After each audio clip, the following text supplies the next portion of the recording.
Welcome to Deutschzeit. Today, we begin our complete German A1 review. In this video, we will review the most important things you need at A1 level. We will go through grammar, vocabulary, pronunciation, daily situations, and simple speaking practice. Everything will be explained slowly and clearly in English with useful German examples. So do not worry if German still feels new to you. We will build everything step by step, from letters to words to sentences, and then to real communication. So get comfortable, listen carefully, and let's start this German A1 journey together. We will begin with the German alphabet and the basic rules for reading simple German words. We start with the alphabet because reading is the first door into the language. In this part, we will look at the basic German letters. The German alphabet has 26 basic letters. These are the same letters you already know from English. A, B, C, D, E, F, G, H, I, J, K, L, M, N, O, P, Q, R, S, T, U, V, W, X, Y und Z. So the letters look familiar. That is good news. But here is the important point. Some German letters do not sound exactly like English letters. The shape is the same, but the sound can be different. That is why, from the beginning, we train both, your eyes and your ears. When you learn German, do not only look at the word. Listen to the sound, too. This will help you read more clearly later. Now let's look at one very helpful idea. German is often pronounced as it is written. This means when you see a German word, you can often read it in a clear and direct way. Let's try some easy words. Die Mama. Die Mama means mom. Der Name. Der Name means name. Die Banane. Die Banane means banana. Die Lampe. Die Lampe means lamp. These words are simple. You can see the letters and you can hear the sounds clearly. This is very useful for beginners. But remember, do not rush. Read slowly. Give every letter its space. German likes clear pronunciation, so when you read, keep it slow, clear, and simple. Now we need to look at 4 important letters. These letters are easy to see, but beginners often read them the English way. The first letter is V. In German, V sounds like V. For example, das Wasser. Das Wasser means water. Listen again. Das Wasser. The next letter is V. In many German words, V sounds like F. For example, der Vater. Der Vater means father. Listen again. Der Vater. Now look at J.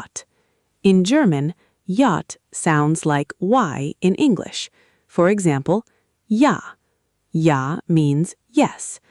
And finally, we have Set.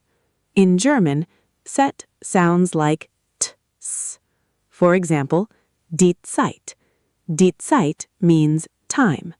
So remember, V sounds like V, V often sounds like F, J sounds like Y, and Z sounds like Ts.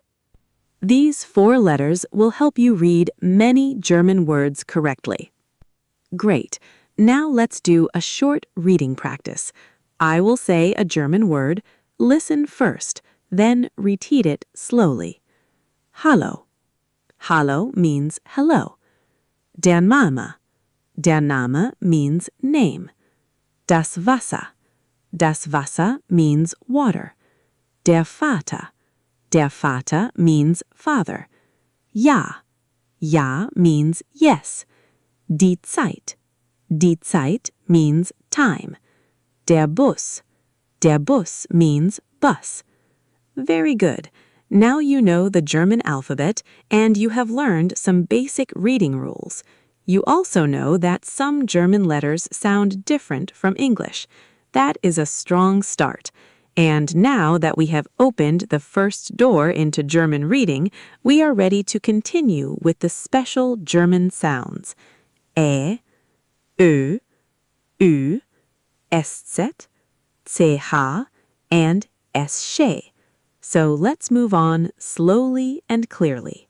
Now that we know the basic German alphabet, let's continue with some special German sounds. These sounds are very important because they appear in many simple German words. In this part, we will look at Ä, Ö, Ü, SZ, CH, SCH, SP, ST, EI, IE, EU, and EU. Some of these letters may look familiar, but the sound can be very different. So today, we will not rush. We will listen slowly. We will read carefully, and we will connect each sound with simple German examples.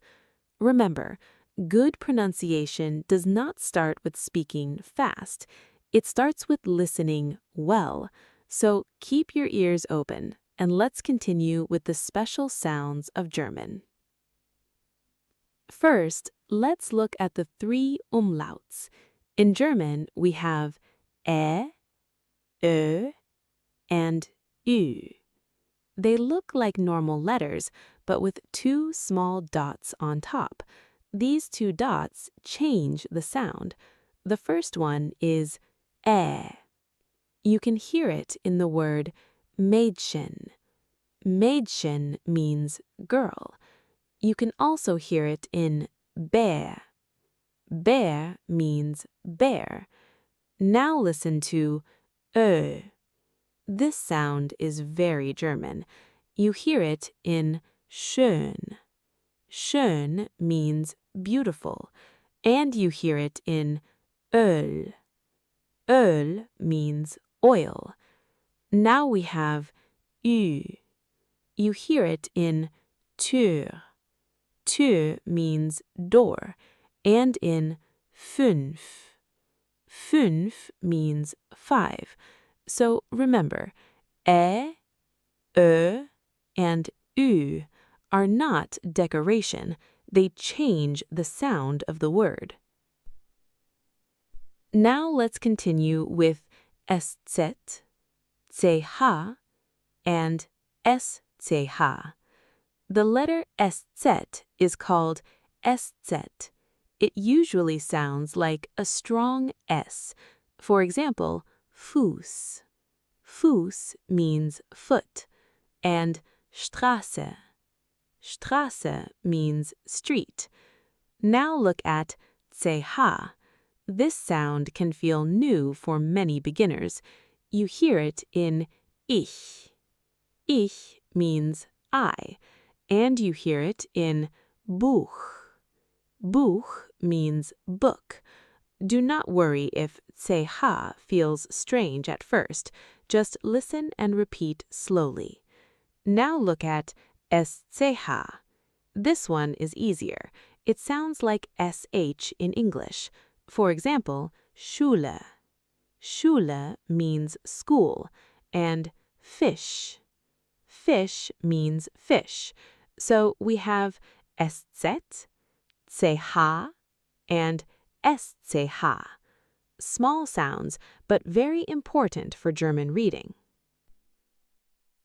Now let's look at 4 common letter combinations. The first one is SP.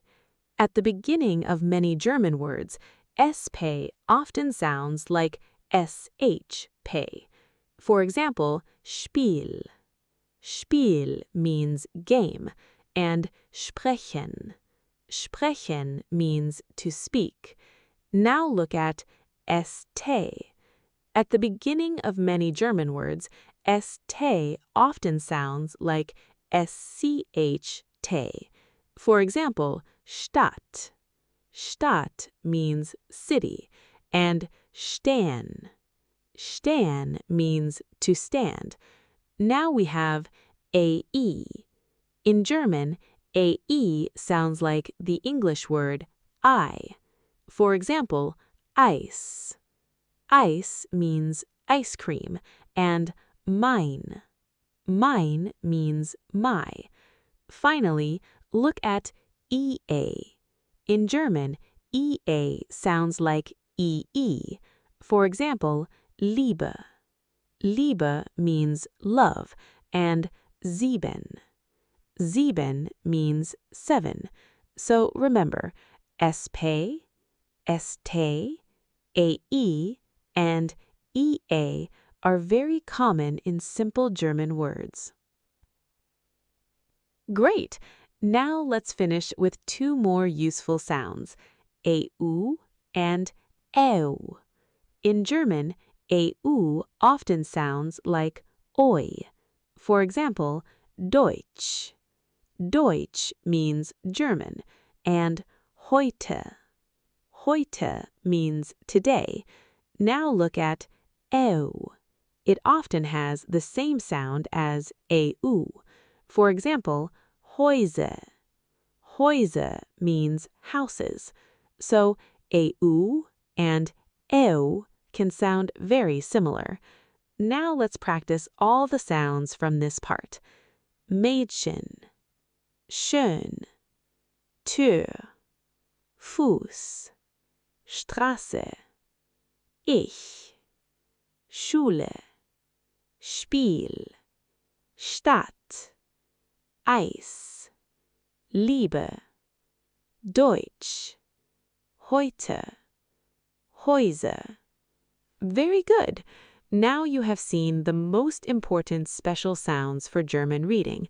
You do not need to master everything today. Just start recognizing them. When you see them, pause, listen, and read slowly. Next, we will start building our first simple German sentences with personal pronouns like ich, du, sie, and wir. Nice start! Great! Now that we know some basic German sounds, we can start building our first simple German sentences. And to build sentences, we need people. Who is speaking? Who are we talking to? Who are we talking about? For this, we need personal pronouns. Personal pronouns are words like I, you, he, she, it, we, and they. In German, these words are very important because the verb changes depending on the pronoun. So today, we will learn the basic German pronouns. We will look at ich, du, sie, es, wir, ihr, sie, and sie. And we will also learn one very important difference, du and sie. Both can mean you, but they are not used in the same situation. So let's go slowly and let's make this clear from the beginning. Let's start with the singular pronouns. Singular means one person or one thing. In German, we say ich. Ich means I. For example, ich lerne Deutsch. This means I am learning German. Now we have du. Du means you when we speak to one person in an informal way. For example, du lernst Deutsch. This means you are learning German. Now we have er. Er means he. For example, lernt Deutsch. This means he is learning German. Then we have sie. Sie means she. For example, sie lernt Deutsch. This means she is learning German. And finally, es. Es means it. For example, es ist gut. This means it is good. So remember, ich means I, du means you, means he, sie means she, es means it. These are the first pronouns you need for simple German sentences. Now let's look at the plural pronouns. Plural means more than one person or more than one thing. The first one is wir. Wir means we. For example, wir lernen Deutsch. This means we are learning German. Next we have ihr. Ihr means you all when we speak to more than one person in an informal way. For example, ihr lernt Deutsch. This means you are learning German, but here we are talking to two or more people. Now we have sie. Sie can also mean they. For example, sie lernen Deutsch. This means they are learning German. Be careful, sie can mean she, and sie can also mean they. The meaning depends on the sentence. And finally, we have sie with a capital S. Sie means you in a formal way. For example, Sie lernen Deutsch. This means you are learning German, but this is polite and formal. So now we have wir means we, ihr means you all, sie means they, sie means formal you. Very good. Now the pronouns are starting to become more complete. Now we need to understand one very important difference, du and sie. Both can mean you, but they are not used in the same situation. We use du with friends, family, children, classmates, or people we know well. For example, hello, Anna. Wie geht es dir? Here we use du because Anna is someone familiar. But we use sie in formal situations. For example, with a teacher, a doctor, a stranger, or in a shop. For example, Guten Tag. Wie heißen Sie? This means, good day, what is your name? Here, sie is polite and formal. So remember, du is friendly and informal, sie is polite and formal. This is very important in German culture. If you are not sure, sie is usually safer. Later, when the situation becomes friendly, people may say, wir können du sagen. That means we can use du. But at A1 level, just remember du for informal, sie for formal. Great! Now let's practice all the personal pronouns together. Listen first, then repeat slowly. Ich, I, du, you, he, sie, she, es, it, wir, we, ihr, you all, sie, they, sie, formal you. Now let's use them in simple sentences. Ich lerne Deutsch. I am learning German. Du lernst Deutsch. You are learning German. Lernt Deutsch.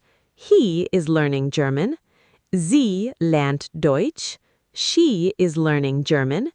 Wir lernen Deutsch. We are learning German. Sie lernen Deutsch. They are learning German. And now formal. Sie lernen Deutsch. You are learning German. Very good. Now you know the basic German personal pronouns. You also know the difference between du and sie. This is a big step because in the next part, we will use these pronouns with one of the most important verbs in German, sein. That means to be. So let's continue step by step. Great! Now that we know the German personal pronouns, we can use them with one of the most important verbs in the German language. This verb is sein.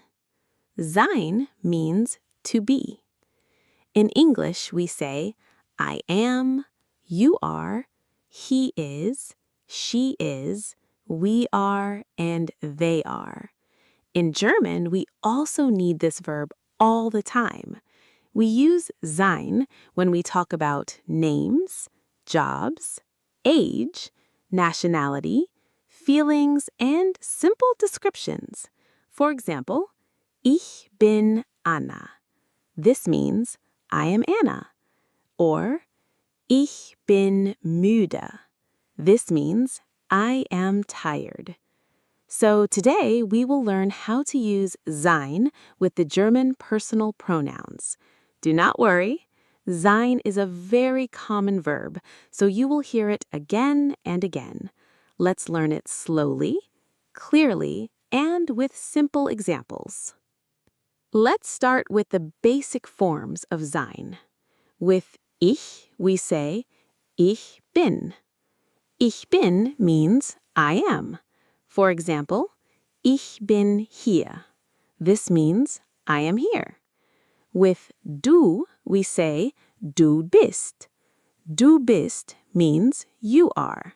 For example, du bist nett. This means you are nice. With we say ist. Ist means he is. For example, ist müde. This means he is tired. With sie, we say sie ist. Sie ist means she is. For example, sie ist freundlich. This means she is friendly. With es, we say es ist. Es ist means it is. For example, es ist gut. This means it is good. So remember, ich bin, du bist, ist, sie ist, es ist. These are the singular forms of sein. Now let's look at the plural forms of sein. With wir, we say wir sind. Wir sind means we are. For example, wir sind hier. This means we are here. With ihr, we say ihr seid. Ihr seid means you are, when speaking to more than one person informally. For example, ihr seid schnell. This means you are fast. Now we have sie, meaning they. With sie, we say sie sind. Sie sind means they are. For example, sie sind müde. This means they are tired. And finally, we have sie with a capital S. This is the formal you. With formal sie, we also say sie sind. For example, Sie sind sehr nett. This means you are very nice, formal. So remember, wir sind, ihr seid, sie sind, Sie sind. Good. Now you know the most important forms of the verb sein. Now let's use sein with simple A1 sentences. First, listen, then repeat slowly. Ich bin Anna. I am Anna. Du bist Omar. You are Omar. We can also use sein with jobs. Ich bin Lehrer. I am a teacher. Sie ist Ärztin. She is a doctor. Ist Student. He is a student. We can use sein with nationality or country. Ich bin aus Ägypten. I am from Egypt. Du bist aus Deutschland. You are from Germany. And we use sein with age. This is very important. In German, we do not say, I have 20 years. We say, Ich bin 20 Jahre alt. This means I am 20 years old. So remember this sentence well. Ich bin 20 Jahre alt. In German, age uses sein, not haben. This is a very common beginner mistake, so learn it correctly from the beginning. Great! Now let's practice sein with simple descriptions. Listen first, then repeat slowly. Ich bin müde. I am tired. Du bist freundlich. You are friendly. Ist krank. He is sick. Sie ist nett. She is nice. Es ist gut. It is good. Wir sind bereit. We are ready. Ihr seid laut. You are loud. Sie sind glücklich. They are happy. And formal, Sie sind freundlich. You are friendly. Formal. Very good. Now you know how to use the verb sein with the German personal pronouns. You can now say who someone is, where someone is from, what someone's job is, how old someone is, and how someone feels. This is a very big step in German A1. Next, we will learn another very important verb, haben. Haben means to have. And with sein and haben together, you can build many useful German sentences. So let's continue step by step.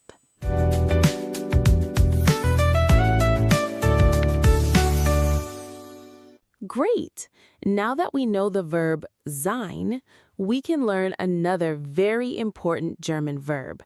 This verb is haben. Haben means to have. In English, we say I have, you have, he has, she has, we have, and they have. In German, we use haben very often. We use it when we talk about things, family, time, hunger, thirst, and many everyday situations. For example, ich habe ein Buch. This means I have a book. Or ich habe Hunger. This means I am hungry. Literally, in German, we say I have hunger. So haben is not only about objects, it is also used in many common German expressions. Today, we will learn how to use haben with the German personal pronouns. We will go slowly, clearly, and with simple A1 examples. Let's start with the singular forms of haben. With ich, we say ich habe. Ich habe means I have. For example, ich habe ein Buch. This means I have a book. With du, we say du hast. Du hast means you have. For example, du hast Zeit. This means you have time. With we say hat. Hat means he has. For example, hat Hunger. This means he is hungry. With sie, we say sie hat. Sie hat means she has. For example, sie hat Durst. This means she is thirsty. With es, we say es hat. Es hat means it has. For example, es hat einen Namen. This means it has a name. So remember, ich habe, du hast, hat, sie hat, es hat. These are the singular forms of haben. Now let's look at the plural forms of haben. With wir, we say wir haben. Wir haben means we have. For example, wir haben Zeit. This means we have time. With ihr, we say ihr habt. Ihr habt means you have when speaking to more than one person informally. For example, ihr habt ein Auto. This means you have a car. Now we have sie, meaning they. With sie, we say sie haben. Sie haben means they have. For example, sie haben Kinder. This means they have children. And finally, we have sie with a capital S. This is the formal you. With formal sie, we also say sie haben. For example, sie haben einen Termin. This means you have an appointment, formal. So remember, wir haben, ihr habt, sie haben, sie haben. Good. Now you know the most important forms of the verb haben. Now let's use haben in real A1 situations. Listen first, then repeat slowly. Ich habe ein Buch. I have a book. Du hast Zeit. You have time. Hat Hunger. He is hungry. Sie hat Durst. She is thirsty. Wir haben eine Wohnung. We have an apartment. Ihr habt ein Auto. You have a car. Sie haben Kinder. They have children. And formal, Sie haben einen Termin. You have an appointment. Formal. Now let's practice the negative form. Ich habe keine Zeit. I do not have time. Ich habe kein Geld. I do not have money. Sie hat keine Tasche. She does not have a bag. Very good. Now you know how to use haben with German personal pronouns. You can talk about things, family, time, hunger, thirst, and simple everyday situations. And now you know two of the most important verbs in German, sein, to be, and haben, to have. Next, we will start working with regular verbs in the present tense. So let's continue step by step. Great. Now that we know the two very important verbs, sein, to be, and haben, to have, we can start working with regular German verbs in the present tense. In German, the present tense is called Präsens. Präsens means present tense.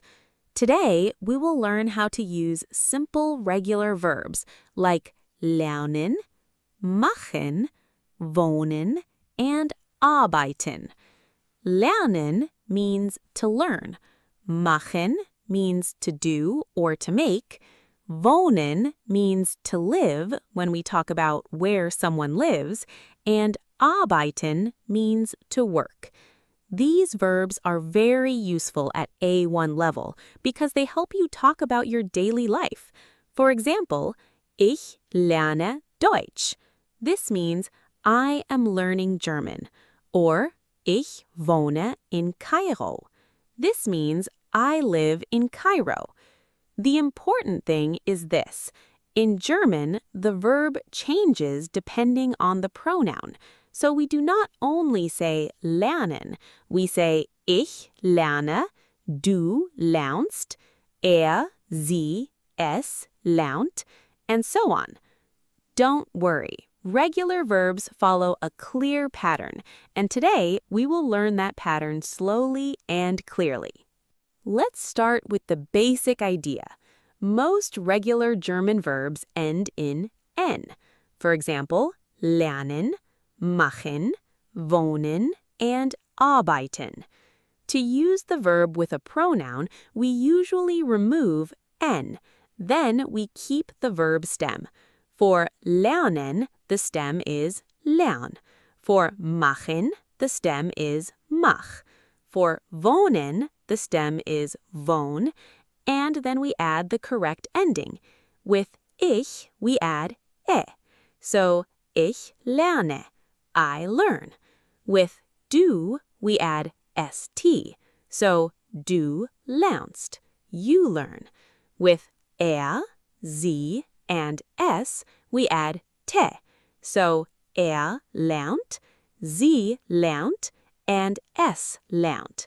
With wir, we add n, so wir lernen, we learn. With ihr, we add te, so ihr lernt, you all learn. And with sie, or formal sie, we add n, so sie lernen, and sie lernen. The full pattern is ich, du, st, sie, es, te, wir, n, ihr, te, sie, and sie, n. This is one of the most important patterns in German A1. Now, let's practice the pattern with the verb lernen. Lernen means to learn. Listen carefully.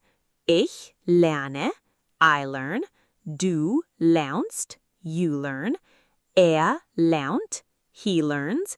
Sie lernt, she learns. Es lernt, it learns. Wir lernen, we learn. Ihr lernt, you all learn. Sie lernen, they learn. And Sie lernen, you learn, formal. Now let's use lernen in simple A1 sentences.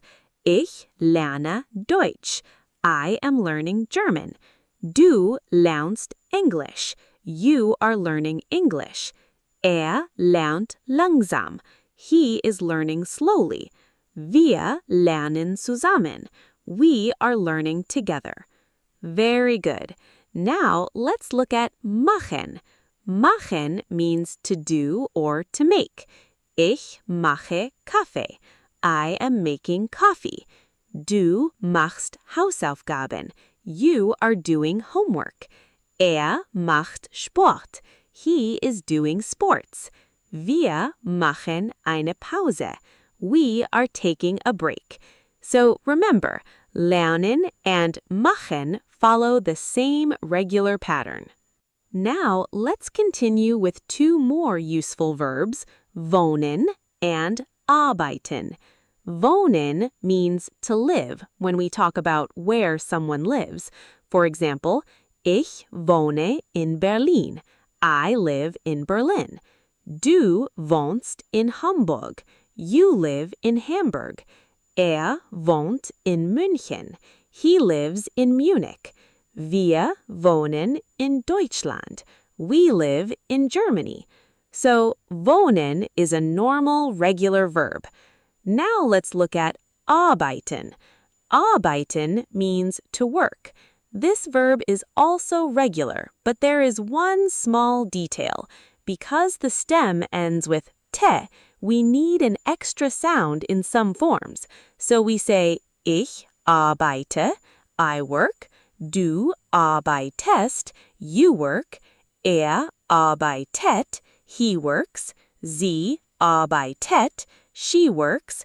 Wir arbeiten, we work, ihr arbeitet, you all work, sie arbeiten, they work, and sie arbeiten, you work, formal. Look carefully. Du arbeitest, not du arbeitest, and arbeitet, not arbeitet. The extra makes the word easier to pronounce. This happens with verbs like arbeiten. So remember, arbeiten is regular, but it needs a small pronunciation helper in some forms. Great. Now let's practice regular verbs in simple A1 sentences. Listen first, then repeat slowly. Ich lerne Deutsch. I am learning German. Du lernst schnell. You are learning fast. Macht Kaffee. He is making coffee. Sie macht Hausaufgaben. She is doing homework. Wir wohnen in Kairo. We live in Cairo.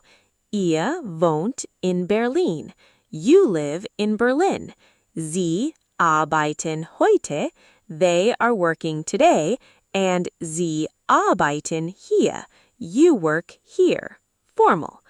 Very good. Now let's remember the regular verb endings again.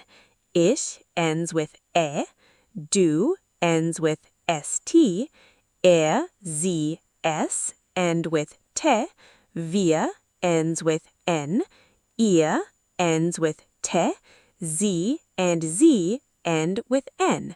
With this pattern, you can use many regular German verbs. Now you can say what you learn, what you do, where you live, and where you work.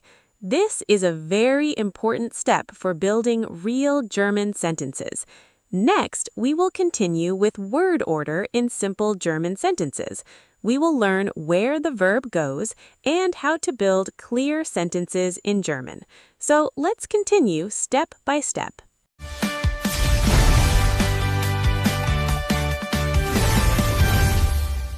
Great! Now that we know regular German verbs in the present tense, we can look at some very common verbs that do not follow the pattern perfectly. These verbs are called irregular verbs. Irregular means the verb changes in a special way. Do not worry. At A1 level, you do not need to learn every irregular verb at once, but you do need some very common ones.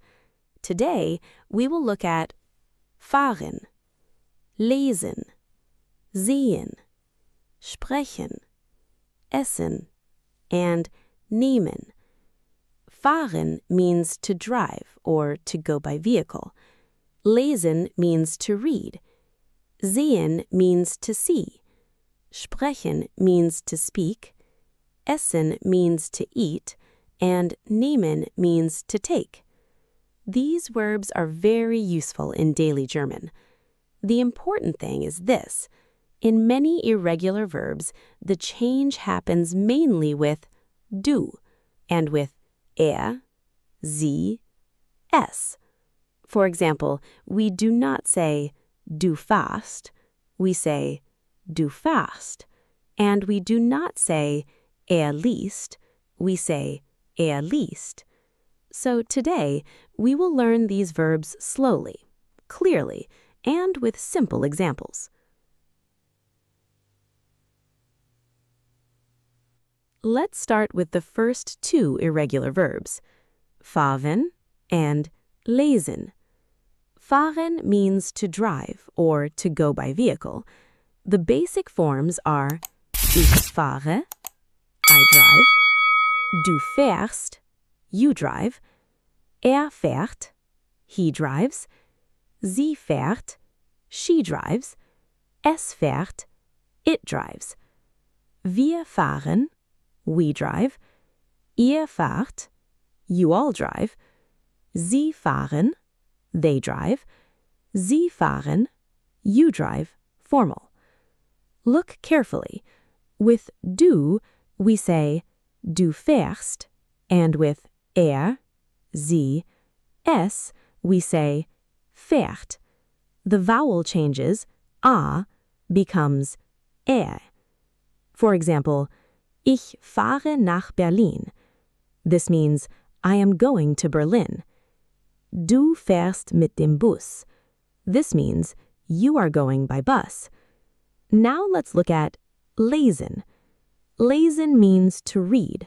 The important forms are ich lese, I read, du liest, you read, liest, he reads, sie liest, she reads, wir lesen, we read, ihr lest, you all read, sie lesen, they read, sie lesen, you read, formal. For example, ich lese ein Buch. This means I am reading a book.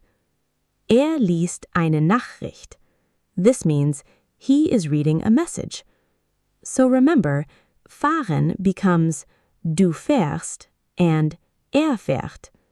Lesen becomes du liest and liest.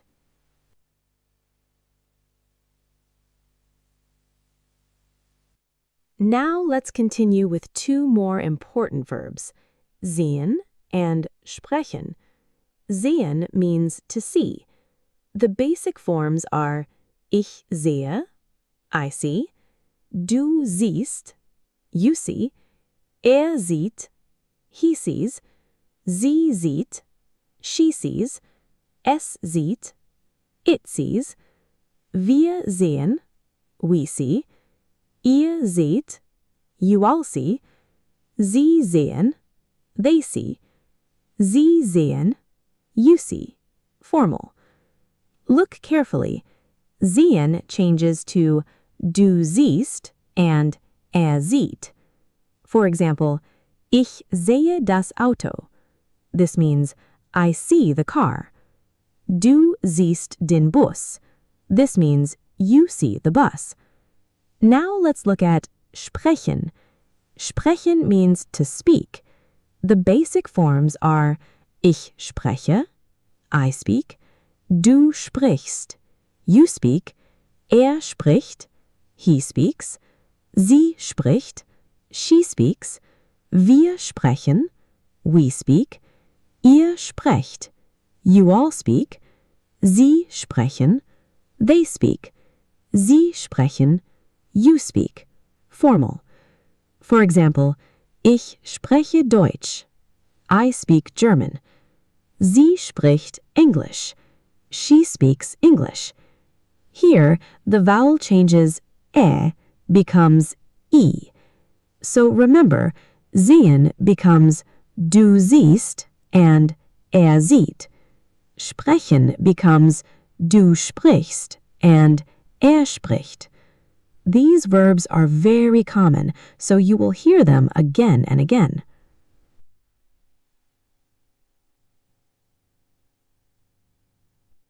Now let's look at two verbs you will use all the time, essen and nehmen. Essen means to eat. The basic forms are ich esse, I eat, du isst, you eat, isst, he eats, sie isst, she eats, wir essen, we eat, ihr esst, you all eat, sie essen, they eat, sie essen, you see, formal. For example, ich esse Brot. I am eating bread. Isst Pizza. He is eating pizza. Now let's look at nehmen. Nehmen means to take.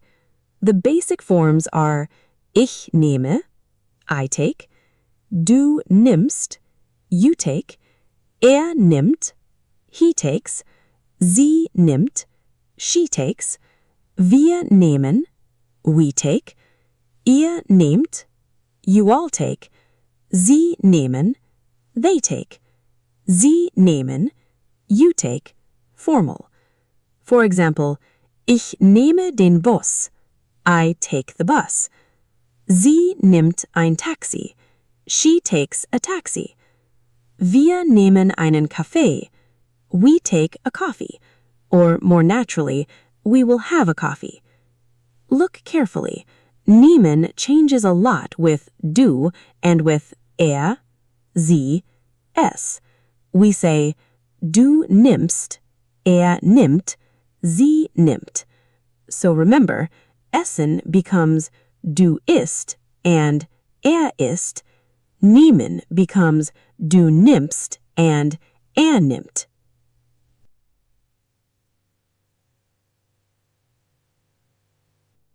Great! Now let's practice the irregular verbs together. Listen first, then repeat slowly. Ich fahre nach Berlin. I am going to Berlin. Du fährst mit dem Bus. You are going by bus. Liest ein Buch. He is reading a book. Wir lesen zusammen. We are reading together. Ich sehe das Auto. I see the car. Du siehst den Bus. You see the bus. Ich spreche Deutsch. I speak German. Sie spricht English. She speaks English. Ich esse Brot. I am eating bread. Isst Pizza. He is eating pizza. Ich nehme den Bus. I take the bus. Sie nimmt ein Taxi.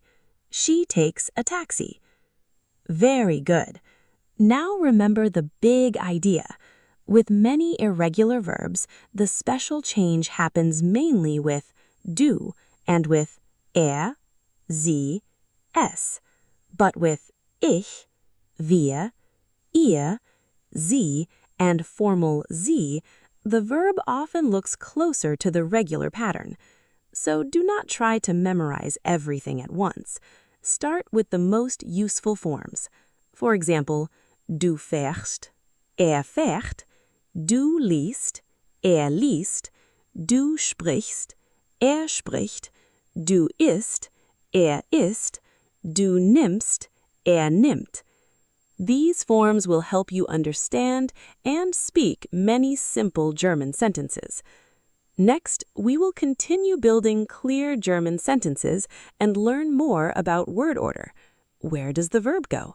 How do we make a simple sentence? We will make it clear step by step. Great!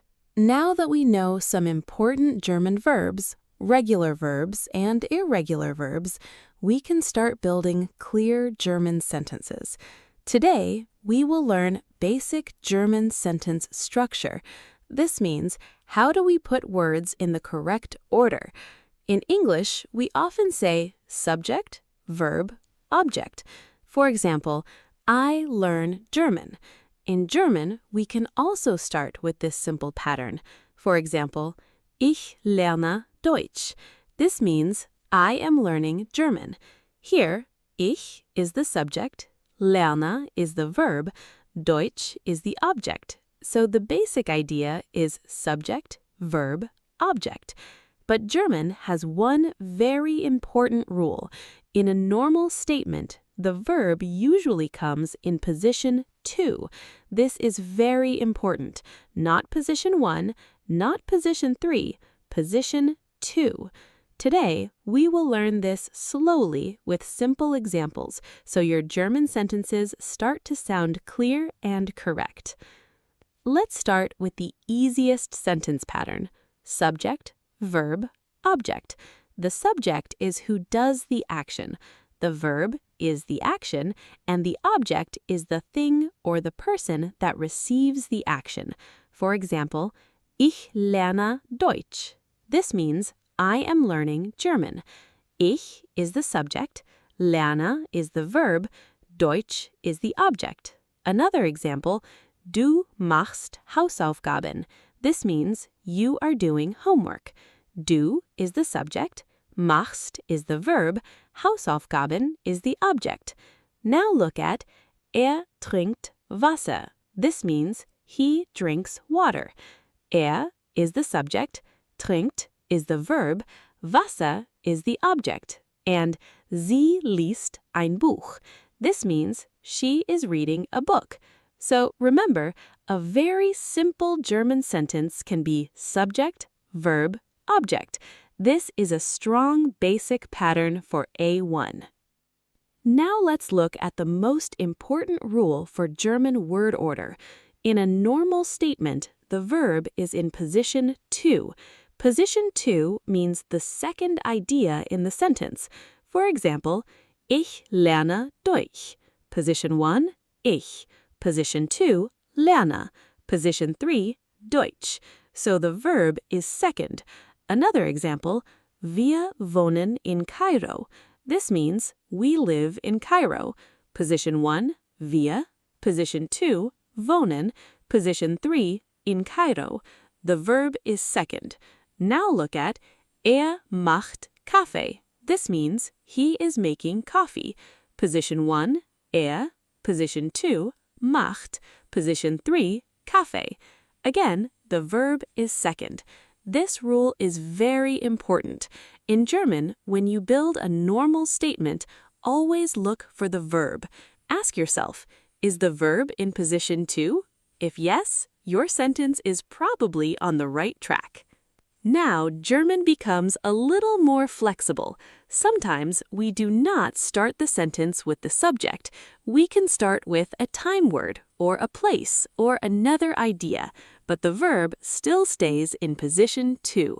For example, heute lerne ich Deutsch. This means, today I am learning German. Position 1, heute. Position 2, lerne. Then comes ich Deutsch.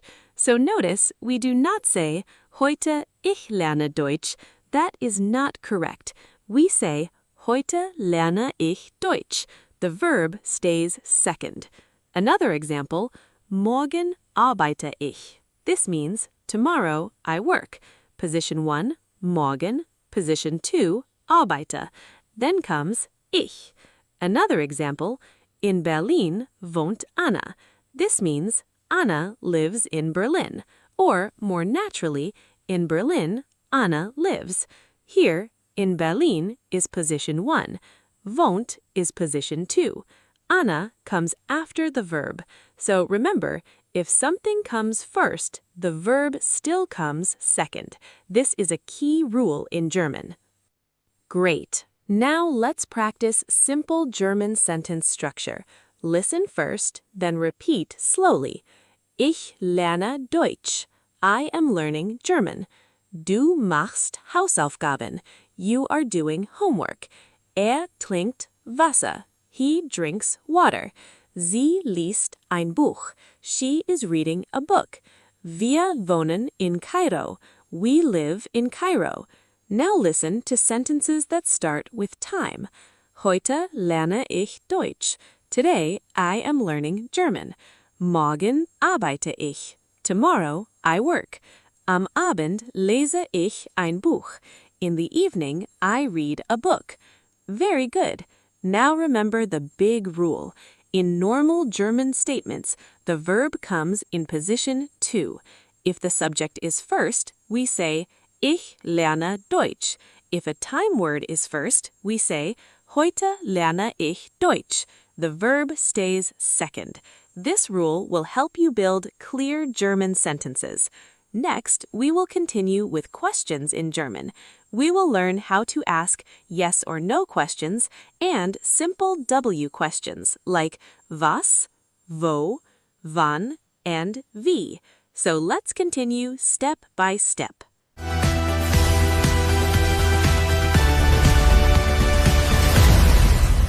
Great! Now that we know basic German sentence structure, and we know that the verb usually comes in position 2 in normal statements, we can now learn how to ask simple questions. Today, we will learn yes or no questions. A yes or no question is a question you can answer with yes or no.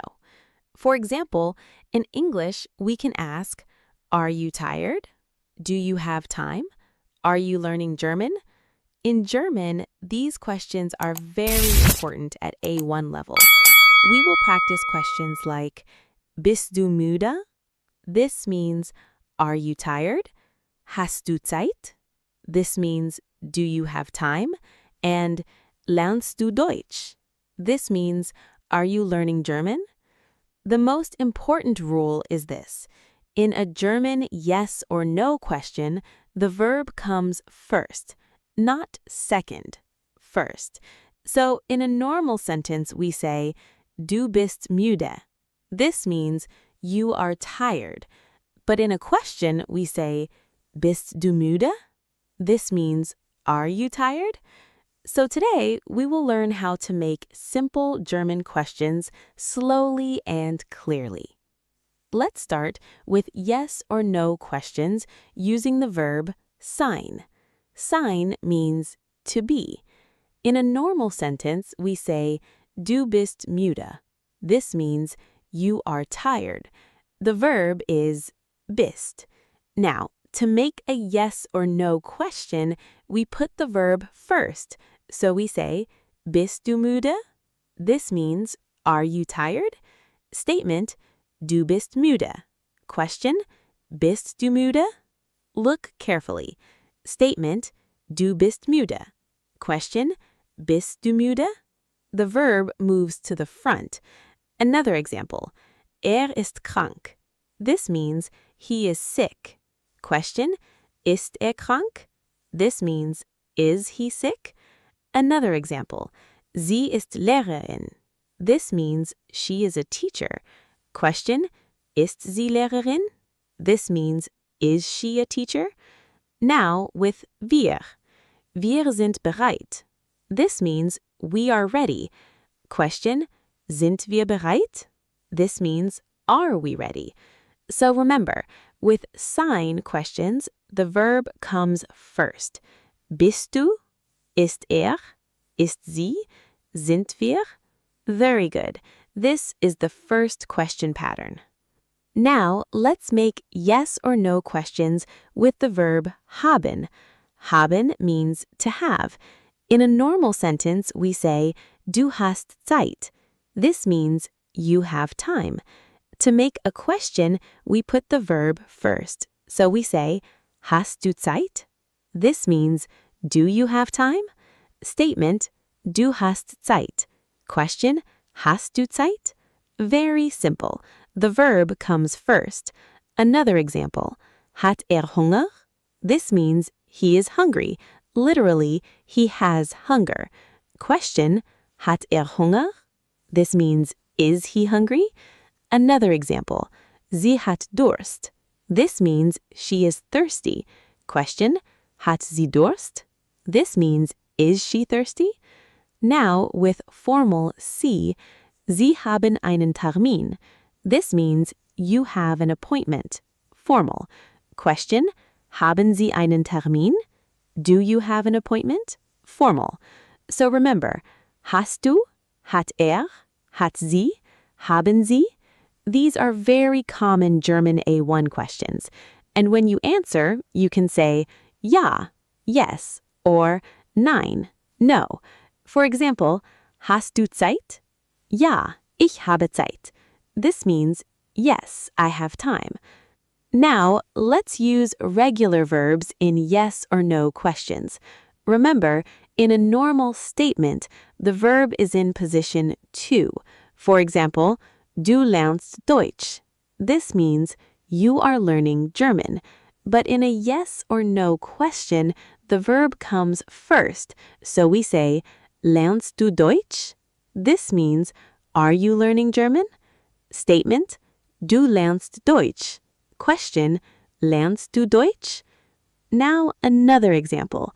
Wohnst du in Kairo? This means, you live in Cairo. Question, wohnst du in Kairo? This means, do you live in Cairo? Another example. Arbeitest du heute? This means, you are working today. Question, arbeitest du heute? This means, are you working today? And du machst Hausaufgaben. This means, you are doing homework. Question, machst du Hausaufgaben? This means, are you doing homework? So the pattern is verb, subject, rest of the sentence. Lernst du Deutsch? Wohnst du in Kairo? Arbeitest du heute? Machst du Hausaufgaben? This is a very useful pattern. When you want to ask a simple yes or no question in German, start with the verb. Great! Now let's practice yes or no questions together. Listen first, then repeat slowly. Bist du müde? Are you tired? Bist du bereit? Are you ready? Ist krank? Is he sick?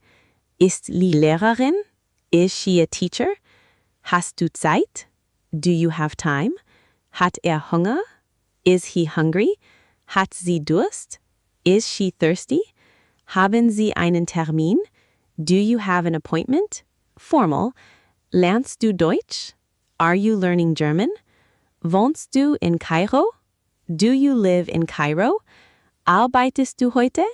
Are you working today? Machst du Hausaufgaben? Are you doing homework? Very good. Now remember the big rule. In normal German statements, the verb comes in position 2. For example, du lernst Deutsch. But in yes or no questions, the verb comes first. For example, lernst du Deutsch? You can answer with ja, yes, or nein, no. For example, lernst du Deutsch? Ja, ich lerne Deutsch. This means yes, I am learning German. Or nein, ich lerne English. No, I am learning English. Very good. Now you can ask simple German yes or no questions. Next, we will continue with W questions. These are questions with words like was, wo, wann, wer, and wie. So let's continue step by step. Great! Now that we know how to ask yes or no questions in German, we can continue with another very important type of question. Today, we will learn W questions. W questions are questions that begin with question words. In German, many question words also start with W.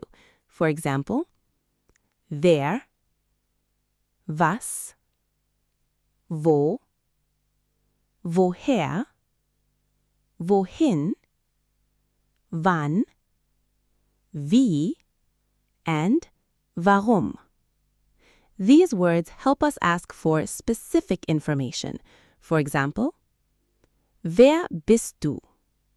This means, who are you? Was machst du? This means, what are you doing?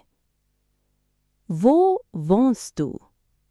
This means, where do you live? These are not yes or no questions. You do not answer only with ja or nein. You answer with information. For example, wo wohnst du? Ich wohne in Kairo. This means, where do you live? I live in Cairo. The important rule is this.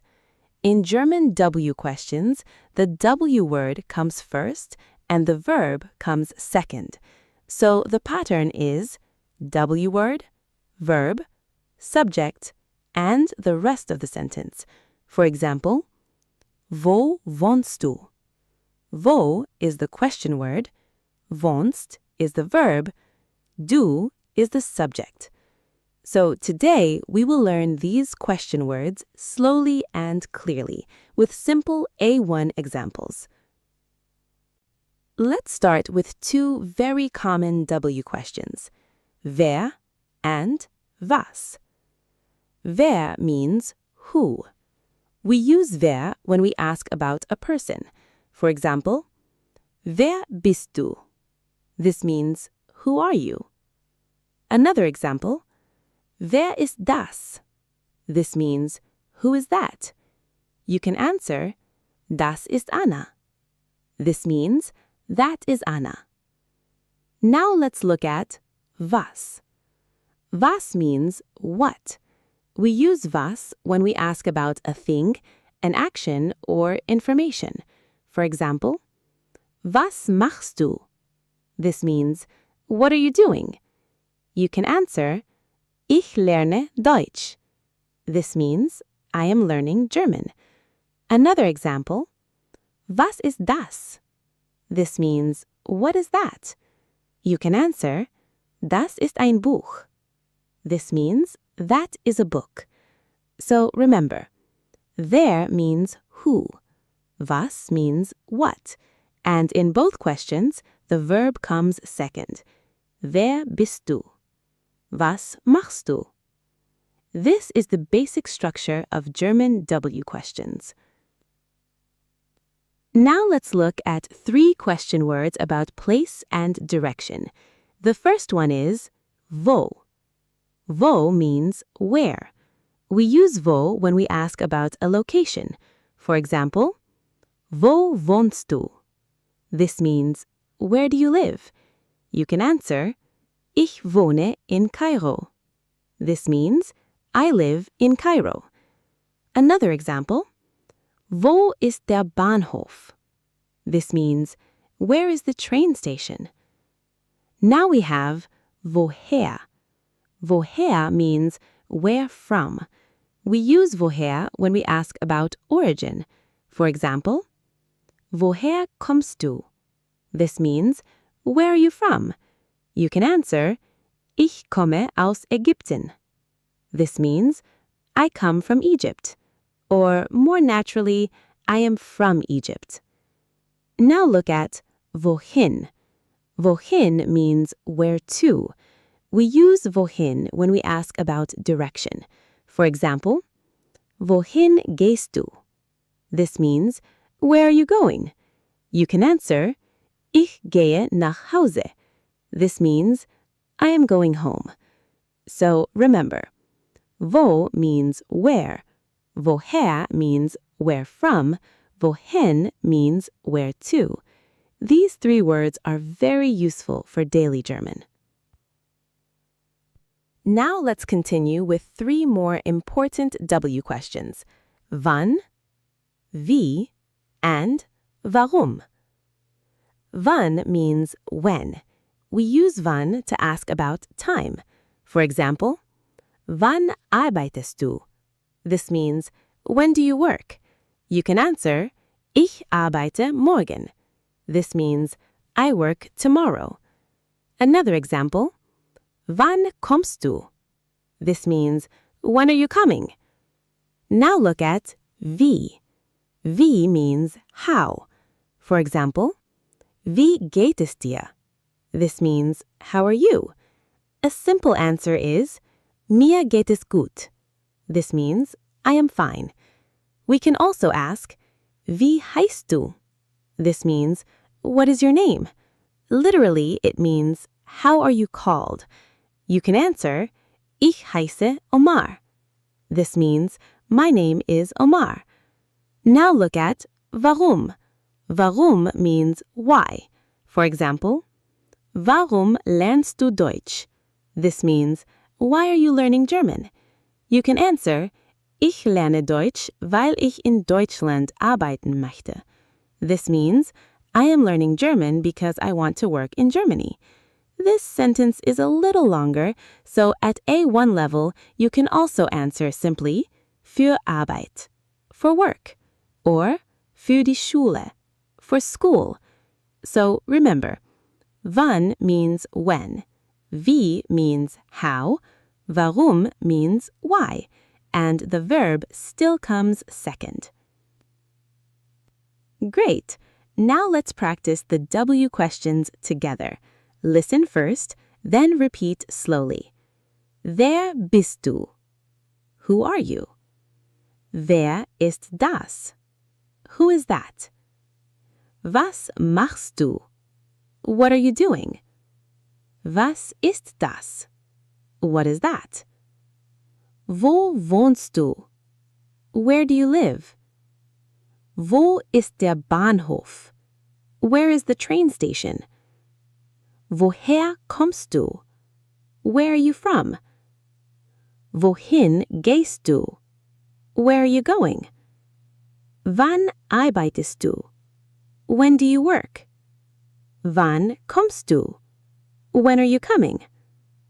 Wie geht es dir? How are you? Wie heißt du? What is your name? Warum lernst du Deutsch? Why are you learning German? Very good. Now remember the big rule. In German W questions, the W word comes first and the verb comes second. For example, wo wohnst du? Was machst du? Wann arbeitest du? Wie heißt du? These questions help you ask for real information, not only yes or no. Now you can ask about people, things, places, origin, direction, time, condition, names, and reasons. This is a very important step for real conversation. Next, we will continue with German nouns and articles. We will learn der, die, and das. These small words are very important in German A1. So let's continue step by step.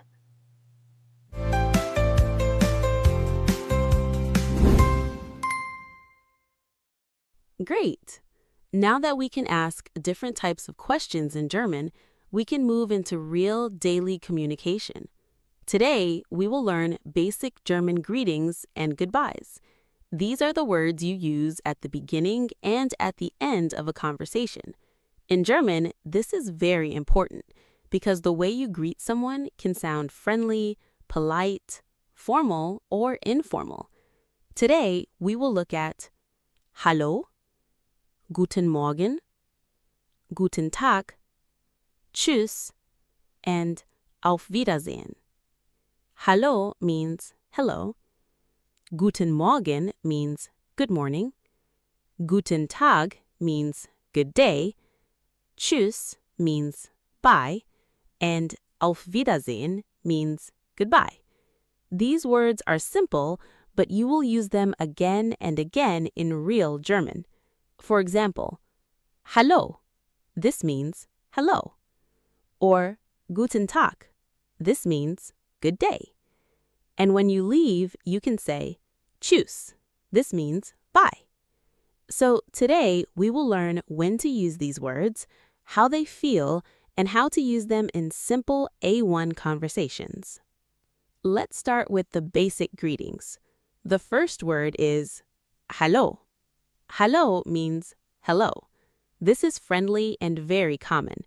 You can use Hallo with friends, classmates, neighbors, or people you know. For example, Hallo, Anna. This means hello, Anna. You can also say Hallo, Oma. Hello, Omar.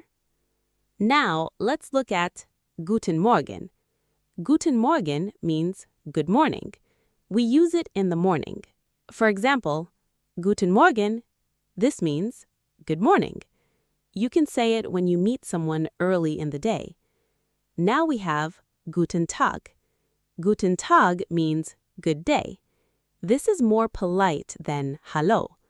You can use it in shops, offices, appointments, or with people you do not know well. For example, Guten Tag. This means good day. So remember, Hallo is friendly and informal. Guten Morgen is used in the morning. Guten Tag is polite and useful in many formal situations.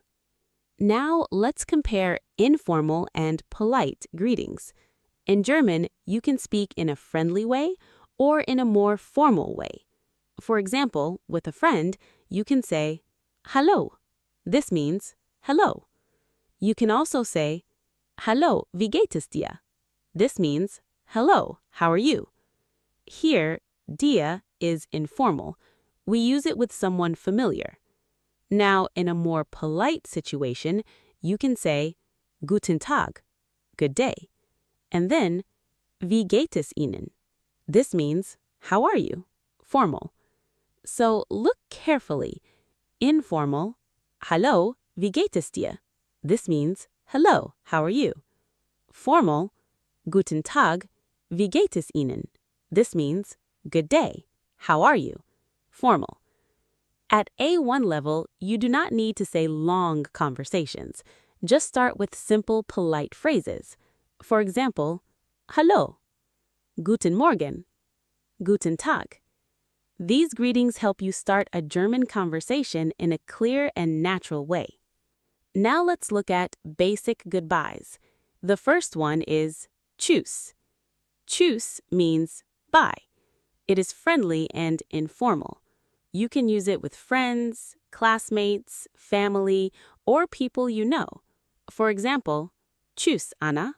This means bye, Anna. Or simply Tschüss, bye. Now let's look at Auf Wiedersehen. Auf Wiedersehen means goodbye. This is more polite and formal. You can use it in a shop, at an appointment, in an office, or with someone you do not know well.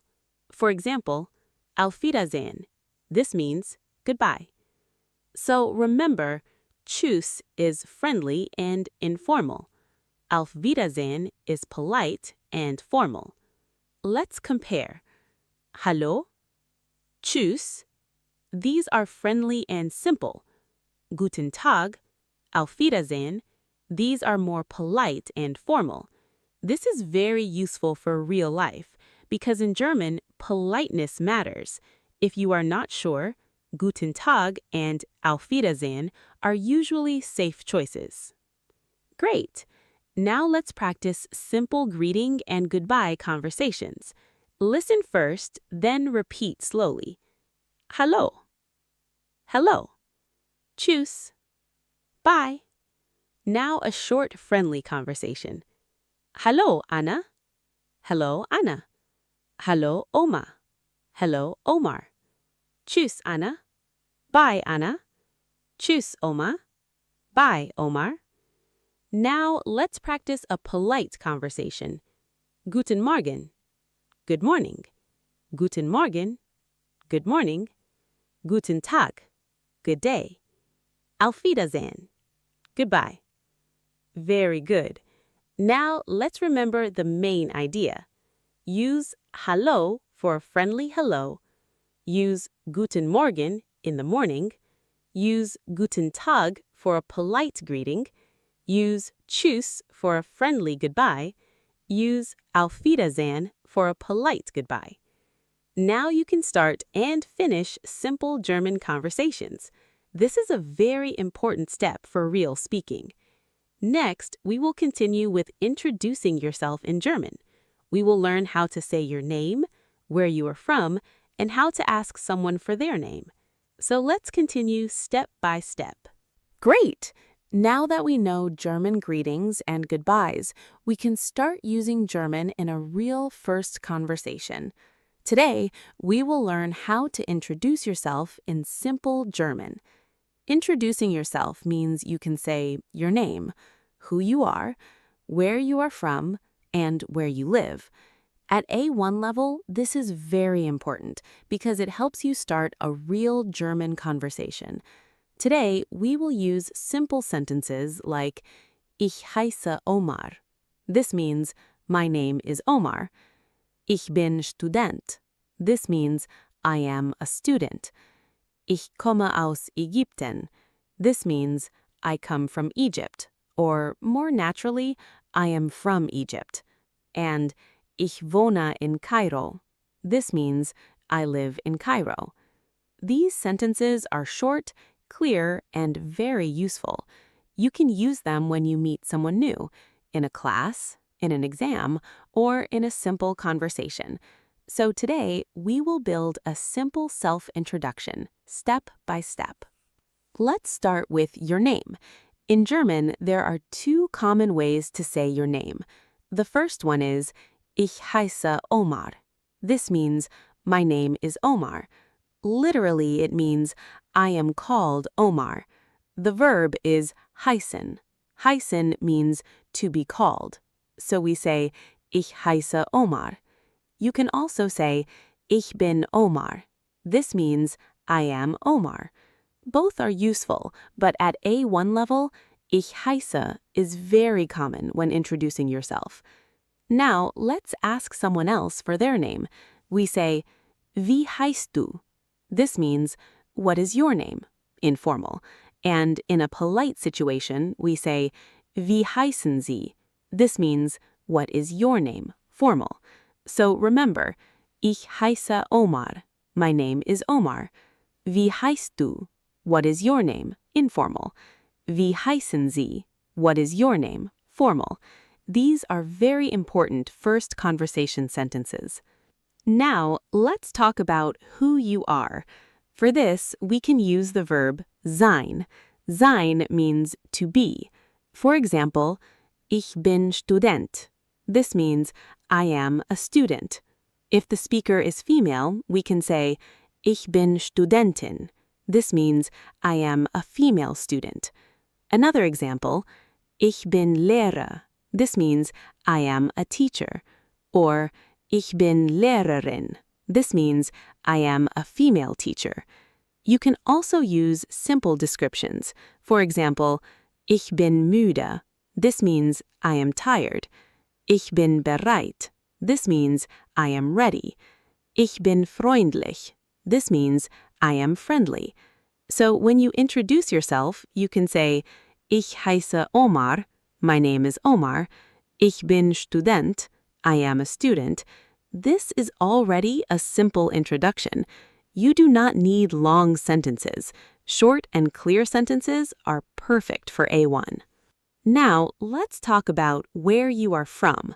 In German, we say, ich komme aus Ägypten. This means, I come from Egypt, or more naturally, I am from Egypt. The verb is kommen. Kommen means to come, and the phrase is aus. Aus means from. So, ich komme aus Ägypten. I am from Egypt. Another example, ich komme aus Deutschland. This means I am from Germany. You can ask someone, woher kommst du? This means where are you from? Informal. And in a polite situation, woher kommen Sie? This means where are you from? Formal. Now let's talk about where you live. We say, ich wohne in Kairo. This means I live in Cairo. The verb is wohnen. Wohnen means to live when we talk about where someone lives.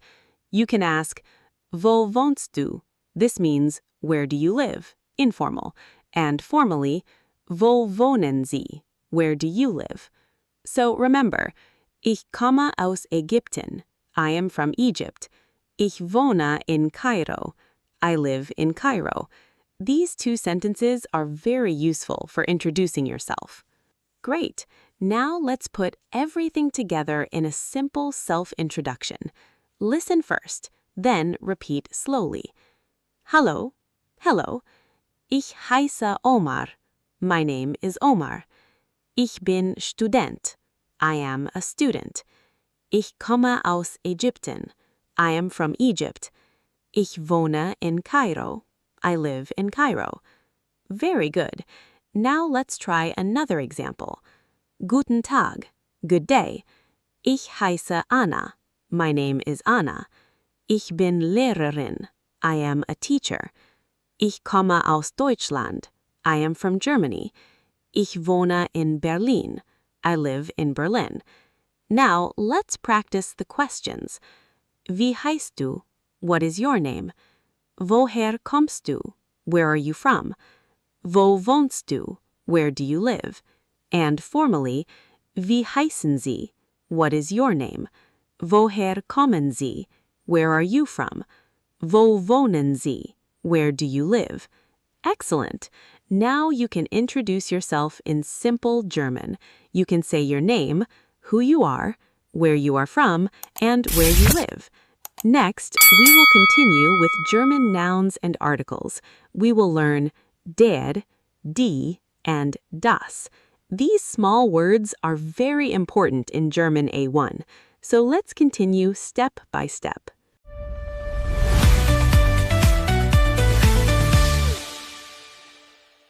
Great!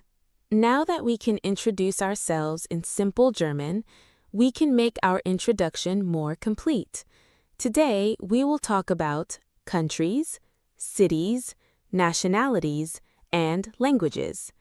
These words are very important at A1 level because they help you say where you are from, where you live, what your nationality is, and which languages you speak. For example, Ich komme aus Ägypten. This means, I come from Egypt, or more naturally, I am from Egypt. We can also say, Ich wohne in Cairo. This means, I live in Cairo. And Ich spreche Deutsch. This means, I speak German. These are simple sentences, but they are very useful in real conversations, in German classes, and in A1 exams. Today, we will learn the difference between Land, Stadt, Nationalität, and Sprache. Land means country. Stadt means city. Nationalität means nationality. And Sprache means language. So let's learn this slowly, clearly, and with simple German examples. Let's start with countries.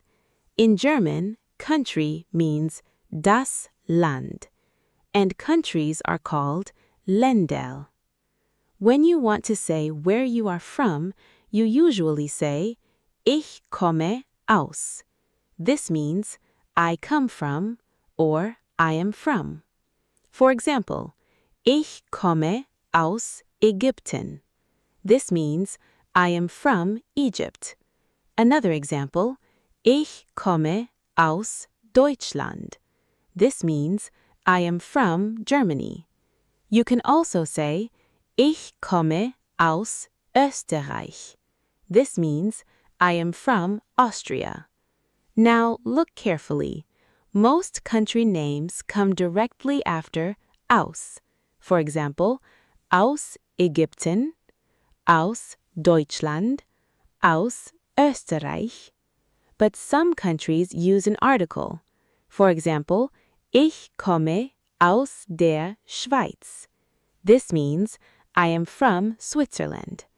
And Ich komme aus der Türkei. This means, I am from Turkey.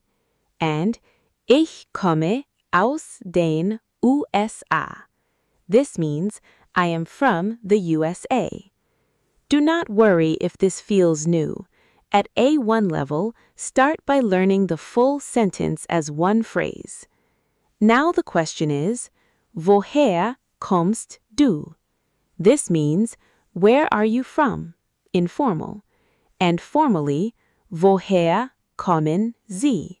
This means, where are you from? Formal. So we have, Ich komme aus Ägypten. Woher kommst du? Woher kommen Sie? These are very important A1 sentences. Now, let's talk about cities. In German, city means die Stadt. And when you want to say where you live, you usually say, Ich wohne in. This means, I live in. For example, Ich wohne in Cairo. This means, I live in Cairo. Another example, Ich wohne in Berlin. This means, I live in Berlin. Or, Ich wohne in München. This means, I live in Munich. Now, let's use a country too. Ich wohne in Deutschland. This means, I live in Germany. Ich wohne in Ägypten. This means, I live in Egypt. With some countries, we use the article again. For example, Ich wohne in der Schweiz. This means, I live in Switzerland. And Ich wohne in der Türkei. This means, I live in Turkey. The question is, Wo wohnst du? This means, where do you live? Informal. And formally, Wo wohnen Sie? This means, where do you live? Formal. So we have, Woher kommst du? Where are you from? And Wo wohnst du? Where do you live? These two questions are similar, but they are not the same. Woher asks about origin. Wo asks about place. Now, let's talk about languages. In German, language means die Sprache, and languages are called Sprachen. The verb we use is sprechen. Sprechen means to speak. For example, ich spreche Deutsch. This means I speak German. Another example, ich spreche English. This means I speak English. You can also say ich spreche Arabisch. This means I speak Arabic. Other useful languages are Französisch, French, Spanish, Spanish, Turkish, Turkish, and Italienisch, Italian. Now let's make the sentence more natural. Ich spreche ein bisschen Deutsch. This means I speak a little German. This is very useful for beginners. You can also say ich spreche gut Englisch. This means I speak English well. Or ich spreche nicht so gut Deutsch. This means I do not speak German very well. Now the question is, welche Sprachen sprichst du? This means, which languages do you speak? Informal. And formally, welche Sprachen sprechen Sie? This means, which languages do you speak? Formal. So we have ich spreche Deutsch. Ich spreche ein bisschen Deutsch. Welche Sprachen sprichst du? These sentences help you talk about languages in a simple and clear way.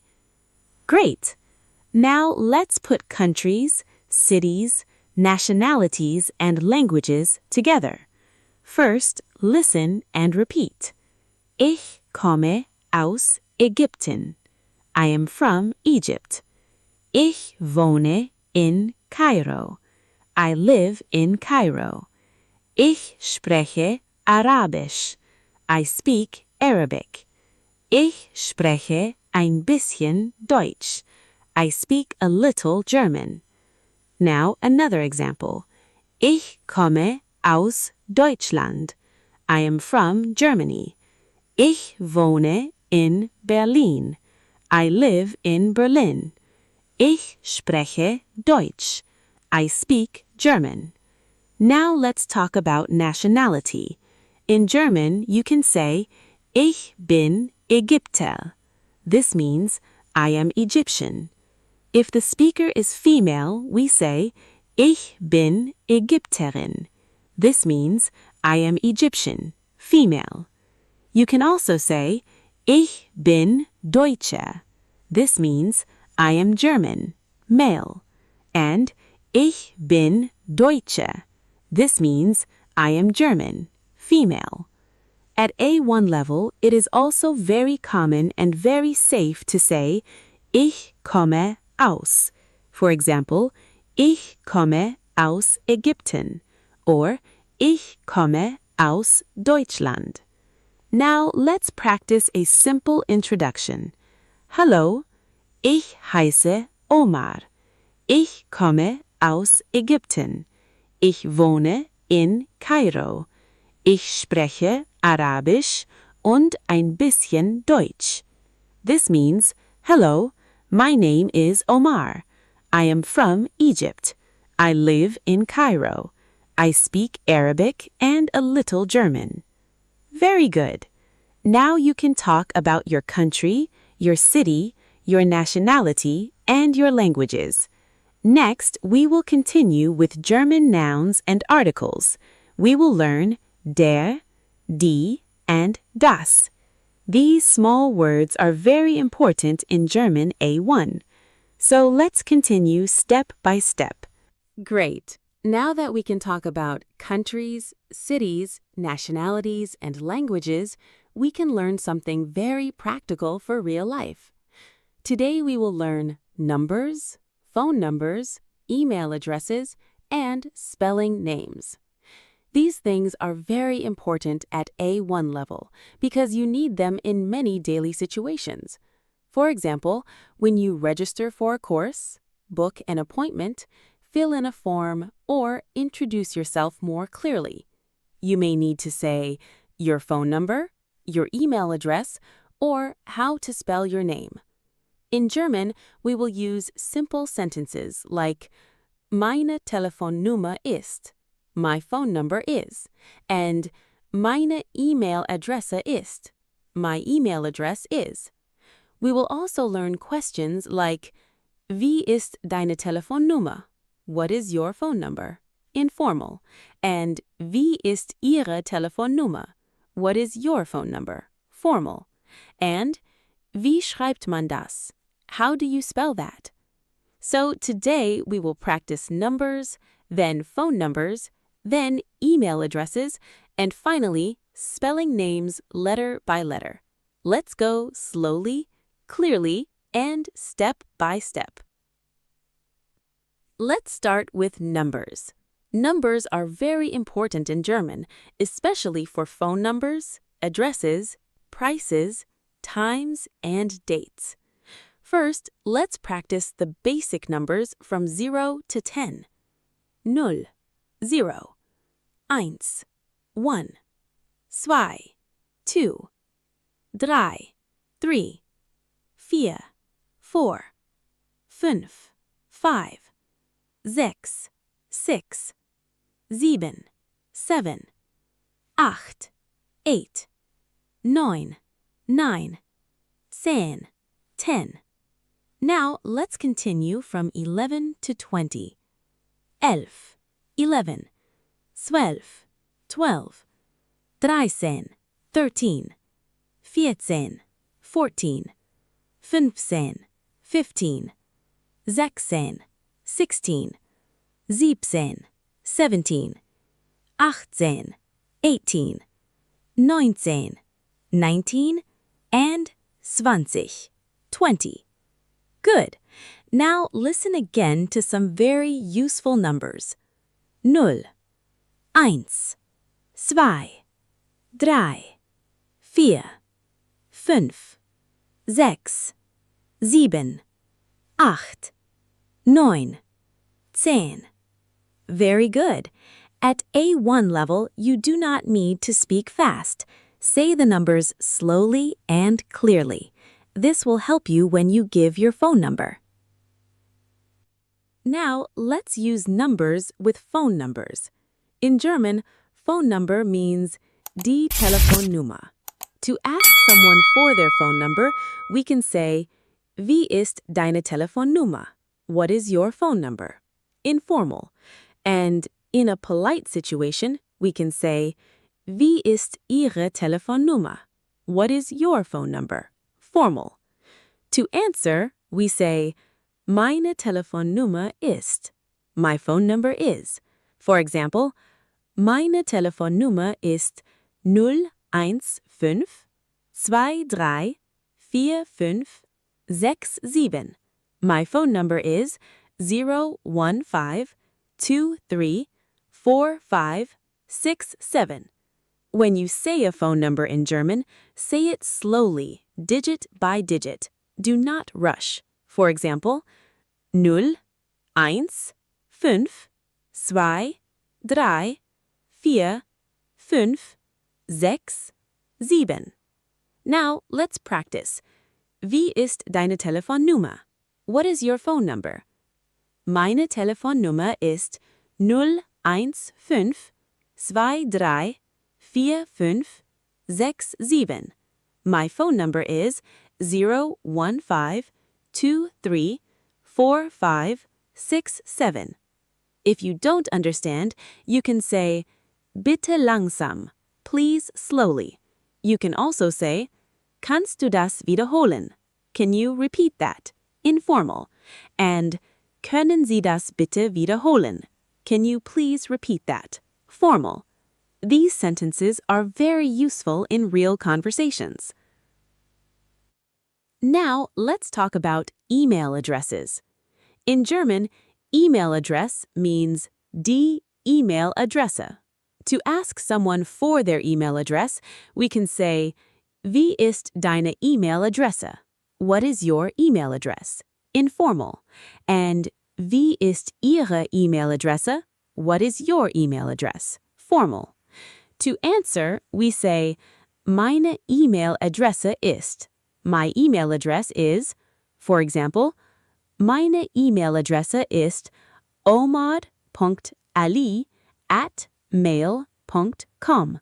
This means my email address is omar.ali@mail.com.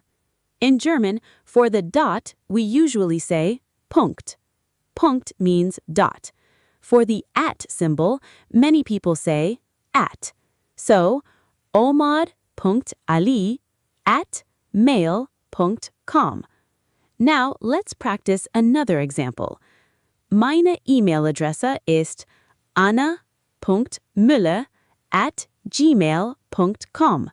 This means my email address is anna.müller@gmail.com.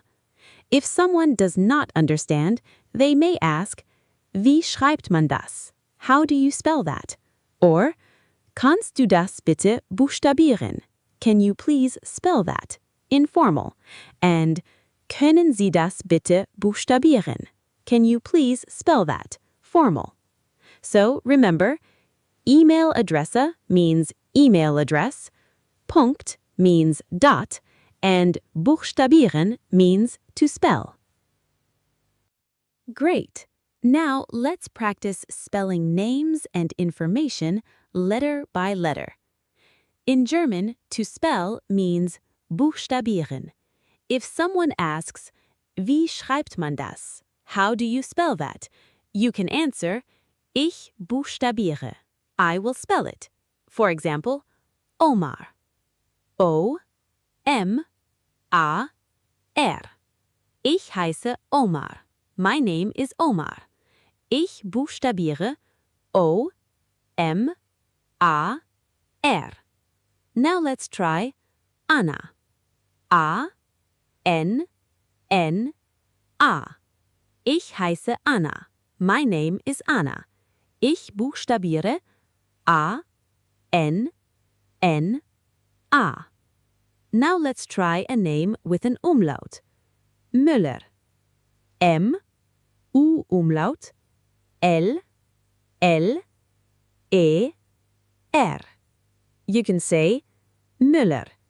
Ich buchstabiere M-U-Umlaut L-L-E-R.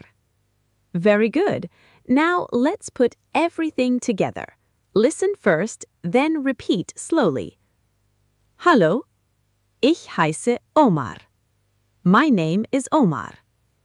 Meine Telefonnummer ist 015234567. My phone number is 015234567. Meine E-Mail-Adresse ist omar.ali@mail.com. This means my email address is omar.ali@mail.com. Ich buchstabiere O-M-A-R. Very good. Now you can say your numbers, your phone number, your email address, and spell your name in simple German. Next, we will continue with German nouns and articles. We will learn der, die, and das. These small words are very important in German A1. So let's continue step by step.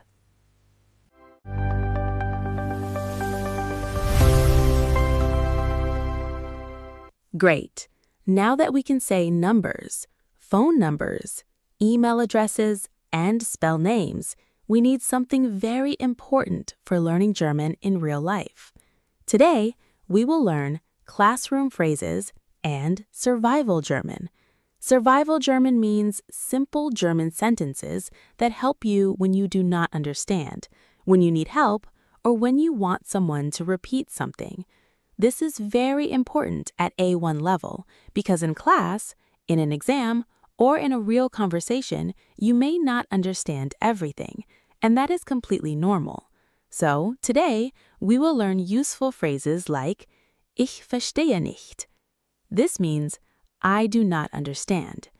Bitte wiederholen Sie. This means please repeat. Formal. And was bedeutet das? This means what does that mean? We will also learn how to ask someone to speak slowly, how to ask a question, and how to ask for a word in German. These phrases are small, but they are very powerful. They help you stay calm, keep the conversation going, and learn more clearly. So, let's learn the most useful classroom phrases slowly and clearly. Let's start with one of the most important phrases. Ich verstehe nicht. This means I do not understand. The verb is verstehen. Verstehen means to understand. So we can say Ich verstehe. This means I understand. And the negative is Ich verstehe nicht. This means I do not understand. You can also say Ich verstehe das nicht. This means I do not understand that. For example, in a classroom, you may hear a new word. You can say Entschuldigung, ich verstehe nicht. This means excuse me, I do not understand. This is polite and very useful. Another sentence is Ich verstehe die Aufgabe nicht. This means I do not understand the task. Die Aufgabe. This means the task or the exercise. So remember, ich verstehe. I understand. Ich verstehe nicht. I do not understand. Ich verstehe das nicht. I do not understand that. Ich verstehe die Aufgabe nicht. I do not understand the task. These sentences help you ask for help without stress. Now, let's learn how to ask someone to repeat. In German, we can say, Bitte wiederholen Sie. This means, please repeat. Formal. Wiederholen means to repeat.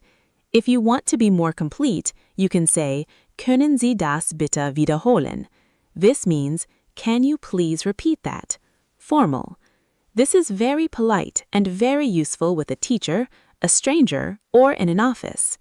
If you are speaking to a friend or a classmate, you can say, Kannst du das bitte wiederholen? This means, can you please repeat that? Informal. You can also say, Noch einmal bitte. This means, one more time please. This is short and very useful. Now, let's ask someone to speak slowly. We can say, Bitte langsam. This means, slowly please. Or, Sprechen Sie bitte langsam. This means, please speak slowly. Formal. Informally, we can say, Sprich bitte langsam. This means, speak slowly please. Informal. So remember, Bitte wiederholen Sie. Please repeat. Können Sie das bitte wiederholen? Can you please repeat that? Formal. Noch einmal bitte. One more time please. Bitte langsam. Slowly please. These are survival phrases for every German beginner. Now, let's learn how to ask about meaning. A very important question is, Was bedeutet das? This means, what does that mean? Bedeutet means. For example, if you see a new word, you can ask, Was bedeutet das? What does that mean? You can also ask about a specific word. For example, Was bedeutet Hausaufgabe? This means, what does Hausaufgabe mean? The answer is, Hausaufgabe bedeutet homework. This means, Hausaufgabe means homework. Another very useful question is, Wie sagt man das auf Deutsch? This means, how do you say that in German? For example, Wie sagt man Book auf Deutsch? This means, how do you say book in German? The answer is Buch. Buch means book. You can also ask, Wie schreibt man das? This means, how do you write that? Or, how do you spell that? And, können Sie das bitte buchstabieren? This means, can you please spell that? Formal. So remember, was bedeutet das? What does that mean? Wie sagt man das auf Deutsch? How do you say that in German? Wie schreibt man das? How do you write that? These questions help you learn new words faster. Great! Now let's practice classroom phrases together. Listen first, then repeat slowly. Entschuldigung, excuse me. Ich verstehe nicht. I do not understand. Ich verstehe das nicht. I do not understand that. Ich verstehe die Aufgabe nicht. I do not understand the task. Bitte wiederholen Sie. Please repeat. Formal. Können Sie das bitte wiederholen? Can you please repeat that? Formal. Noch einmal bitte. One more time, please. Bitte langsam. Slowly, please. Sprechen Sie bitte langsam. Please speak slowly. Formal. Was bedeutet das? What does that mean? Wie sagt man das auf Deutsch? How do you say that in German? Wie schreibt man das? How do you spell that? Ich habe eine Frage. I have a question. Very good. Now let's make a short classroom conversation. Entschuldigung, ich verstehe nicht. Können Sie das bitte wiederholen? Bitte langsam. Was bedeutet das? Very good. Now you can survive many classroom situations in simple German. You can say that you do not understand, ask someone to repeat, ask someone to speak slowly, ask for meaning, and ask how to say or spell a word. This is a very important step for real learning. Next, we will continue with German nouns and articles. We will learn der, die, and das. These small words are very important in German A1. So let's continue step by step. Great!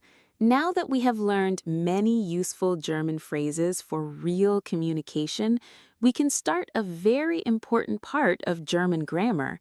Today, we will learn der, die, and das. In English, we usually say the. For example, the book, the table, the child. But in German, the word the can be der, die, or das. All three can mean the. But we do not choose them randomly. In German, every noun has a gender. A noun can be masculine, feminine, or neuter. So we use der with masculine nouns, die with feminine nouns, and das with neuter nouns. For example, der Mann. This means the man. Die Frau. This means the woman. And das Kind. This means the child. Do not worry if this feels new. At A1 level, the most important habit is simple. Learn every noun with its article. Not only Buch, but das Buch. Not only Lampe, but die Lampe.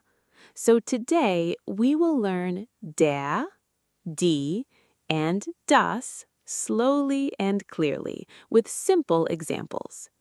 Great! Now, let's look at der. Der means the. We use der with masculine nouns. For example, der Mann. This means the man. Another example, der Vater. This means the father. And der Bruder. This means the brother. These examples are easy because they are male people, but German grammar is not always about real-life gender. Sometimes a thing can also be masculine. For example, der Tisch. This means the table. A table is not a man, but in German, Tisch is masculine, so we say der Tisch. Another useful example is der Stuhl. This means the chair. And der Bus. This means the bus. So remember, der Mann, the man, der Vater, the father, der Tisch, the table, der Stuhl, the chair, der Bus, the bus. When the noun is masculine, we use der. Great! Now let's look at die. Die means the. We use die with feminine nouns. For example, die Frau. This means the woman. Another example, die Mutter. This means the mother. And die Schwester. This means the sister. These examples are easy because they are female people. But again, German grammar is not always about real-life gender. For example, die Lampe. This means the lamp. A tamp is not a woman, but in German, Lampe is feminine. So we say die Lampe. Another useful example is die Tasche. This means the bag. And die Schule. This means the school. And die Stadt. This means the city. So remember, die Frau, the woman, die Mutter, the mother, die Lampe, the lamp, die Tasche, the bag, die Schule, the school, die Stadt, the city. When the noun is feminine, we use die. One small note, die is also used for plural nouns. For example, die Bücher. This means the books. But for now, focus on the basic idea. Der, die, and das with singular nouns. Great! Now let's look at das. Das means the. We use das with neuter nouns. For example, das Kind. This means the child. Another example, das Baby. This means the baby. And one very important word, das Mädchen. This means the girl. This can feel strange because Mädchen means girl, but in German grammar, Mädchen is neuter. So we say das Mädchen. Now let's see more examples. Das Buch. This means the book. Das Auto. This means the car. Das Haus. This means the house. And das Handy. This means the phone. Now let's practice all three articles together. Der Mann, the man, die Frau, the woman, das Kind, the child, der Tisch, the table, die Lampe, the lamp, das Buch, the book. Very good. Now you know the three German definite articles, der, die, and das. They all can mean the, but in German, each noun has its own article. So your new habit is learn every noun with its article. Der Tisch, die Lampe, das Buch. This is one of the most important habits in German A1. Next, we will continue with indefinite articles, ein and eine. They mean a or an. So let's continue step by step.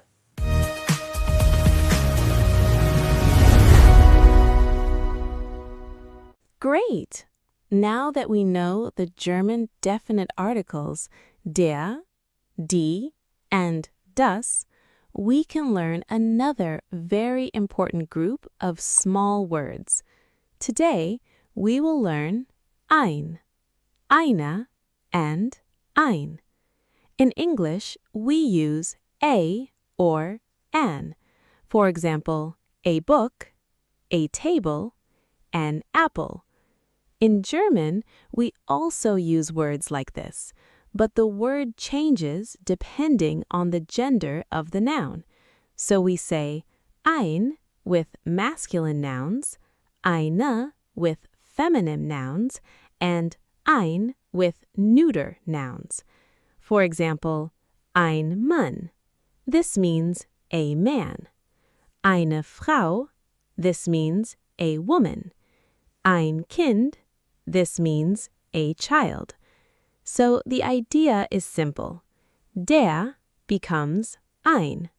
Die becomes eine, and das becomes ein.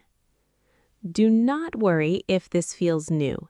We will learn it slowly with simple examples, and we will connect it to what we already know from der, die, and das.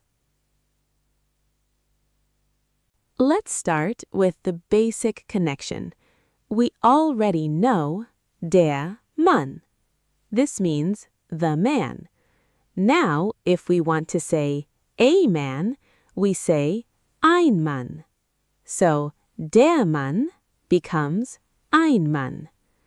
Another example, der Tisch. This means the table. A table is ein Tisch.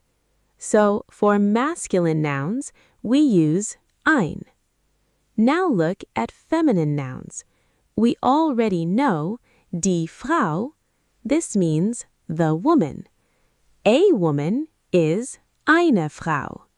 So, die Frau becomes eine Frau. Another example, die Lampe. This means the lamp. A lamp is eine Lampe. So, for feminine nouns, we use eine. Now look at neuter nouns. We already know das Kind. This means the child. A child is ein Kind. And das Buch. This means the book. A book is ein Buch.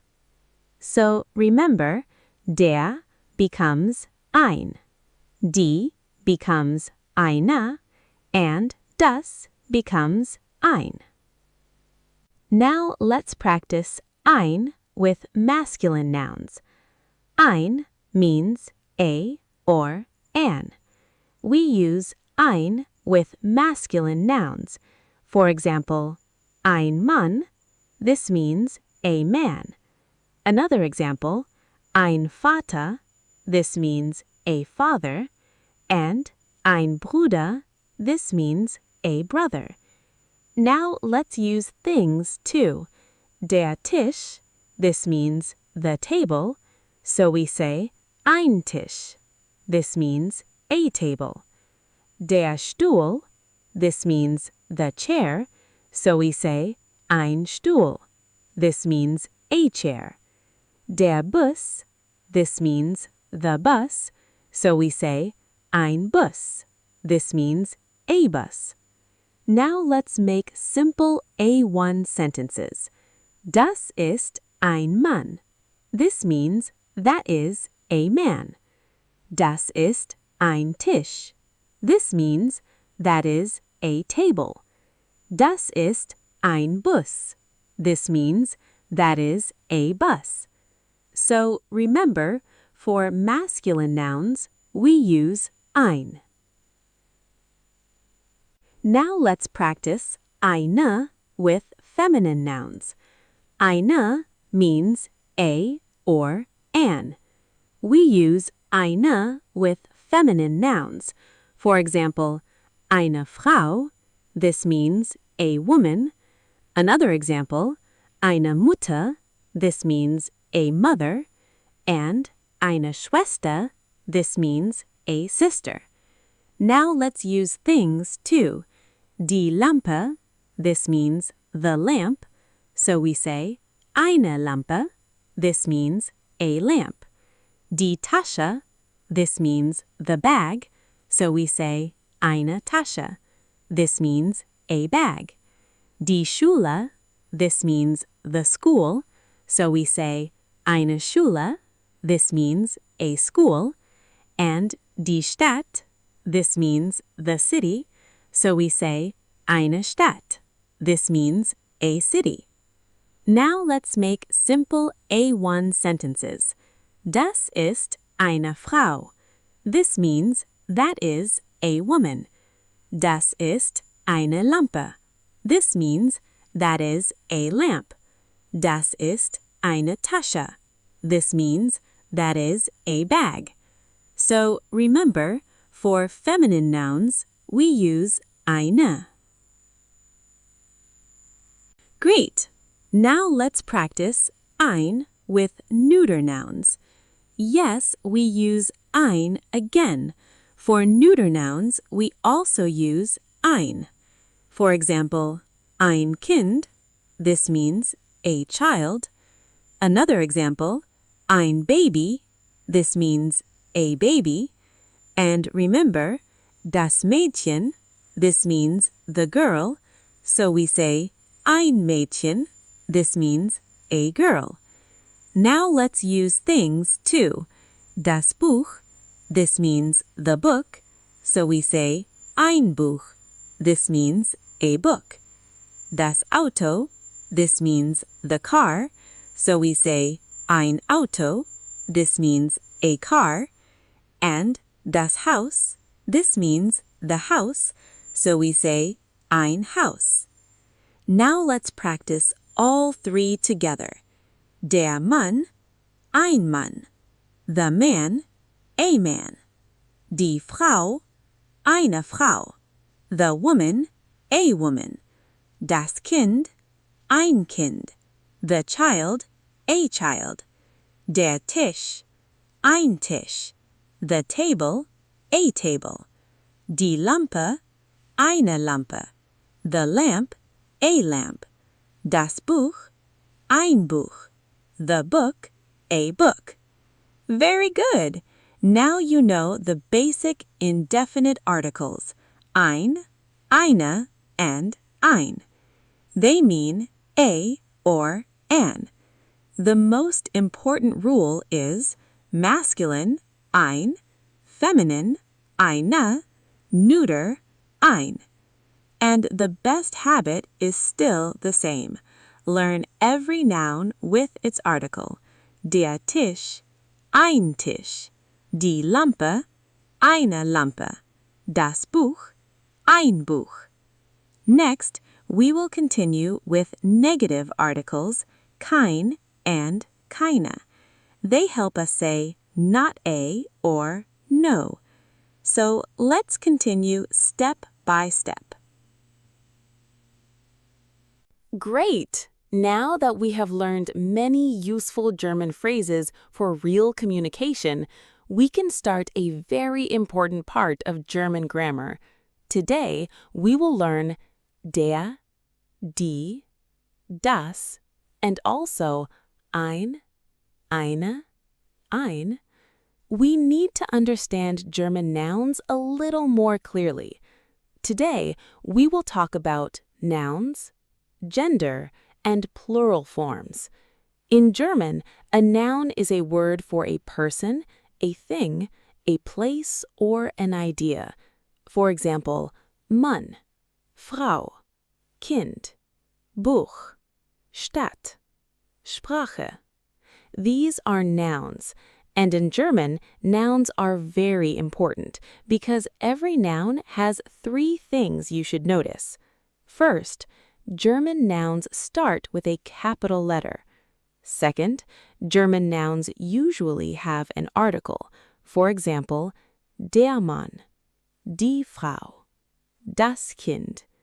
And third, German nouns have a plural form. For example, das Buch becomes die Bücher. This means the book becomes the books. So today, we will learn how to recognize nouns, how to learn them with their articles, and how to notice some common plural forms. Do not worry, you do not need to memorize every plural today, but you do need to build the right habit from the beginning. Let's start with capital letters. In German, all nouns start with a capital letter. This is different from English. In English, we usually write the book, the table, the city. But in German, we write das Buch, der Tisch, die Stadt. Buch starts with a capital B, Tisch starts with a capital T, and Stadt starts with a capital S. This helps you recognize nouns quickly when you read German. For example, Ich lese ein Buch. I am reading a book. The word Buch starts with a capital letter because it is a noun. Another example, Der Tisch ist groß. The table is big. Tisch starts with a capital T. And Ich wohne in einer Stadt. I live in a city. Stadt starts with a capital S. So remember, in German, nouns always start with a capital letter. Mann, Frau, Kind, Buch, Tisch, Lampe, Stadt, Sprache. This is one of the easiest things to notice in German reading. Now let's talk about the article with the noun.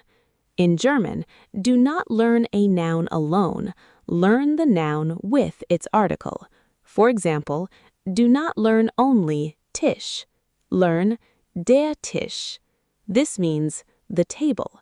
Do not learn only Lampe. Learn die Lampe. This means the lamp. Do not learn only Buch. Learn das Buch. This means the book. Why is this important? Because the article tells you the gender of the noun. Der means masculine, die means feminine, and das means neuter. So when you learn der Tisch, you know that Tisch is masculine. When you learn die Lampe, you know that Lampe is feminine. And when you learn das Buch, you know that Buch is neuter. This will help you later with sentences, questions, negatives, and adjectives. So build this habit now. Article plus noun.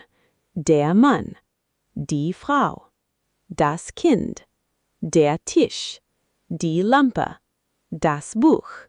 Very good. German nouns become much easier when you learn them as small, complete phrases.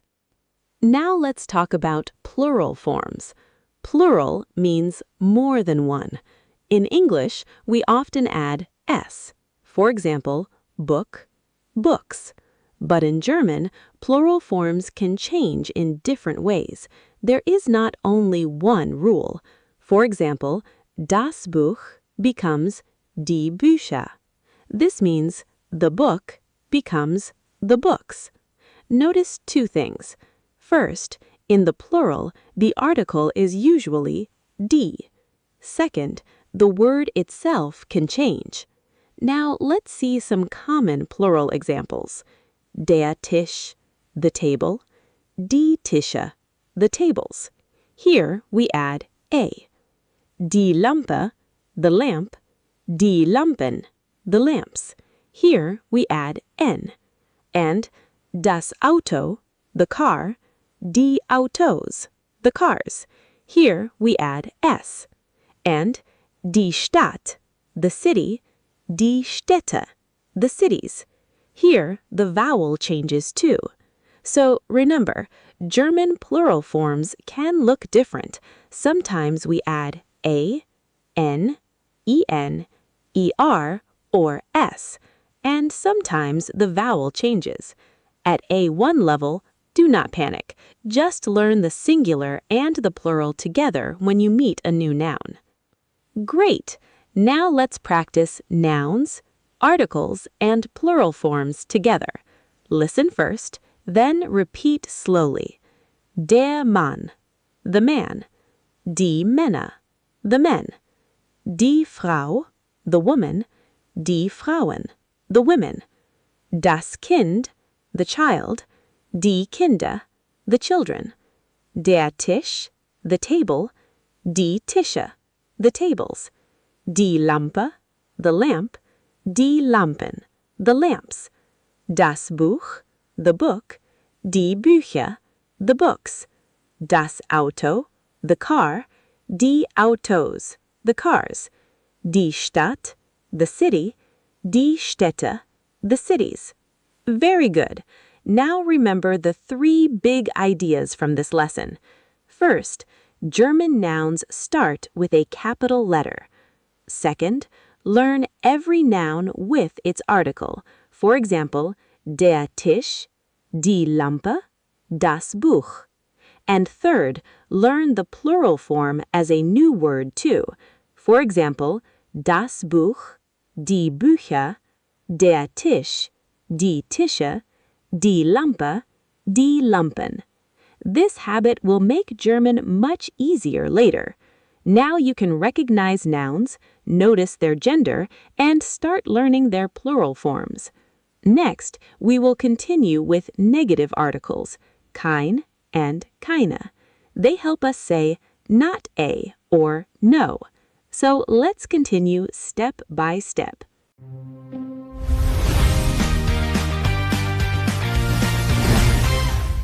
Great!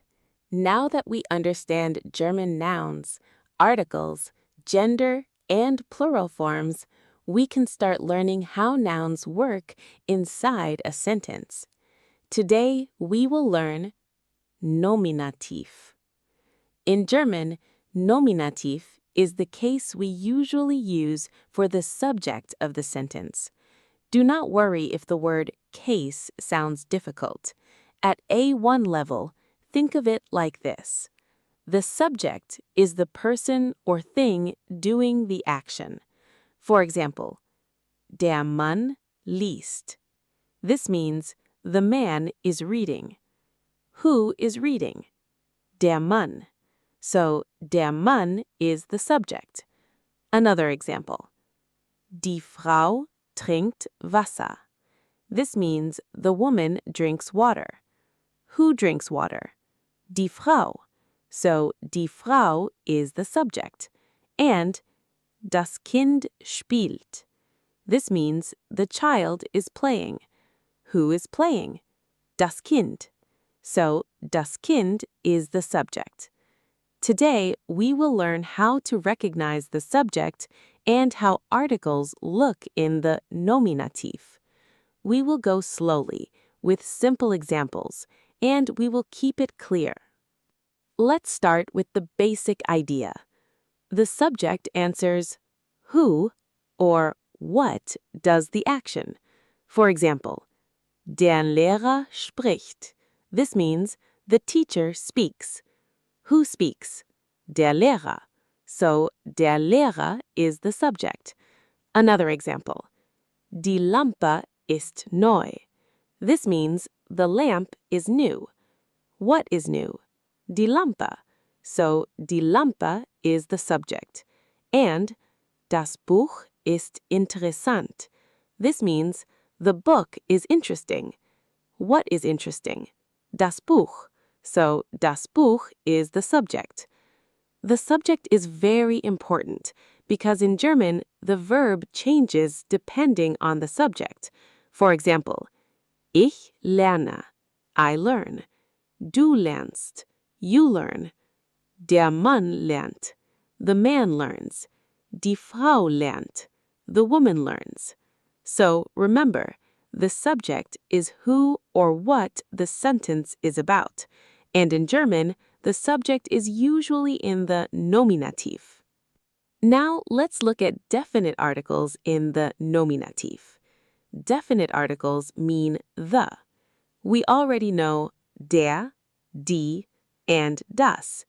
In the nominative, we use der for masculine nouns, die for feminine nouns, and das for neuter nouns. For example, der Mann. This means the man. Die Frau. This means the woman. Das Kind. This means the child. Now let's use them as subjects. Der Mann arbeitet. This means the man works. Die Frau liest.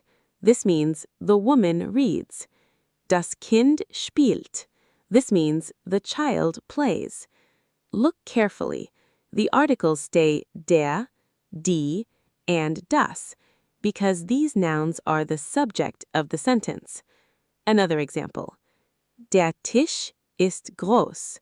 This means the table is big. Die Lampe ist schön. This means the lamp is beautiful. Das Buch ist neu. This means the book is new. So remember, in the nominative, the definite articles are der, die, and das. Now let's look at indefinite articles in the nominative. Indefinite articles mean a or an. We already know ein, eine, and ein. In the nominative, we use ein for masculine nouns, eine for feminine nouns, and ein for neuter nouns. For example, ein Mann, this means a man. Eine Frau, this means a woman. Ein Kind, this means a child. Now let's use them as subjects. Ein Mann arbeitet.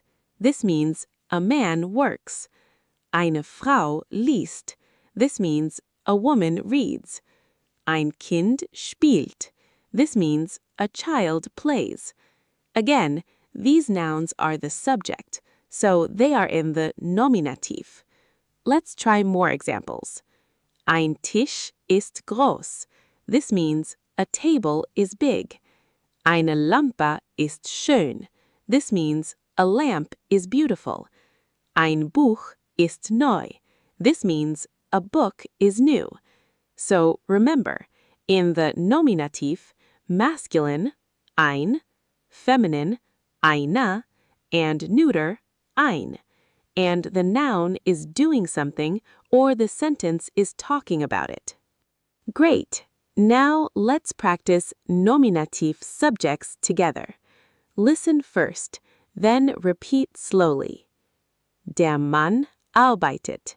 The man works. Ein Mann arbeitet. A man works. Die Frau liest. The woman reads. Eine Frau liest. A woman reads. Das Kind spielt. The child plays. Ein Kind spielt. A child plays. Der Tisch ist groß. The table is big. Ein Tisch ist groß. A table is big. Die Lampe ist schön. The lamp is beautiful. Eine Lampe ist schön. A lamp is beautiful.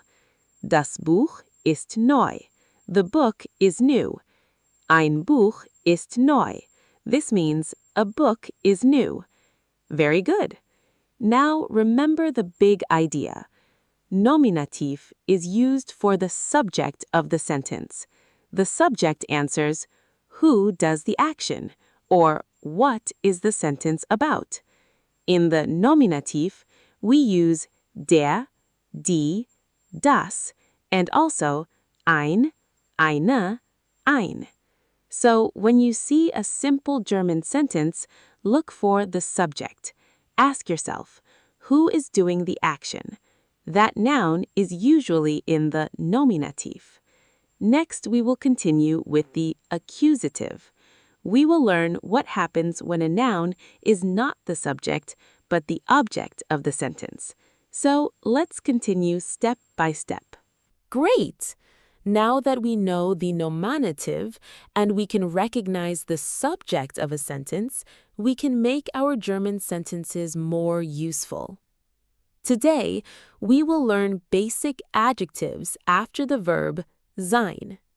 Sein means to be. Adjectives are words that describe people, things, places, or situations. For example, in English, we say, the car is expensive. The apartment is small. The book is new. In German, we can say, das Auto ist teuer. This means the car is expensive. Die Wohnung ist klein. This means the apartment is small. Das Buch ist neu. This means the book is new. So the basic pattern is subject, sein, adjective. For example, das Auto ist teuer. Das Auto is the subject, ist the verb, teuer is the adjective. Today, we will learn this pattern slowly and clearly, and we will practice some very useful opposite adjectives. Let's start with the basic structure. In German, we can use the verb sein with an adjective. For example, das Haus ist groß. This means the house is big. Die Tasche ist neu. This means the bag is new. Der Kaffee ist heiß. This means the coffee is hot. Das Wasser ist kalt. This means the water is cold. Look carefully. The adjective comes after the verb sein. So we say, das Haus ist groß, not das Haus groß ist. The verb is still important. Now let's use people. Ich bin müde.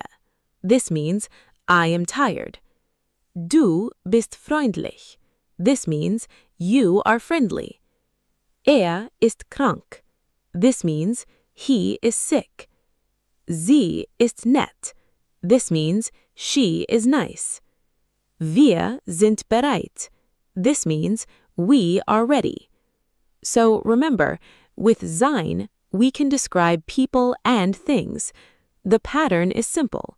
Subject, sein, adjective. Now let's practice some useful opposites. Opposites help you learn two words together.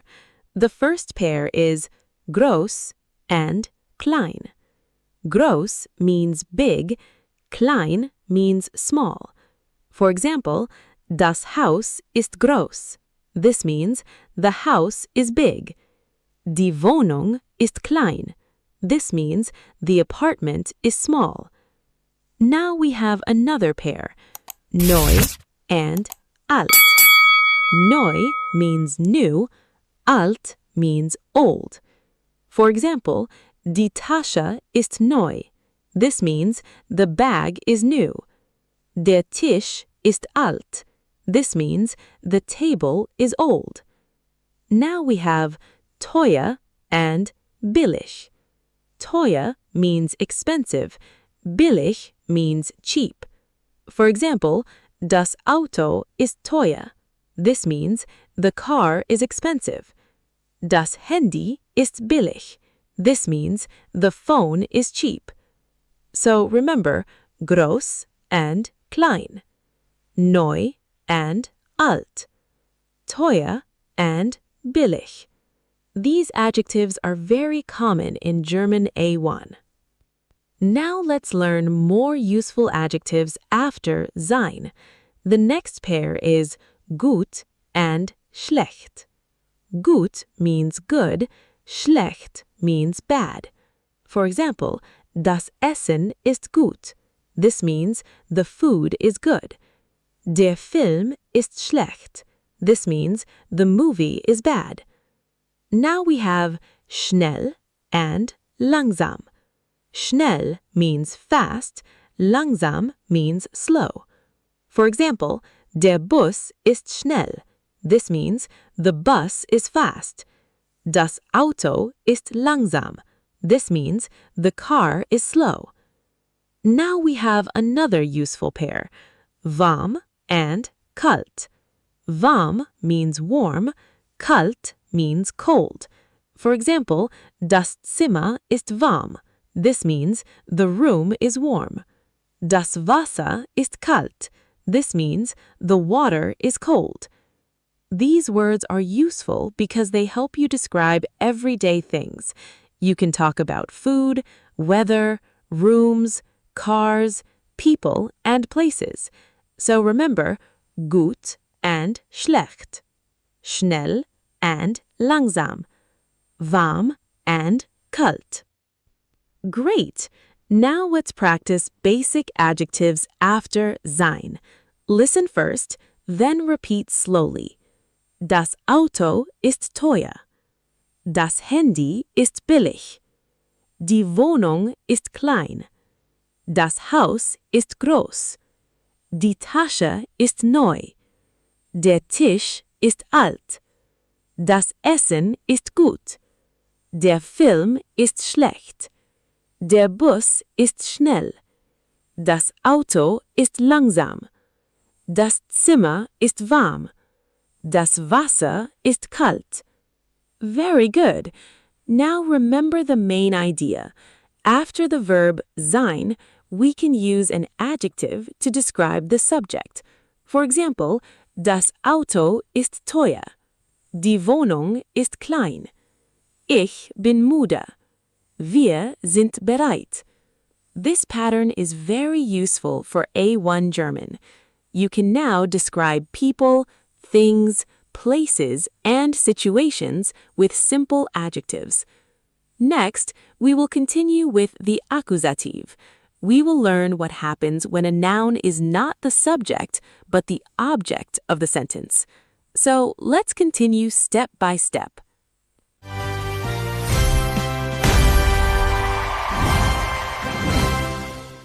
Great! Now that we know how to use adjectives after the verb sein, we can learn one more simple idea. Today, we will look at adjectives before nouns. In the last part, we said things like Der Tisch ist klein. This means the table is small. Here, the adjective comes after the verb ist. But sometimes the adjective comes before the noun. For example, ein kleiner Tisch. This means a small table. Eine kleine Tasche. This means a small bag. Ein kleines Zimmer. This means a small room. Look carefully. The adjective changes a little. We do not only say ein klein Tisch. We say ein kleiner Tisch. We do not say eine kleine Tasche. We say eine kleine Tasche. And we do not say ein klein Zimmer. We say ein kleines Zimmer. Do not worry.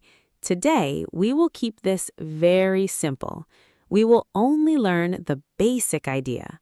When an adjective comes before a noun, it often gets a small ending.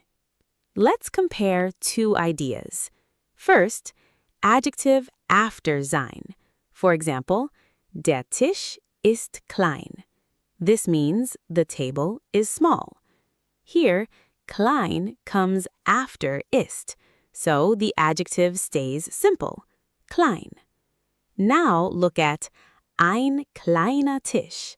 This means a small table.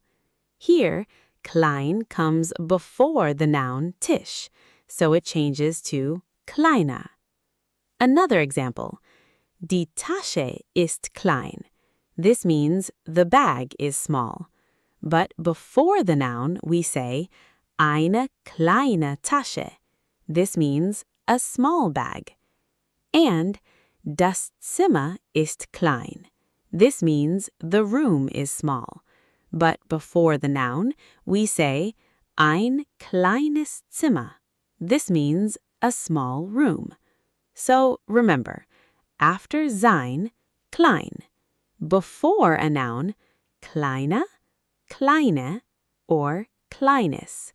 Today, we will practice this slowly and clearly. Now let's start with masculine nouns. We already know der Tisch, this means the table, and ein Tisch, this means a table.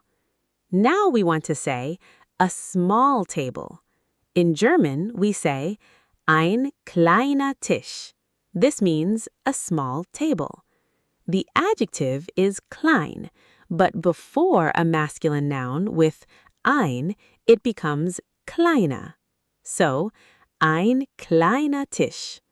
Another example, der Bus, the bus, ein Bus, a bus. Ein schneller Bus, this means a fast bus.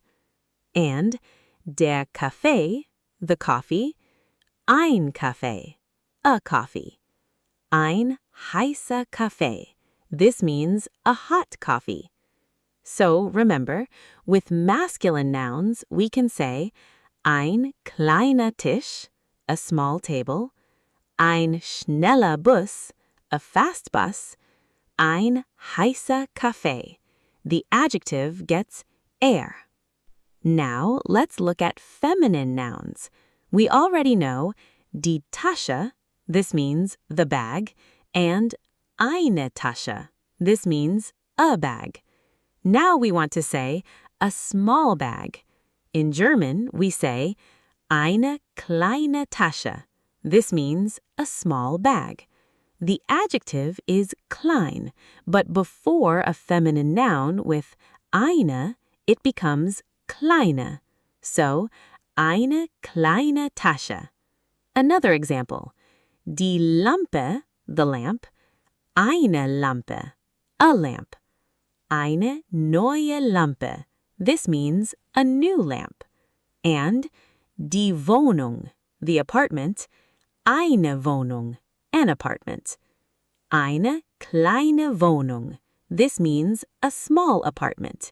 So remember, with feminine nouns, we can say eine kleine Tasche, a small bag, eine neue Lampe, a new lamp, eine kleine Wohnung, a small apartment. The adjective gets a. Great! Now let's look at neuter nouns. We already know das Zimmer, the room, and ein Zimmer, a room. Now we want to say a small room. In German, we say ein kleines Zimmer. This means a small room.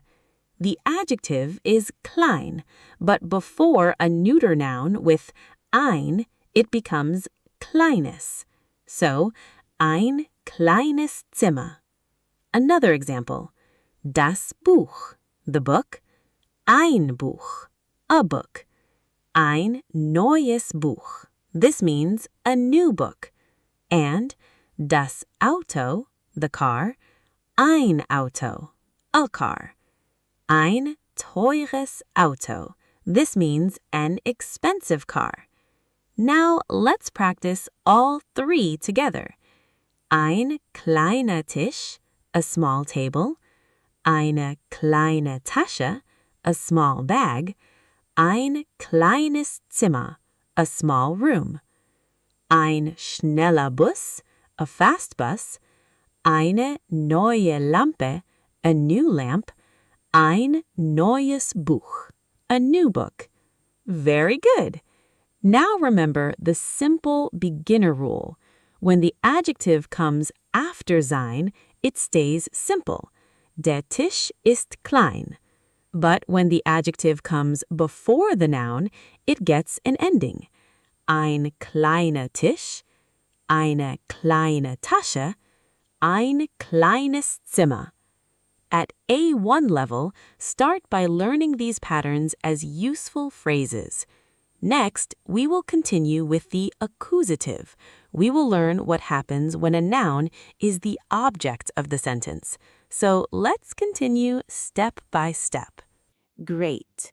Now that we know the subject of the sentence and we know the nominative, we can now learn a new simple idea. Today we will start with accusative. Do not worry. At A1 level, we will keep it very simple. The nominative is usually for the subject. The subject is the person or thing doing the action. But the accusative is often used for the direct object. The direct object is the person or thing that receives the action. For example, ich lese ein Buch. This means I am reading a book. Who is reading? Ich. So, ich is the subject. What am I reading? Ein Buch. So, ein Buch is the direct object. Another example. Ich sehe den Mann. This means I see the man. Who sees? Ich. Who do I see? Den Mann. So, today we will learn how to recognize the direct object using two helpful questions, wenn and was. Let's start by comparing the subject and the direct object. The subject does the action. The direct object receives the action. For example, der Mann liest ein Buch. This means the man is reading a book. Who is reading? Der Mann. So, der Mann is the subject. What is he reading? Ein Buch. So, ein Buch is the direct object. Another example. Die Frau kauft eine Tasche. This means the woman buys a bag. Who buys? Die Frau. So, die Frau is the subject. What does she buy? Eine Tasche. So, eine Tasche is the direct object. One more example. Das Kind trinkt Wasser. This means the child drinks water. Who drinks? Das Kind. What does the child drink? Wasser.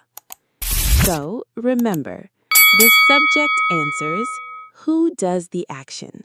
The direct object answers, who or what receives the action. In German, this object is often in the accusative. Now let's use the question was. Was means what. We use was when the direct object is a thing, food, a drink, or an idea. For example, ich lese ein Buch. This means I am reading a book. Ask, was lese ich? This means, what am I reading? Answer, ein Buch, a book. Another example, du trinkst Wasser. This means you are drinking water. Ask, was trinkst du? This means, what are you drinking? Answer, Wasser, water. Another example, kauft ein Auto. This means he buys a car. Ask, was kauft er? This means, what does he buy? Answer, ein Auto. So remember, for things we often ask was, what? This helps you find the direct object in the sentence. Now let's use the question then. Then means whom or who when we ask about a person as the direct object. For example, ich sehe den Mann. This means I see the man. Ask, wen sehe ich? This means whom do I see? Or, more naturally, who do I see? Answer, den Mann. Another example, du siehst die Frau. This means you see the woman. Ask, wen siehst du? This means who do you see? Answer, die Frau, the woman. Another example, wir treffen Omar. This means we meet Omar. Ask, wen treffen wir? This means who do we meet?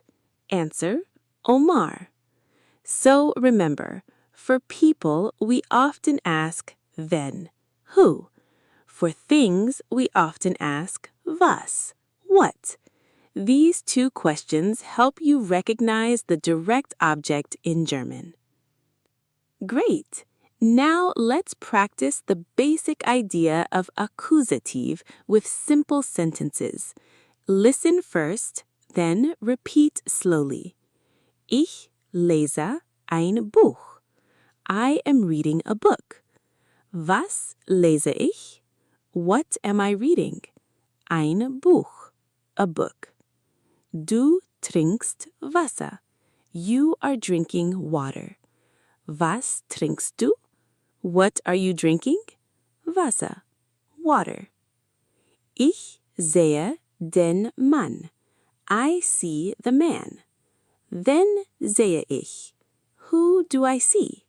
Den Mann, the man. Du siehst die Frau. You see the woman. Wen siehst du? Who do you see? Die Frau, the woman. Very good. Now remember the big idea. The nominative is usually the subject. The subject does the action. The accusative is often the direct object. The direct object receives the action. Ask wer for the subject. Ask wen for a person as the object. Ask was for a thing as the object. Next, we will continue with the articles in accusative. We will learn what happens to der, die, and das when the noun is the object of the sentence. So, let's continue step by step.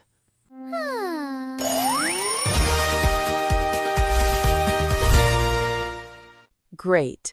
Now that we know the basic idea of accusative, we can learn what happens to articles inside the accusative. In the last part, we learned that the accusative is often used for the direct object. The direct object is the person or thing that receives the action. For example, ich sehe den Mann. This means, I see the man. Here, ich is the subject, and den Mann is the direct object. Now here is the most important point. In the accusative, only the masculine article changes clearly, so der becomes den, ein becomes einen, kein becomes keinen, and mein becomes meinen. This is very important at A1 level. But do not worry. The idea is simple. Masculine changes. Feminine stays mostly the same. Neuter stays mostly the same. Today, we will focus slowly on the masculine changes with clear examples. Let's start with der and den. In the nominative, we say der Mann. This means the man. For example, der Mann ist hier. This means the man is here. Here, der Mann is the subject, so we use der.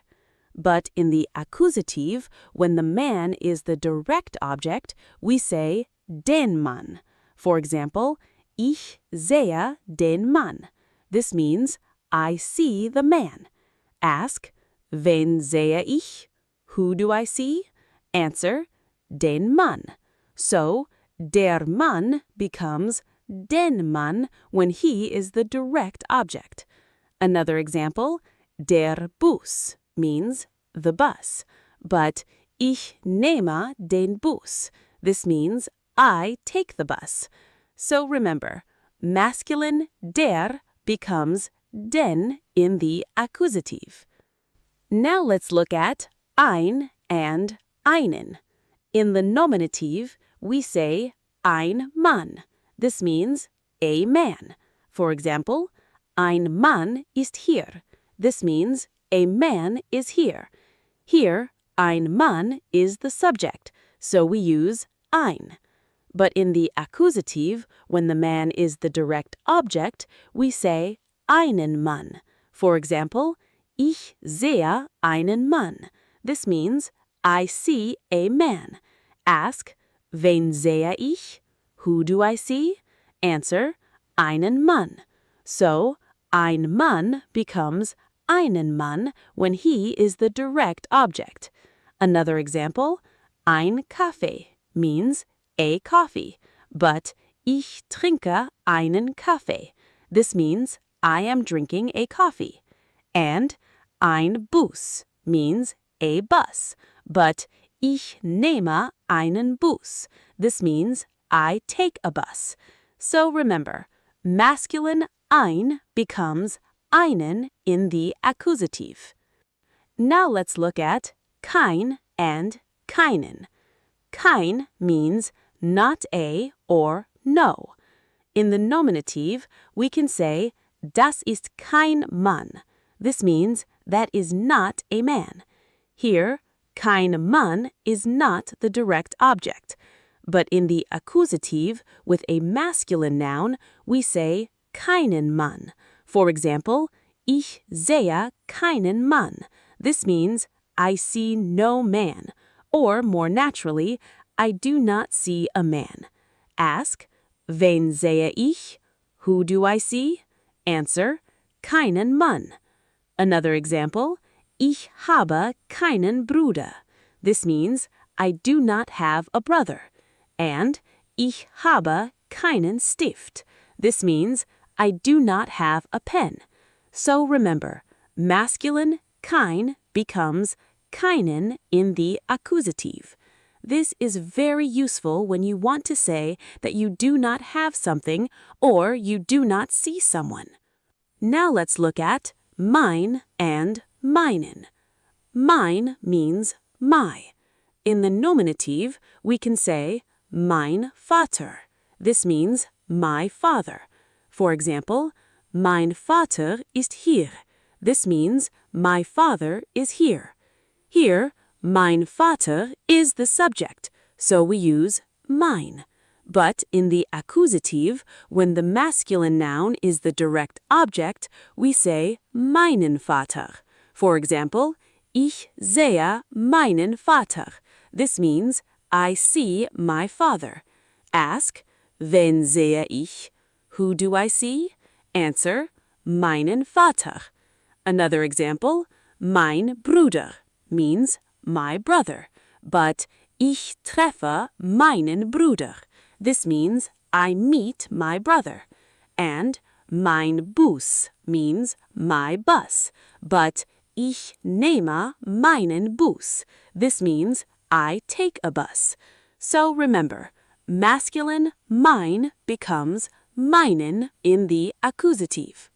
The pattern is the same. Ein becomes einen.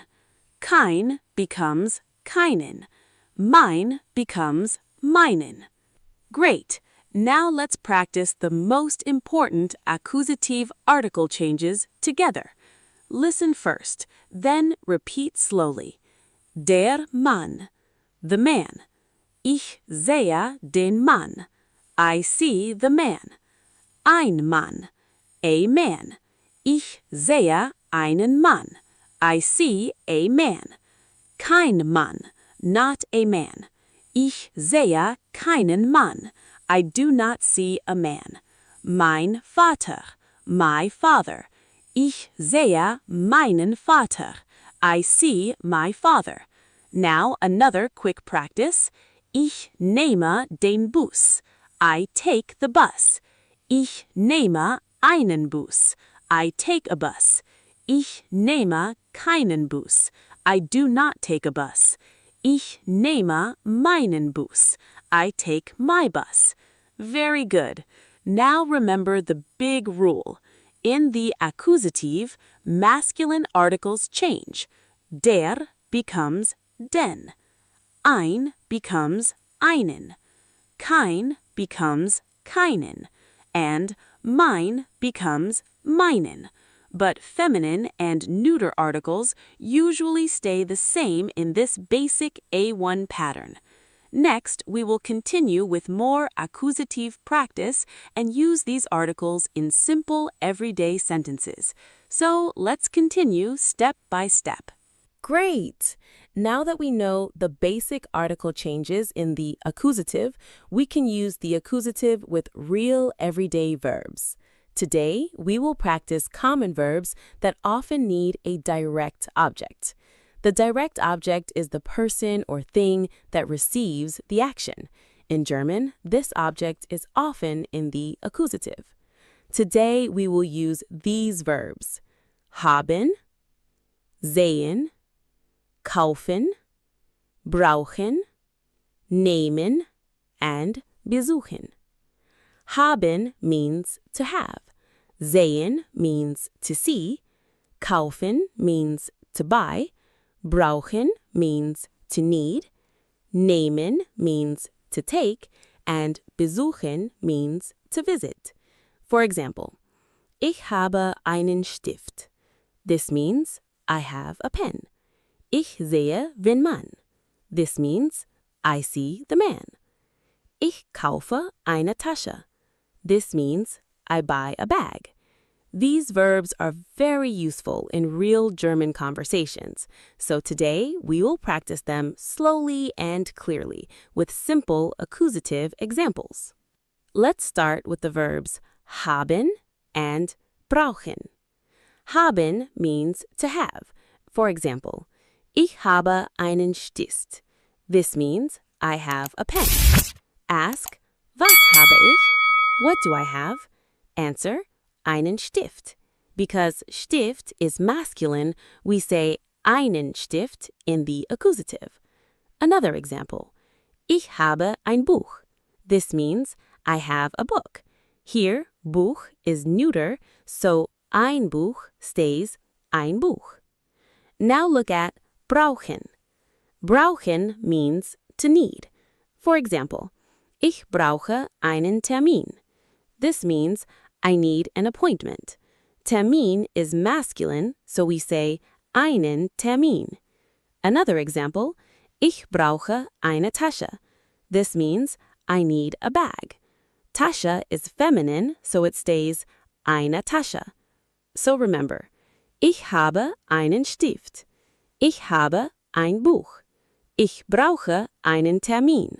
Ich brauche eine Tasche. With haben and brauchen, ask was, what. Now let's use the verb sehen. Sehen means to see. This verb is very common with the accusative. For example, ich sehe den Mann. This means I see the man. Ask, wen sehe ich? Who do I see?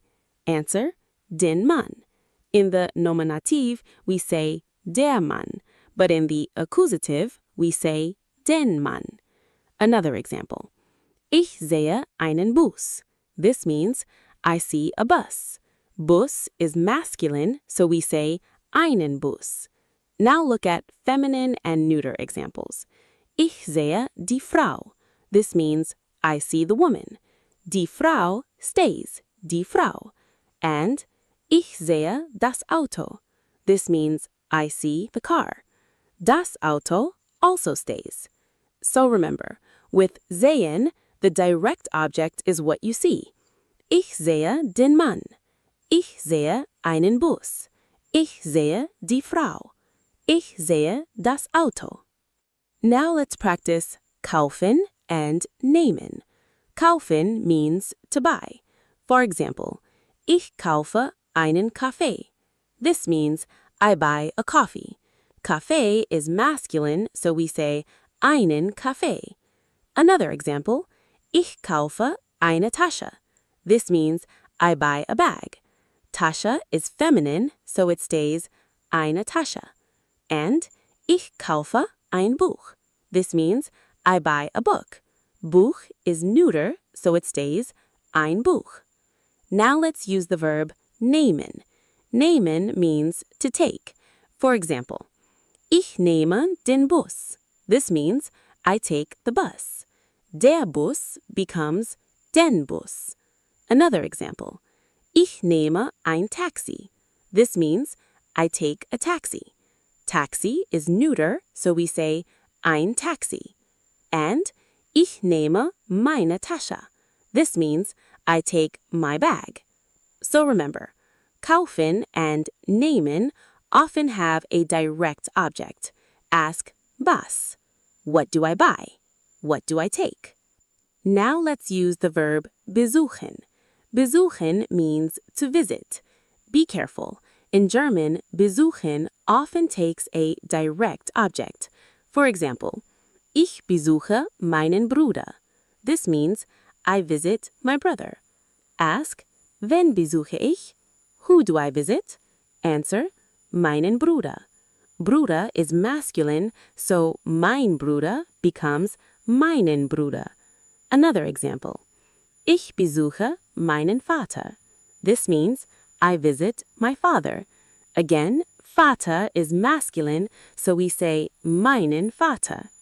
Now look at a feminine example. Ich besuche meine Mutter. This means I visit my mother. Mutter is feminine, so meine Mutter stays, meine Mutter. And ich besuche Anna. This means I visit Anna. With names, the form often looks simple. So remember, with besuchen, ask wen. Who do I visit? Ich besuche meinen Bruder. Ich besuche meinen Vater. Ich besuche meine Mutter. Ich besuche Anna. Great! Now let's practice common verbs with the accusative. Listen first, then repeat slowly. Ich habe einen Stift. I have a pen. Ich habe ein Buch. I have a book. Ich brauche einen Termin. I need an appointment. Ich brauche eine Tasche. I need a bag. Ich sehe den Mann. I see the man. Ich sehe das Auto. I see the car. Ich kaufe einen Kaffee. I buy a coffee. Ich kaufe ein Buch. I buy a book. Ich nehme den Bus. I take the bus. Ich nehme ein Taxi. I take a taxi. Ich besuche meinen Bruder. I visit my brother. Ich besuche meine Mutter. I visit my mother. Very good. Now remember the main idea. Many common verbs use a direct object. For things, ask was, what. For people, ask wen, who. And in the accusative, masculine articles change. Der becomes den. Ein becomes einen. Kein becomes keinen. And mein becomes meinen. Next, we will continue practicing the accusative with more useful A1 sentences, so this pattern becomes clear and natural.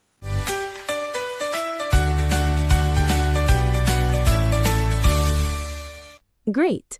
Now that we have practiced the accusative with common verbs, we can learn a very useful shortcut. Today, we will learn accusative pronouns. A pronoun is a small word that replaces a noun. For example, instead of saying the man again and again, we can say him. In German, we can do the same. For example, ich sehe den Mann. This means I see the man.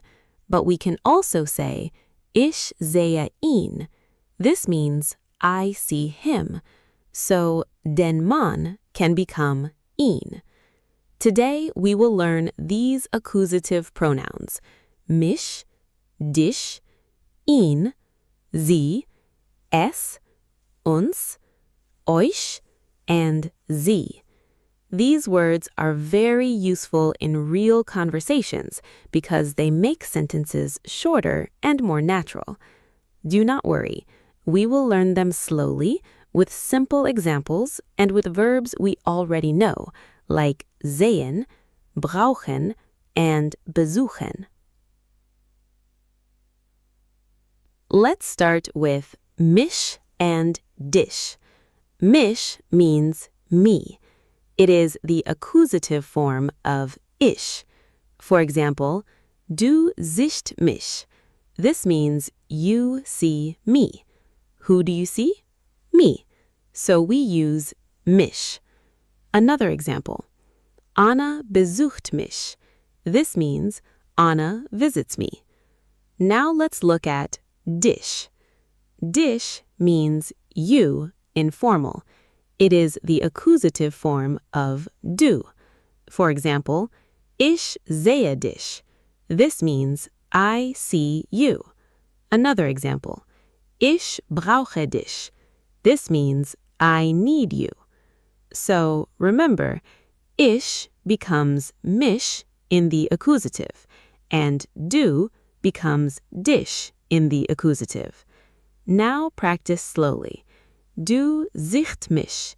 You see me. Ich sehe dich. I see you. Now let's look at ihn, sie, and es. These pronouns replace him, her, and it. First, ihn. Ihn means him. It is the accusative form of For example, ich sehe den Mann. This means I see the man. We can also say ich sehe ihn. This means I see him. So den Mann becomes ihn. Now look at sie. Sie means her. It is the accusative form of sie. For example, ich sehe die Frau. This means I see the woman. We can also say ich sehe sie. This means I see her. So die Frau becomes sie.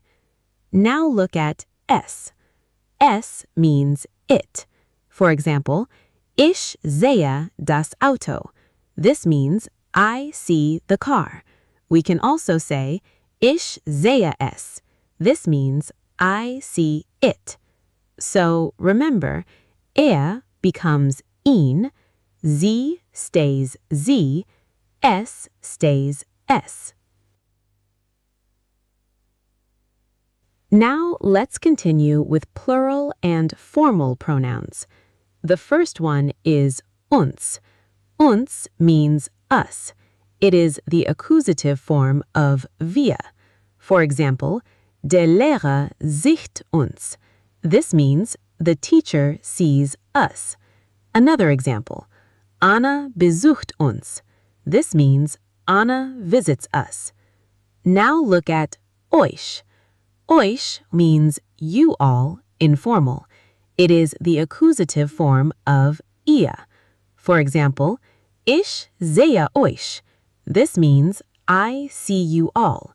Another example, ich brauche euch. This means I need you all. Now we have sie. Sie means you, formal. In the accusative, formal sie stays sie. For example, ich sehe sie. This means I see you, formal. And ich brauche sie.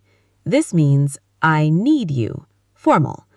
So remember, wir becomes uns, ihr becomes euch, formal sie stays sie. Great! Now let's practice the accusative pronouns together. Listen first, then repeat slowly. Du siehst mich. You see me. Ich sehe dich. I see you. Ich sehe ihn. I see him. Ich sehe sie. I see her. Ich sehe es. I see it. Der Lehrer sieht uns. The teacher sees us. Ich sehe euch. I see you all. Ich sehe sie. I see you. Formal. Now let's practice with another verb, brauchen. Ich brauche dich. I need you. Ich brauche ihn. I need him. Ich brauche sie. I need her. Ich brauche euch. I need you all. Very good. Now remember the big idea. In the accusative, pronouns can replace direct objects. Instead of den Mann, we can say ihn. Instead of die Frau, we can say sie. Instead of das Auto, we can say es. The most important forms are mich, dich, ihn, sie, es, uns, euch, and sie. Next, we will continue with more useful German sentence patterns so you can use these pronouns in real A1 conversations. Great! Now that we have learned the accusative pronouns, we can make our German sentences more useful. Today, we will learn how to say not. In German, the word is nicht. Nicht means not. We use nicht when we want to make a sentence negative. For example, ich lerne Deutsch. This means I am learning German. But if we want to say I am not learning German, we say ich lerne nicht Deutsch. This means I am not learning German. Another example, das Auto ist teuer. This means the car is expensive. Negative, das Auto ist nicht teuer. This means the car is not expensive. So today, we will learn how to use nicht with verbs, with adjectives, and with full ideas.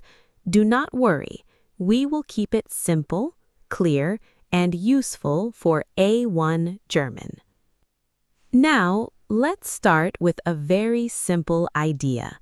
Nicht can make an action negative. For example, ich komme. This means I am coming. Negative, ich komme nicht. This means I am not coming. Another example, ich arbeite. This means I am working. Negative, ich arbeite nicht. This means I am not working. And ich lerne. This means I am learning. Negative, ich lerne nicht. This means I am not learning. In many short sentences, nicht comes near the end of the sentence. For example, ich komme nicht. Ich arbeite nicht. Ich lerne nicht. Now, let's use a little more information. Ich arbeite heute nicht. This means I am not working today. And ich lerne heute nicht. This means I am not learning today. So remember, for simple actions, use nicht to say not. Now, let's use nicht with adjectives. Adjectives describe people, things, places, or situations. For example, das Auto ist teuer. This means the car is expensive. Negative, das Auto ist nicht teuer. This means the car is not expensive. Look carefully. With adjectives after sein, nicht usually comes before the adjective. Another example, die Wohnung ist klein. This means the apartment is small. Negative, die Wohnung ist nicht klein. This means the apartment is not small. Another example, das Essen ist gut. This means the food is good. Negative, das Essen ist nicht gut. This means the food is not good. Now with people, ich bin müde. This means I am tired. Negative, ich bin nicht müde. This means I am not tired. And wir sind bereit. This means we are ready. Negative, wir sind nicht bereit. This means we are not ready. So remember, with adjectives, we often say nicht teuer, nicht klein, nicht gut, nicht müde. Now, let's use nicht to make a full idea negative. Sometimes we do not only negate one small word, we negate the whole idea. For example, ich verstehe das. This means I understand that. Negative, ich verstehe das nicht. This means I do not understand that. Another example, ich brauche das nicht. This means I do not need that. Now, with an accusative pronoun, ich sehe ihn. This means I see him. Negative, ich sehe ihn nicht. This means I do not see him. Another example, ich sehe sie. This means I see her. Negative, ich sehe sie nicht. This means I do not see her. And ich nehme den Bus. This means I take the bus. Negative, ich nehme den Bus nicht. This means I do not take the bus. So remember, in many simple sentences, nicht comes near the end when we negate the whole idea. Great! Now let's practice negation with nicht. Listen first, then repeat slowly. Ich komme nicht. I am not coming. Ich arbeite heute nicht. I am not working today. Ich lerne heute nicht. I am not learning today. Das Auto ist nicht teuer. The car is not expensive. Die Wohnung ist nicht klein. The apartment is not small. Das Essen ist nicht gut. The food is not good. Ich bin nicht müde. I am not tired. Wir sind nicht bereit. We are not ready. Ich verstehe das nicht. I do not understand that. Ich brauche das nicht. I do not need that. Ich sehe ihn nicht. I do not see him. Ich nehme den Bus nicht. I do not take the bus. Very good. Now, remember the main idea. Nicht means not. We use nicht to negate verbs, adjectives, and full ideas. For example, ich komme nicht. Das Auto ist nicht teuer. Ich verstehe das nicht. This is a very important tool for real German conversation. Next, we will continue with another kind of negation, kein and keine.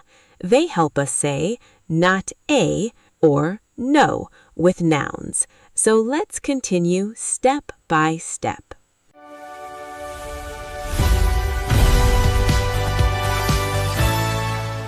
Great! Now that we know how to use nicht to make sentences negative, we can learn another very important way to say not or no in German. Today we will learn kein and keine. These words are used when we make nouns negative. For example, in English we can say, I have a book, and negative, I do not have a book. In German, we often say, Ich habe ein Buch. This means, I have a book. Negative, Ich habe kein Buch. This means, I do not have a book, or I have no book. Another example, Das ist eine Tasche. This means, that is a bag. Negative, Das ist keine Tasche. This means that is not a bag. So the idea is simple. Kein works like a negative version of ein, and keine works like a negative version of eine. Today we will learn how to use kein and keine with simple nouns, and we will also learn the difference between nicht and kein. Let's start with the basic forms. We already know ein Mann. This means a man. Negative, kein Mann. This means not a man or no man. Now look at eine Frau. This means a woman. Negative, keine Frau. This means not a woman or no woman. Now look at ein Kind. This means a child. Negative, kein Kind. This means not a child or no child. So remember, masculine, ein Mann, becomes kein Mann. Feminine, eine Frau, becomes keine Frau. Neuter, ein Kind, becomes kein Kind. Now let's use simple sentences. Das ist ein Mann. This means that is a man. Negative, das ist kein Mann. This means that is not a man. Das ist eine Tasche. This means that is a bag.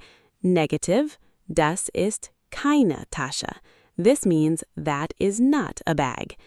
Das ist ein Buch. This means that is a book. Negative, das ist kein Buch. This means that is not a book. So remember, use kein or keine before a noun. Now let's use kein and keine with the verb haben. Haben means to have. This is very common in daily German. For example, ich habe ein Buch. This means I have a book. Negative, ich habe kein Buch. This means I do not have a book. Another example, ich habe eine Tasche. This means I have a bag. Negative, ich habe keine Tasche. This means I do not have a bag. Now look at a masculine noun in the accusative. Ich habe einen Stift. This means I have a pen. Negative, ich habe keinen Stift. This means I do not have a pen. Here, Stift is masculine, so in the accusative, einen Stift becomes keinen Stift. Another example, ich habe einen Bruder. This means I have a brother. Negative, ich habe keinen Bruder. This means I do not have a brother. So remember, ein Buch becomes kein Buch. Eine Tasche becomes keine Tasche. Einen Stift becomes keinen Stift. This is very useful when you talk about things you do not have. Now let's understand the difference between nicht and kein. This is very important. Use nicht when you make a verb, an adjective, or a full idea negative. For example, ich komme nicht. This means I am not coming. Here we negate the verb idea. Another example, das Auto ist nicht teuer. This means the car is not expensive. Here we negate the adjective, expensive. And ich verstehe das nicht. This means I do not understand that. Here we negate the full idea. But use kein or keine when you make a noun negative. For example, ich habe kein Auto. This means I do not have a car. Auto is a noun. Another example, ich habe keine Zeit. This means I do not have time. Zeit is a noun. And das ist kein Problem. This means that is not a problem. Problem is a noun. So remember, nicht is for verbs, adjectives, and full ideas. Kein and keine are for nouns. For example, ich arbeite nicht, ich habe keine Zeit, das ist kein Buch. This is a very important step for building real German sentences. Next, we will continue with more useful sentence patterns for everyday A1 communication. So let's continue step by step. Great! Now let's practice kein and keine together. Listen first. Then repeat slowly. Das ist ein Buch. That is a book. Das ist kein Buch. That is not a book. Das ist eine Tasche. That is a bag. Das ist keine Tasche. That is not a bag. Ich habe ein Auto. I have a car. Ich habe kein Auto. I do not have a car. Ich habe eine Wohnung. I have an apartment. Ich habe keine Wohnung. I do not have an apartment. Ich habe einen Stift. I have a pen. Ich habe keinen Stift. I do not have a pen. Ich habe einen Bruder. I have a brother. Ich habe keinen Bruder. I do not have a brother. Now compare ich komme nicht. I am not coming. Ich habe kein Auto. I do not have a car. Das Auto ist nicht teuer. The car is not expensive. Das ist kein Auto. That is not a car. Very good. Now remember the main idea. Use nicht to negate verbs, adjectives, and full ideas. Use kein and keine to negate nouns. For example, ich arbeite nicht. Ich habe keine Zeit. Das ist kein Buch. This is a very important step for building real German sentences. Next, we will continue with more useful sentence patterns for everyday A1 communication. So let's continue step by step. Great. Now that we know how to use articles like der, die, das, ein, eine, and also negative articles like kein and keine, we can learn another very useful group of small words. Today, we will learn possessive articles. Possessive articles help us say my, your, his, her, our, your plural, and your formal.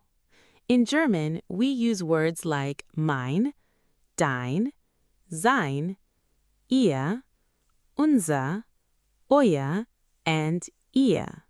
For example, das ist mein Buch. This means that is my book. Another example, das ist deine Tasche. This means that is your bag. And das ist sein Auto. This means that is his car. These words are very useful because they help you talk about your things, your family, your home, and people around you. Today, we will learn them slowly, clearly, and with simple A1 examples. Let's start with mein and dein. Mein means my. For example, mein Vater. This means my father. Meine Mutter. This means my mother. Mein Buch. This means my book. Look carefully. With masculine nouns, we say mein Vater. With feminine nouns, we say meine Mutter. With neuter nouns, we say mein Buch. Now let's look at dein. Dein means your, informal. For example, dein Vater. This means your father. Deine Mutter. This means your mother. Dein Buch. This means your book. Now let's use simple sentences. Das ist mein Buch. This means that is my book. Das ist meine Tasche. This means that is my bag. And das ist sein Auto. This means that is your car. Das ist deine Wohnung. This means that is your apartment. So remember, mein means my. Dein means your, informal. and the ending changes with the noun. Now let's look at sein and ihr. Sein means his.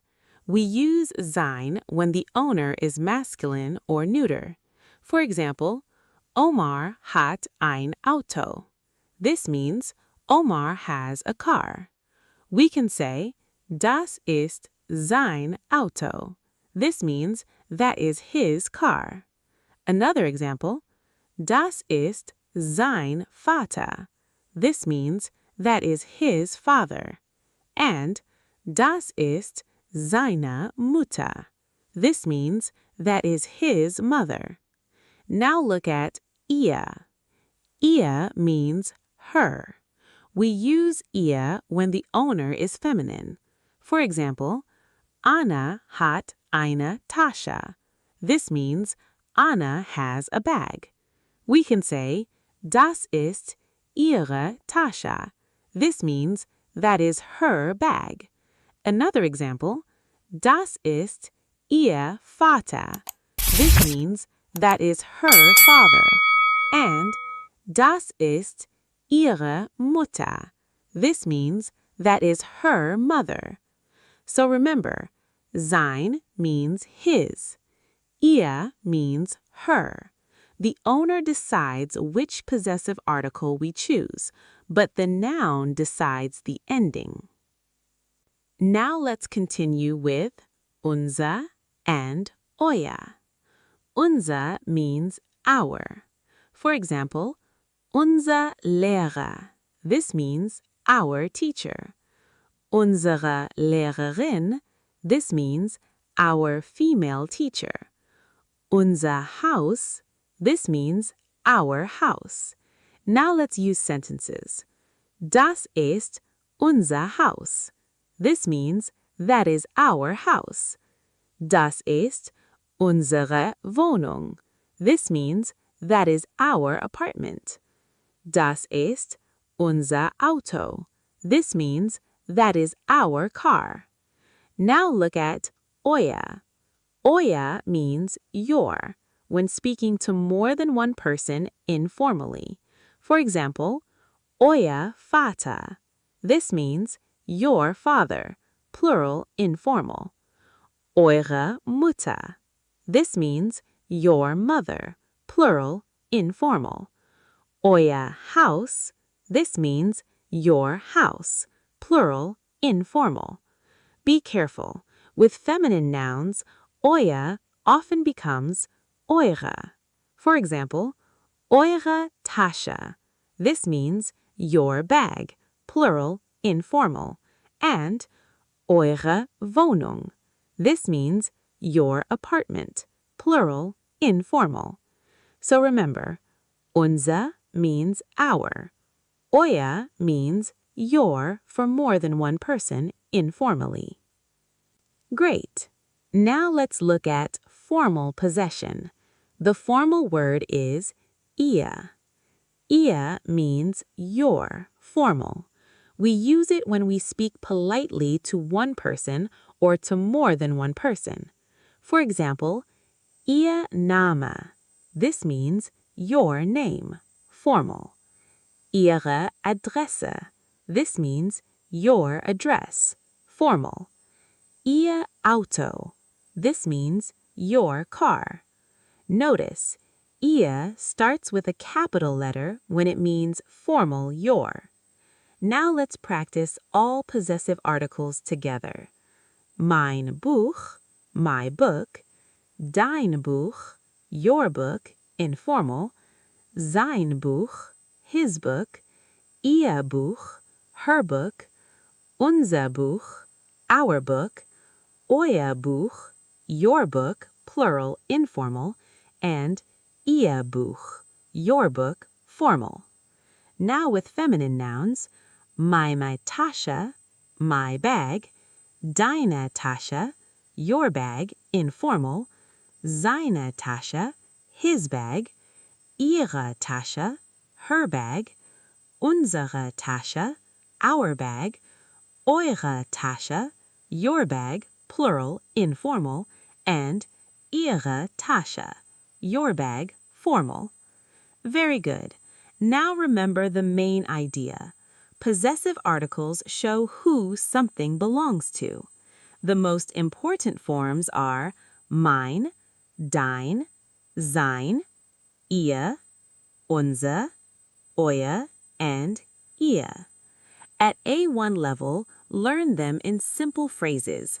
Mein Buch, my book, deine Tasche, your bag, sein Auto, his car, ihre Wohnung, her apartment, unser Haus, our house, eure Schule, your school, and ihr Name, your name. Next, we will continue with more useful everyday sentences using these possessive articles. So let's continue step by step.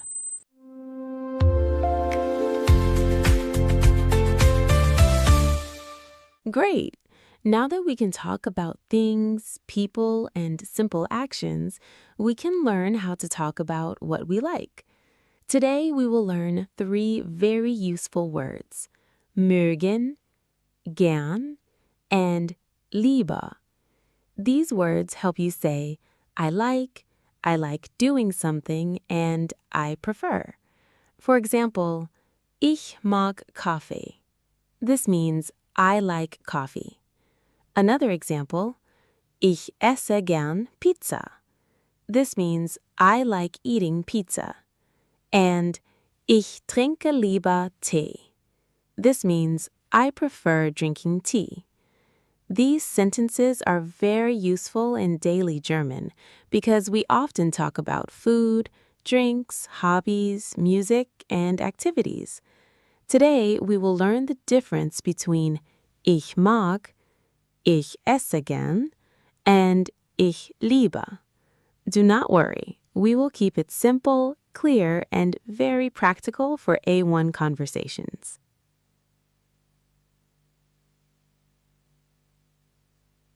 Let's start with mögen. Mögen means to like, but in simple A1 German, we often use the form ich mag. Ich mag means I like. For example, ich mag Kaffee. This means I like coffee. Another example, ich mag Musik. This means I like music. And ich mag Deutsch. This means I like German. Now let's look at more forms. Du magst means you like. For example, du magst Tee. This means you like tea. Mag means he likes. For example, mag Fußball. This means he likes football. Sie mag means she likes. For example, sie mag Schokolade. This means she likes chocolate. So remember, ich mag Kaffee. I like coffee. Du magst Tee. You like tea. Mag Fußball. He likes football. Sie mag Schokolade. She likes chocolate. With mögen, we often talk about things, people, food, drinks, or topics.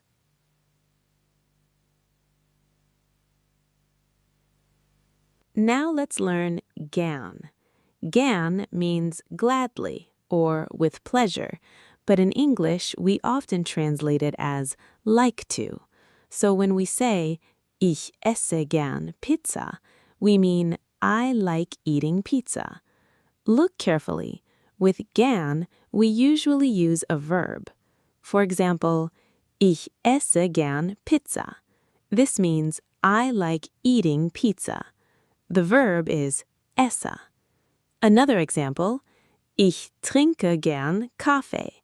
This means I like drinking coffee. The verb is trinke. Another example, ich lerne gern Deutsch.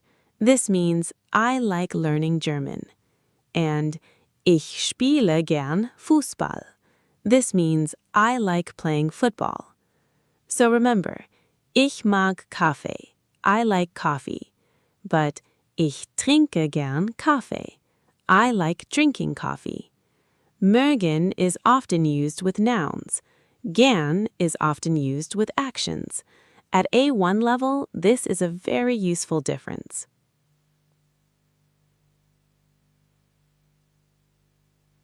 Now let's learn lieber. Lieber means rather or preferably. In simple English, we often translate it as prefer. For example, ich trinke lieber Tee. This means I prefer drinking tea. Maybe there are two choices, coffee or tea, and you choose tea. So you say, ich trinke lieber Tee. Another example, ich esse lieber Reis.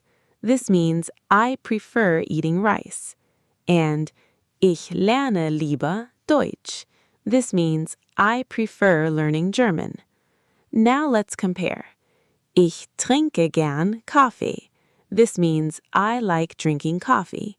But ich trinke lieber Tee. This means I prefer drinking tea. Another comparison. Ich esse gern Pizza. This means I like eating pizza.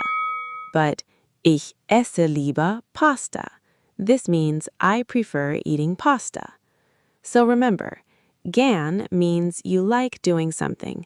Lieber means you prefer doing something. This is very useful when you choose between two things.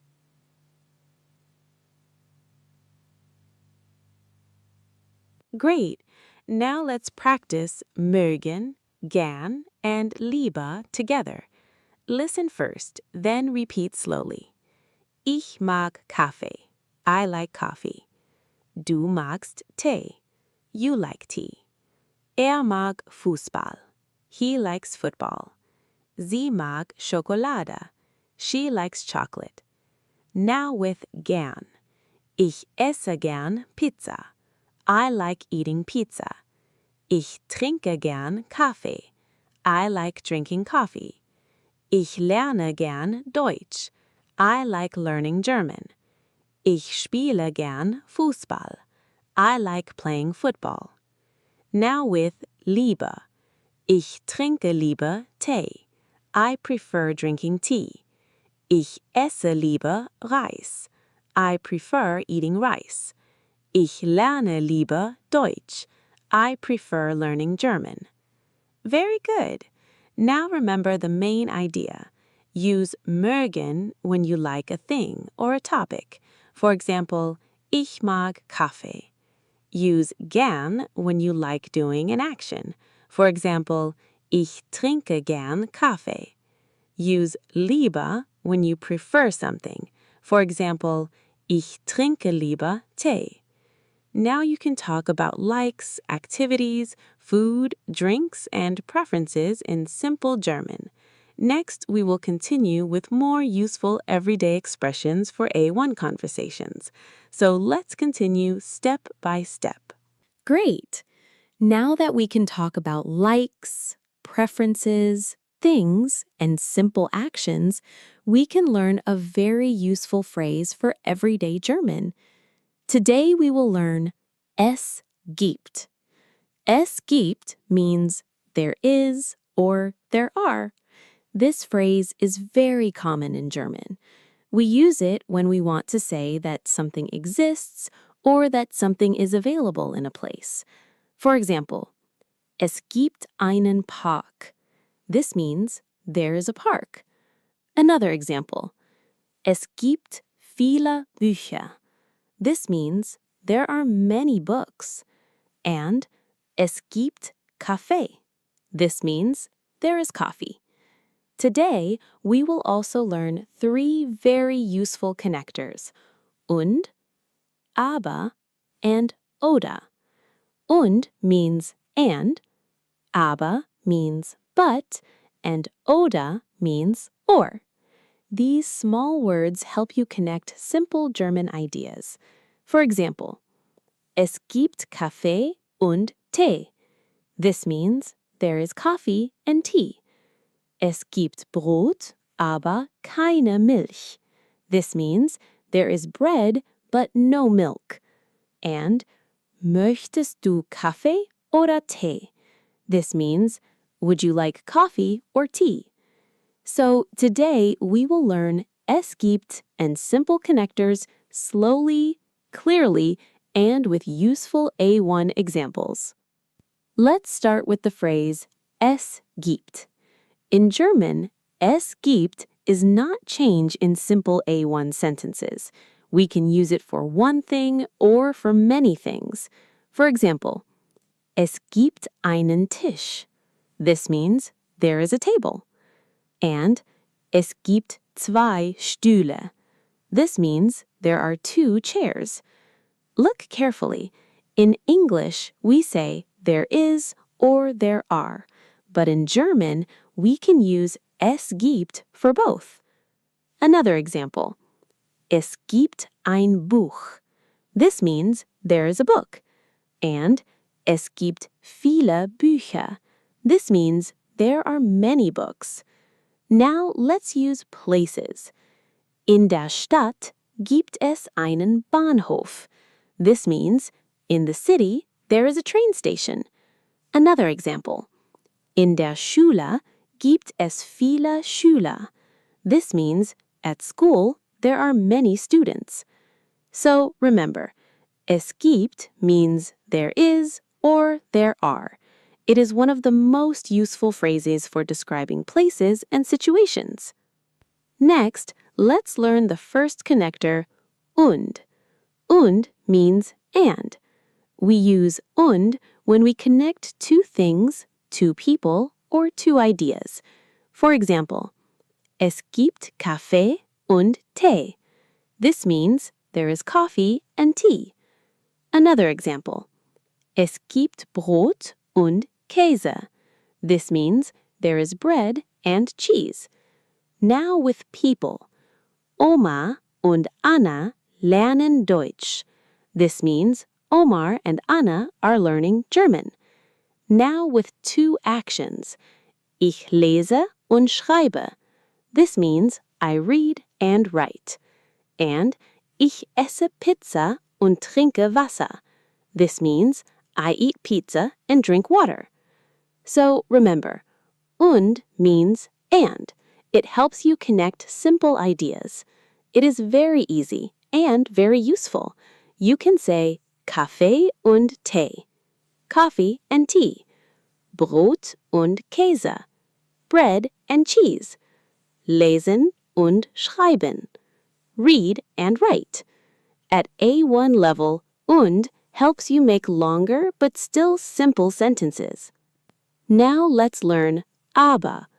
Aber means but. We use aber when we connect two ideas with a contrast. For example, der Kaffee ist gut, aber teuer. This means the coffee is good but expensive. Another example, die Wohnung ist klein, aber schön. This means the apartment is small but beautiful. Now let's use es gibt with aber. Es gibt Brot, aber keine Milch. This means there is bread but no milk. And es gibt Tee, aber keinen Kaffee. This means there is tea but no coffee. And ich mag Pizza, aber ich esse lieber Reis. This means I like pizza, but I prefer eating rice. So remember, aber means but. It helps you show a contrast. The first idea is true, but the second idea adds something different. For example, klein, aber schön. Small, but beautiful. Gut, aber teuer. Good, but expensive. Now let's learn oder. Oder means or. We use oder when there is a choice. For example, Kaffee oder Tee. This means coffee or tea.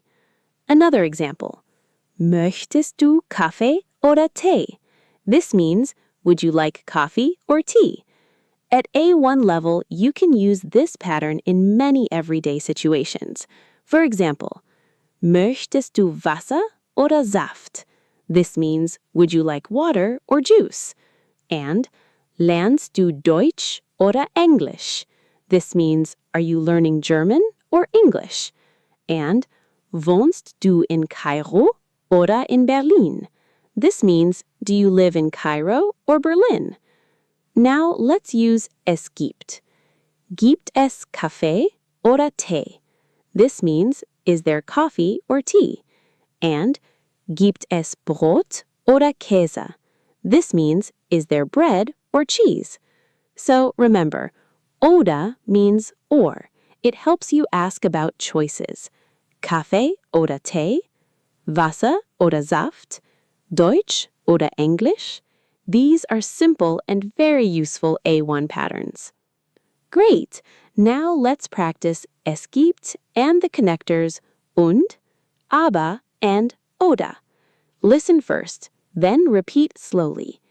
Es gibt einen Park. There is a park. Es gibt viele Bücher.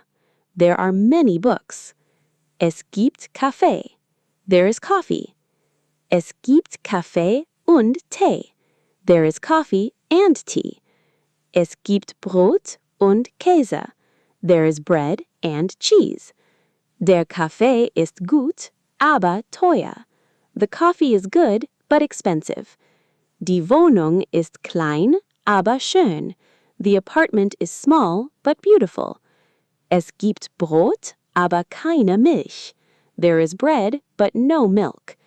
Möchtest du Kaffee oder Tee? Would you like coffee or tea? Lernst du Deutsch oder Englisch? Are you learning German or English? Very good. Now remember the main idea. Es gibt means there is or there are. Und means and. Aber means but. And oder means or. With these words, you can describe places, connect ideas, show contrast, and ask simple questions with choices. For example, es gibt Kaffee und Tee. Es gibt Brot, aber keine Milch. Möchtest du Kaffee oder Tee? These are simple and very useful A1 patterns. Next, we will continue with more everyday German structures so you can build longer, clearer sentences step by step.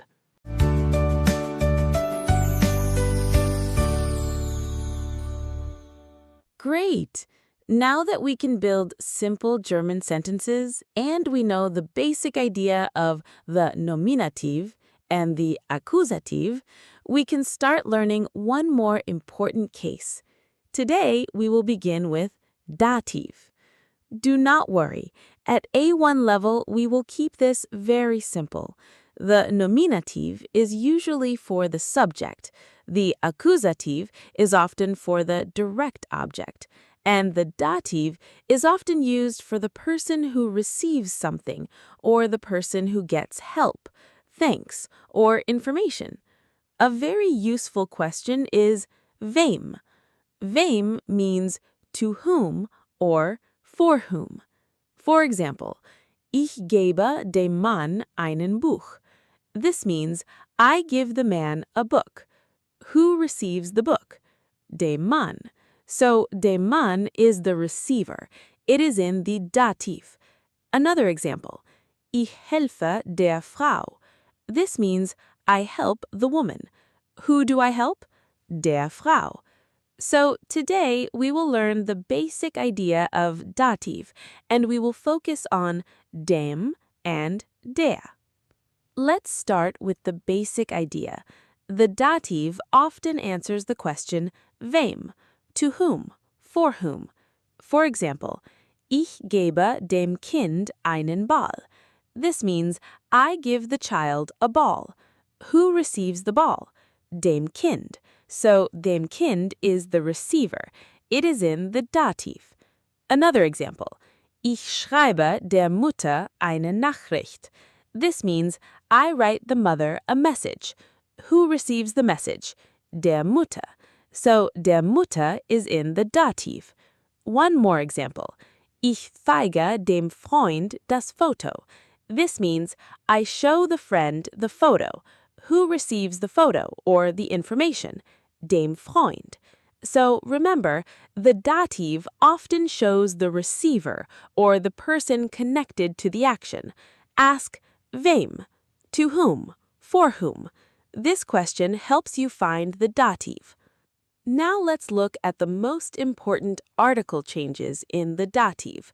In the nominative, we say der Mann. This means the man. But in the dative, we say dem Mann. For example, ich helfe dem Mann. This means I help the man. So der Mann becomes dem Mann. Now look at feminine nouns. In the nominative, we say die Frau. This means the woman. But in the dative, we say der Frau. For example, ich helfe der Frau. This means I help the woman. So die Frau becomes der Frau. Now look at neuter nouns. In the nominative, we say das Kind. This means the child. But in the dative, we say dem Kind. For example, ich helfe dem Kind. This means I help the child. So remember, masculine, der, becomes dem. Feminine, die, becomes der. Neuter, das, becomes dem. Now let's practice some very common daily examples with the dative. The first useful verb is helfen. Helfen means to help. In German, we say ich helfe dem Mann. This means I help the man. And ich helfe der Frau. This means I help the woman. And ich helfe dem Kind. This means I help the child. Now let's use danken. Danken means to thank. For example, ich danke dem Lehrer. This means I thank the teacher. And ich danke der Lehrerin. This means I thank the female teacher. Now let's use geben. Geben means to give. For example, ich gebe dem Freund einen Kaffee. This means I give the friend a coffee. And ich gebe der Mutter ein Buch. This means I give the mother a book. So remember, with many daily sentences, the dative shows the person who receives help, thanks, or something. Great! Now let's practice the basic dative slowly. Listen first, then repeat. Ich helfe dem Mann. I help the man. Ich helfe der Frau. I help the woman. Ich helfe dem Kind. I help the child. Ich danke dem Lehrer. I thank the teacher. Ich danke der Lehrerin. I thank the female teacher. Ich gebe dem Freund einen Kaffee. I give the friend a coffee. Ich gebe der Mutter ein Buch. I give the mother a book. Very good. Now remember the main idea. The dative often answers wem, to whom, for whom. The most important beginner changes are der becomes dem, die becomes der, and das becomes dem. For example, dem Mann, der Frau, and dem Kind. At A1 level, do not try to learn everything at once. Start with simple daily patterns like ich helfe dem Mann, ich danke der Frau, ich gebe dem Kind ein Buch. Next, we will continue with more useful dative sentences and common verbs that use the dative. So let's continue step by step. Great! Now that we know the basic idea of the dative, and we know some article changes like der becomes dem, die becomes der, and das becomes dem, we can learn a very useful group of small words. Today, we will learn common dative prepositions. A preposition is a small word that shows a connection. For example, with, at, from, to, or after. In German, some prepositions are followed by the dative. Today, we will learn mit, bei, von, nach, aus, and zu. Mit means with. Bei means at or with, depending on the situation. Von means from or of. Nach means to or after.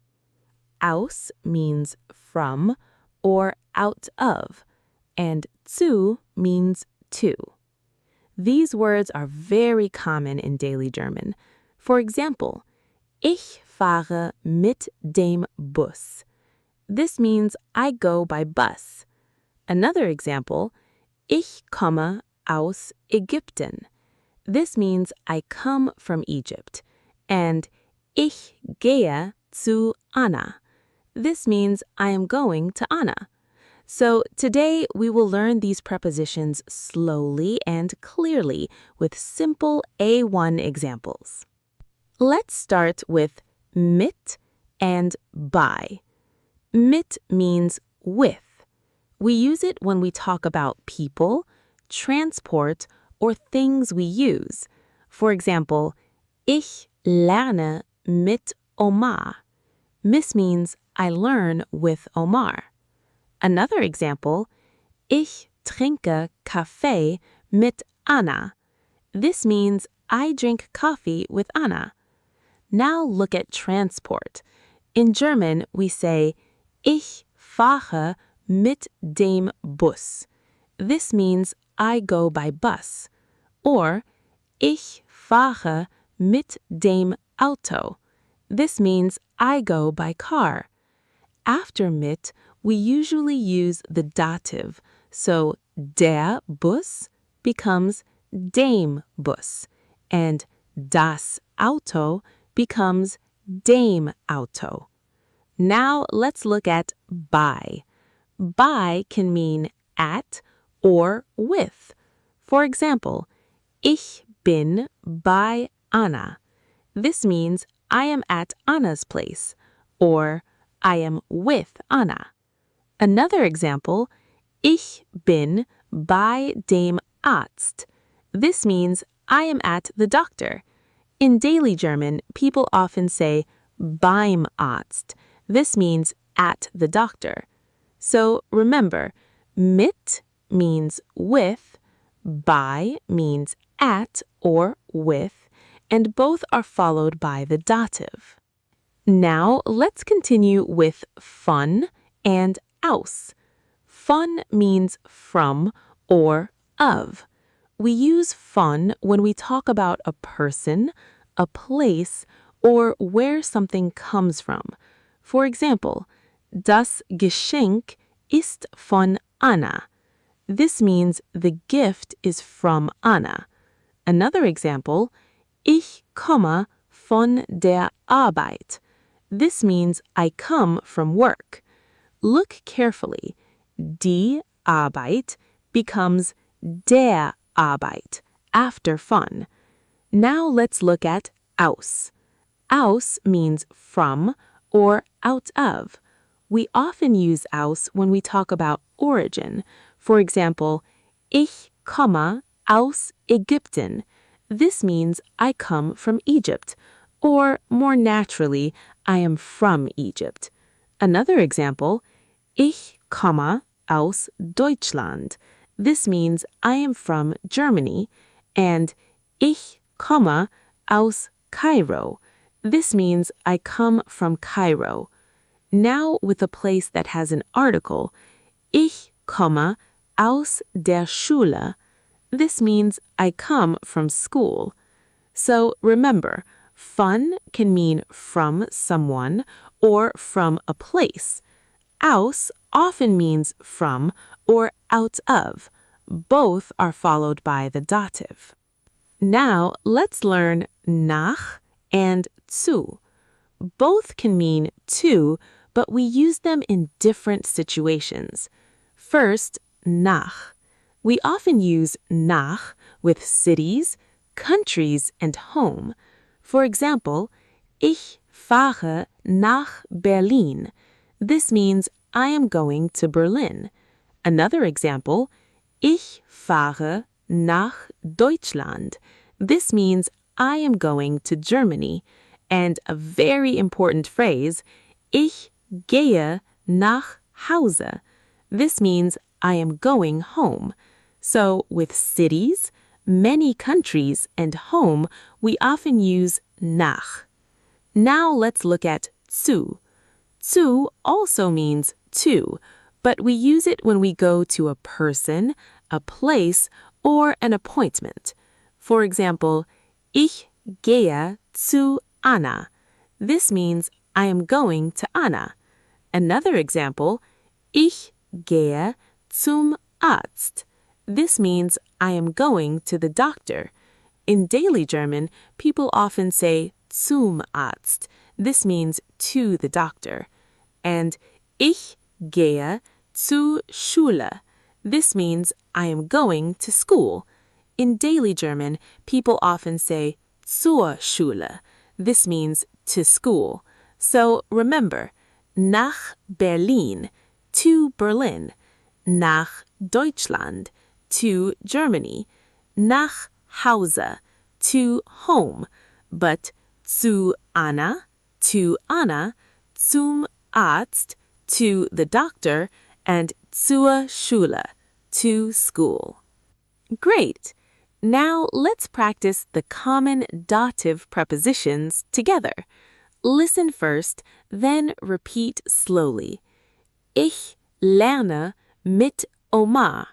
I learn with Omar. Ich fahre mit dem Bus. I go by bus. Ich fahre mit dem Auto. I go by car. Ich bin bei Anna. I am at Anna's place. Ich bin beim Arzt. I am at the doctor. Das Geschenk ist von Anna. The gift is from Anna. Ich komme von der Arbeit. I come from work. Ich komme aus Ägypten. I am from Egypt. Ich komme aus der Schule. I come from school. Ich fahre nach Berlin. I am going to Berlin. Ich gehe nach Hause. I am going home. Ich gehe zu Anna. I am going to Anna. Ich gehe zum Arzt. I am going to the doctor. And ich gehe zur Schule. I am going to school. Very good. Now remember the main idea.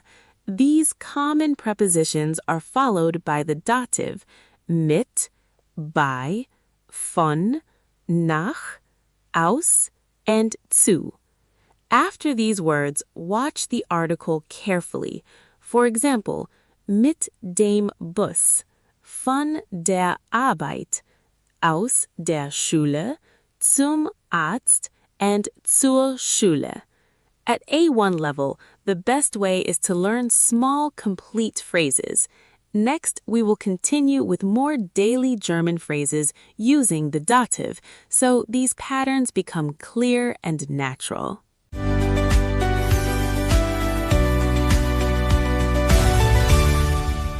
Great! Now that we know some common dative prepositions, we can learn another very useful group of small words. Today, we will talk about place and time prepositions. Place prepositions help us say where something is. Time prepositions help us say when something happens. Today, we will learn words like in, an, auf, unter, neben, vor, hinter, and zwischen. These words are useful when we describe rooms, cities, objects, people, and places. For example, das Buch ist auf dem Tisch. This means the book is on the table. Another example, die Tasche ist neben dem Stuhl. This means the bag is next to the chair. Now we will learn some very common time phrases. Am Montag, im Januar, 8 Uhr, and von 9 bis 5. These mean on Monday, in January, at 8 o'clock, and from 9 to 5. So today we will learn place and time slowly, clearly, and with simple A1 examples. Let's start with place prepositions. A very useful question is wo. Wo means where. When we answer wo, we talk about location. The first word is in. In means in. For example, ich bin in der Schule. This means I am in school. Another example, das Buch ist in der Tasche. This means the book is in the bag. Now look at an. An can mean at or on when something is close to a side, a wall, or a place. For example, ich bin an der Tür. This means I am at the door. And das Bild ist an der Wand. This means the picture is on the wall. Now look at auf. Auf means on. For example, das Buch ist auf dem Tisch. This means the book is on the table. And der Kaffee ist auf dem Tisch. This means the coffee is on the table. So remember, in der Schule, an der Tür, an der Wand, and auf dem Tisch. These are very common place phrases. Now let's learn more place prepositions. The first one is unter. Unter means under. For example, die Tasche ist unter dem Tisch. This means the bag is under the table. Now look at neben. Neben means next to.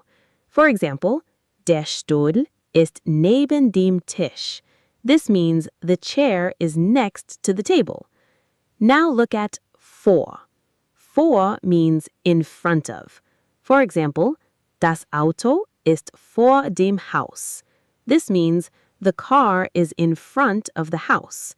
Now look at hinter. Hinter means behind. For example, der Garten ist hinter dem Haus. This means the garden is behind the house. And finally, zwischen. Zwischen means between. For example, der Tisch ist zwischen dem Sofa und dem Stuhl. This means the table is between the sofa and the chair. So remember, unter dem Tisch, neben dem Tisch, vor dem Haus, hinter dem Haus, and zwischen dem Sofa und dem Stuhl. These phrases help you describe where things are. Now let's talk about time prepositions. A very useful question is wann. Wann means when. We use time phrases to answer this question. The first phrase is am. Am is used with days. For example, am Montag. This means on Monday. Another example, ich arbeite am Freitag. This means I work on Friday. Now look at im. Im is used with months and seasons. For example, im Januar. This means in January. Another example, ich lerne Deutsch im Januar. This means I learn German in January. We can also say im Sommer. This means in summer. Now look at is used with clock time. For example, 8 Uhr. This means at 8 o'clock. Another example, der Kurs beginnt 8 Uhr. This means the course begins at 8 o'clock. So remember, am Montag for days, im Januar for months, im Sommer for seasons, and 8 Uhr for clock time. Great. Now let's learn one more very useful time pattern. Von bis. Von means from. Bis means until or to. Together, von bis means from to. For example, ich arbeite von 9 bis 5. This means I work from 9 to 5. Another example, der Kurs ist von Montag bis Freitag. This means the course is from Monday to Friday. And ich lerne von 8 bis 10 Uhr. This means I study from 8 to 10 o'clock. Now let's practice place and time phrases together. Das Buch ist auf dem Tisch. The book is on the table. Die Tasche ist unter dem Tisch. The bag is under the table. Der Stuhl ist neben dem Tisch. The chair is next to the table. Das Auto ist vor dem Haus. The car is in front of the house. Der Garten ist hinter dem Haus. The garden is behind the house. Ich arbeite am Montag. I work on Monday. Der Kurs beginnt 8 Uhr. The course begins at 8 o'clock. Ich arbeite von 9 bis 5. I work from 9 to 5. Very good. Now remember the main idea. For place, ask wo, where. For time, ask wann, when. Useful place words are in, an, auf, unter, neben, vor, hinter, and zwischen. Useful time phrases are am Montag, im Januar, 8 Uhr, and von 9 bis 5. Next, we will continue with more everyday German phrases so you can describe places, times, and simple situations more clearly. Great! Now that we can build simple German sentences and we know sentence structure with the verb in position 2, we can learn a very important group of verbs in German. Today, we will learn modal verbs. Modal verbs help us express an idea like can, must, want, would like, may, or should. In German, these verbs are very common in daily conversation. Today, we will learn 6 important modal verbs: können, müssen, wollen, möchten, dürfen, and sollen. These verbs usually work with another verb. For example, ich kann Deutsch sprechen. This means I can speak German. Here, kann is the modal verb, and sprechen is the second verb. The important rule is this. In a simple German sentence with a modal verb, the modal verb is in position 2, and the second verb goes to the end in the infinitive form. For example, ich muss heute lernen. This means I must study today. Muss is in position 2, lernen is at the end. So today we will learn each modal verb slowly, clearly, and with simple A1 examples. Let's start with können. Können means can or to be able to. We use können when we talk about ability, skill, or possibility. For example, ich kann Deutsch sprechen. This means I can speak German. Another example, ich kann gut schwimmen. This means I can swim well. Now look carefully at the sentence structure. Ich kann Deutsch sprechen. The modal verb is kann. It comes in position 2. The second verb is sprechen. It goes to the end. Some important forms are ich kann, I can, du kannst, you can, kann, he can, sie kann, she can, wir können, we can. For example, du kannst gut kochen. This means you can cook well. Wir können heute kommen. This means we can come today. So remember, use können when you want to say that someone can do something. The second verb goes to the end. Now let's look at müssen. Müssen means must or have to. We use müssen when something is necessary. For example, ich muss lernen. This means I must study. Or more naturally, I have to study. Another example, ich muss arbeiten. This means I have to work. Look carefully. Ich muss heute lernen. The modal verb is miss. It comes in position 2. The second verb is lernen. It goes to the end. Some important forms are ich muss, I must, du musst, you must, muss, he must, sie muss, she must, wir müssen, we must. For example, du musst früh kommen. This means you must come early. Wir müssen Deutsch lernen. This means we have to learn German. So remember, use müssen when something is necessary, important, or required. The second verb goes to the end. Now let's look at wollen. Wollen means to want. We use wollen when we talk about a strong wish, a plan, or something we really want to do. For example, ich will Kaffee trinken. This means I want to drink coffee.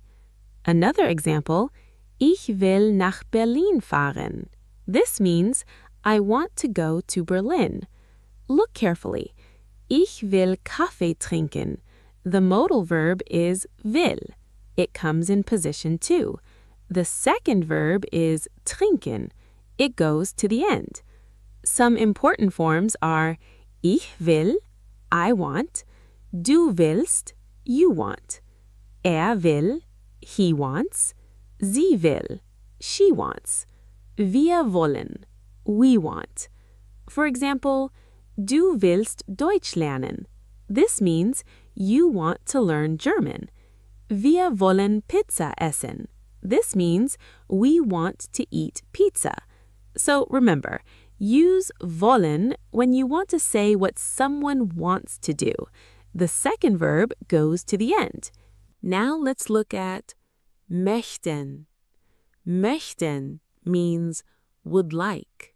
It is polite and very useful in daily German. We use möchten when we ask for something, order something, or say what we would like. For example, ich möchte einen Kaffee trinken. This means I would like to drink a coffee. Another example, ich möchte Deutsch lernen. This means I would like to learn German. Look carefully. Ich möchte einen Kaffee trinken. The modal verb is möchte. It comes in position 2. The second verb is trinken. It goes to the end. Some important forms are ich möchte, I would like, du möchtest, you would like, möchte, he would like, sie möchte, she would like, wir möchten, we would like. For example, du möchtest Wasser trinken. This means you would like to drink water. Wir möchten nach Hause gehen. This means we would like to go home. So remember, möchten is softer and more polite than wollen. It is very common in shops, restaurants, classes, and everyday conversations. Now let's look at dürfen. Dürfen means may or to be allowed to. We use dürfen when we talk about permission. For example, ich darf hier sitzen. This means I may sit here, or more naturally, I am allowed to sit here. Another example. Darf ich fragen? This means, may I ask? This is a very useful, polite question. Look carefully. Ich darf hier sitzen. The modal verb is darf. It comes in position 2. The second verb is sitzen. It goes to the end. Some important forms are ich darf, I may, du darfst, you may, darf, he may, sie darf, she may, wir dürfen, we may. For example, du darfst jetzt gehen. This means you may go now. Wir dürfen hier warten. This means we are allowed to wait here. So remember, use dürfen when you talk about permission. It answers the idea, am I allowed to do this? Now let's look at sollen. Sollen means should or be supposed to. We use sollen when someone gives advice, a recommendation, or a task. For example, du sollst mehr lernen. This means you should study more. Another example, ich soll den Lehrer fragen. This means I should ask the teacher, or I am supposed to ask the teacher. Look carefully. Du sollst mehr lernen. The modal verb is sollst. It comes in position 2. The second verb is lernen. It goes to the end. Some important forms are ich soll, I should, du sollst, you should, soll, he should, sie soll, she should, wir sollen, we should. For example, wir sollen pünktlich kommen. This means we should come on time. Sie soll Wasser trinken.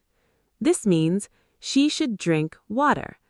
So remember, use sollen when you talk about someone should do something, or when there is advice, a rule, or a task. Great. Now let's practice all 6 modal verbs together. Listen first, then repeat slowly. Ich kann Deutsch sprechen. I can speak German. Du kannst gut kochen. You can cook well. Ich muss heute lernen. I have to study today. Wir müssen Deutsch lernen. We have to learn German. Ich will Kaffee trinken. I want to drink coffee. Wir wollen Pizza essen. We want to eat pizza. Ich möchte einen Kaffee trinken. I would like to drink a coffee. Wir möchten nach Hause gehen. We would like to go home. Ich darf hier sitzen. I am allowed to sit here. Darf ich fragen? May I ask? Du sollst mehr lernen. You should study more. Wir sollen pünktlich kommen. We should come on time. Very good. Now remember the big rule. With modal verbs, the modal verb comes in position 2. The second verb goes to the end in the infinitive form. For example, ich kann Deutsch sprechen. Ich muss heute lernen. Ich will Kaffee trinken. Ich möchte nach Hause gehen. Ich darf hier sitzen. Ich soll mehr lernen.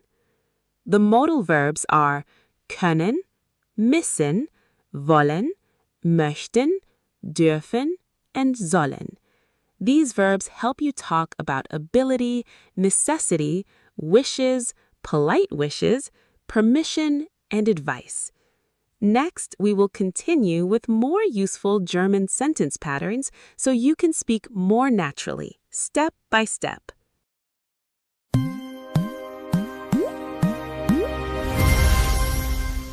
Great!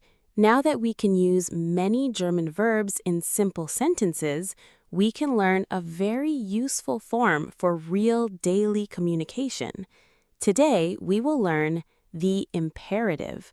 The imperative means we tell someone to do something or we ask someone to do something. In English, we can say, come, go, wait, read, take this. In German, we can also give commands and make requests, but German has 3 important forms. We use one form with du. This means you, informal singular. We use another form with ihr. This means you all, informal plural. And we use a polite form with Sie. This means you, formal. For example, with one friend, we say, komm. This means come. With more than one friend, we say, kommt. This means come, plural, informal. And in a polite situation, we say, kommen Sie. This means come, formal. So today, we will learn the imperative with du, ihr, and Sie. We will also use bitte. Bitte means please. This makes commands softer and more polite. For example, komm bitte. This means please come. And kommen Sie bitte. This means please come, formal. So let's learn this slowly, clearly, and with simple A1 examples. Let's start with the imperative for du. We use this form when we speak to one familiar person. For example, a friend, a classmate, a child, or someone we know well. The first verb is kommen. Kommen means to come. Normally, we say du kommst. This means you come. But as a command, we say komm. This means come. For example, komm bitte. This means please come. And komm hierher. This means come here. Now look at gehen. Gehen means to go. With du, the command is geh. This means go. For example, geh bitte. This means please go.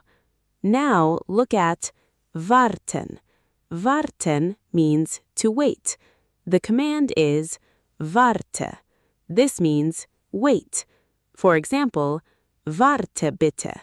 This means please wait. Some verbs change more.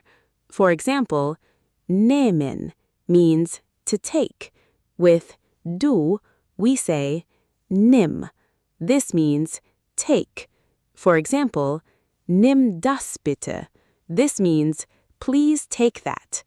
Another example, lesen, means to read. With du, we say lies. This means read. For example, lies bitte. This means please read. So remember, with one familiar person, we use the du form. Useful examples are komm, geh, warte, nimm, and lies. And to make it softer, add bitte. Now, let's learn the imperative for ihr. We use ihr when we speak to more than one familiar person. For example, 2 friends, a group of classmates, children, or people we know well. The good news is the ihr imperative is usually very easy. It often looks like the normal ihr verb form, but without ihr. For example, ihr kommt means you all come. As a command, we say kommt. This means come, plural, informal. For example, kommt bitte. This means please come. Now look at ihr geht. This means you all go. As a command, we say geht. This means go, plural, informal. For example, Geht bitte. This means please go. Now look at ihr wartet. This means you all wait. As a command, we say wartet. This means wait, plural, informal. For example, wartet bitte. This means please wait. Now look at nehmen. Ihr nehmt means you all take. As a command, we say nehmt. This means take, plural, informal. For example, nehmt das bitte. This means please take that. And lesen. Ihr lest means you all read. As a command, we say lest. This means read, plural, informal. For example, lest bitte. This means please read. So remember, with more than one familiar person, we use the ihr form. Useful examples are kommt, geht, wartet, nehmt, and lest. Now let's learn the polite imperative with Sie. We use Sie when we speak politely to an adult, a stranger, a teacher, a customer, a doctor, or someone we do not know well. The polite form is simple. We use the verb in the infinitive form, then Sie. For example, kommen becomes kommen Sie. This means come, formal. More polite, kommen Sie bitte. This means please come, formal. Now look at gehen. The polite command is gehen Sie. This means go, formal. More polite, gehen Sie bitte. This means please go, formal. Now look at warten. The polite command is warten Sie. This means wait, formal. More polite, warten Sie bitte. This means please wait, formal. Now look at nehmen. The polite command is nehmen Sie. This means take, formal. A very common phrase is nehmen Sie Platz. This means take a seat, formal.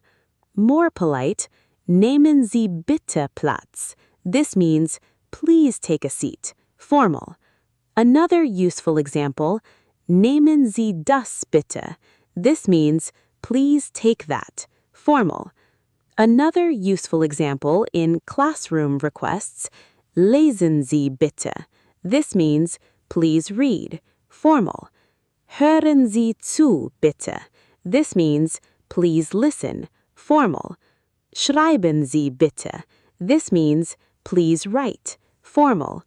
So remember, with formal German, the pattern is verb, then Sie. For example, kommen Sie bitte, gehen Sie bitte, warten Sie bitte, nehmen Sie Platz, and schreiben Sie bitte. Great! Now let's compare the three imperative forms together. Listen first, then repeat slowly. For one familiar person, komm, come. For more than one familiar person, kommt, come, plural, informal. For a polite situation, kommen Sie bitte, please come, formal.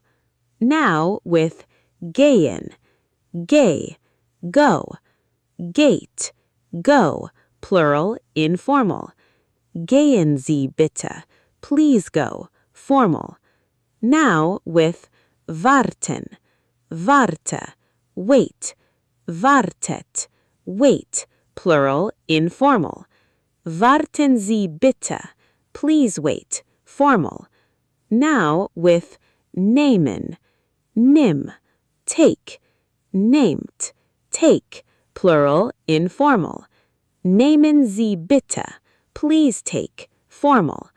Now with lesen, lies, read, lest, read, plural, informal. Lesen Sie bitte, please read, formal. Very good. Now remember the main idea. Use du for one familiar person. For example, komm. Use ihr for more than one familiar person. For example, kommt. Use Sie for a polite situation. For example, kommen Sie bitte. And to sound polite, use bitte. This lesson is very important for real German because you will hear commands and requests in class, in shops, in offices, and in daily conversations. Next, we will continue with more useful everyday German patterns so you can understand and speak German more naturally. Great! Now that we can use many useful German sentence patterns, we can learn something very practical for daily life. Today, we will talk about time, days, months, and dates. These words are very important in German A1 because we use them when we talk about appointments, classes, work, birthdays, travel, and daily routines. In this lesson, we will learn simple questions like Wie spät ist es? This means what time is it? And Wann ist der Kurs? This means when is the course? We will also learn useful words like heute, today, morgen, tomorrow, and gestern, yesterday. We use 3 small words again and again. For clock time, for days and dates, and im for months. For example, der Kurs beginnt 8 Uhr. This means the course starts at 8 o'clock. Der Kurs ist am Montag. This means the course is on Monday. And der Kurs beginnt im Januar. This means the course starts in January. So today, we will learn time, days, months, and dates slowly, clearly, and with simple A1 examples. Let's start with clock time. A very important question is, Wie spät ist es? This means, what time is it? To answer, we usually say, Es ist. This means, it is. For example, Es ist 8 Uhr. This means, it is 8 o'clock. Another example, Es ist 10 Uhr. This means, it is 10 o'clock. And Es ist 12 Uhr. This means, it is 12 o'clock. The word Uhr means a clock when we talk about time. Now let's use minutes. Es ist 8:05. This means it is 8:05. Es ist 8:15. This means it is 8:15. Es ist 8:30. This means it is 8:30. At A1 level, this simple form is very useful. Now, let's talk about appointments. For clock time, we use means at. For example, der Kurs beginnt 8 Uhr. This means the course starts at 8 o'clock. Another example, ich arbeite 9 Uhr. This means I work at 9 o'clock. And wir treffen uns 10 Uhr. This means we meet at 10 o'clock. So remember, ask, wie spät ist es? Answer, es ist 8 Uhr. For appointments, use For example, 8 Uhr. Now let's talk about weekdays. In German, the days of the week are Montag, Monday, Dienstag, Tuesday, Mittwoch, Wednesday, Donnerstag, Thursday, Freitag, Friday, Samstag, Saturday, and Sonntag, Sunday. When something happens on a day, we use am. Am means on with days. For example, am Montag means on Monday, am Dienstag means on Tuesday, and am Freitag means on Friday. Now let's use simple sentences. Der Kurs ist am Montag. This means the course is on Monday. Ich arbeite am Dienstag. This means I work on Tuesday. Ich lerne Deutsch am Mittwoch. This means I learn German on Wednesday. Ich habe am Samstag frei. This means I am free on Saturday. Now let's ask, wann ist der Kurs? This means when is the course? Answer, der Kurs ist am Montag. This means the course is on Monday. Now look at 3 useful words. Heute means today, morgen, tomorrow, and gestern, yesterday. For example, heute ist Montag. This means today is Monday. Morgen ist Dienstag. This means tomorrow is Tuesday. And gestern war Sonntag. This means yesterday was Sunday. So remember, use am with weekdays. For example, am Montag, am Dienstag, and am Freitag.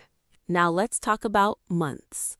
In German, the months are Januar, January, Februar, February, März, March, April, April, Mai, May, Juni, June, Juli, July, August, August, September, September, October, October, November, November, and Dezember, December.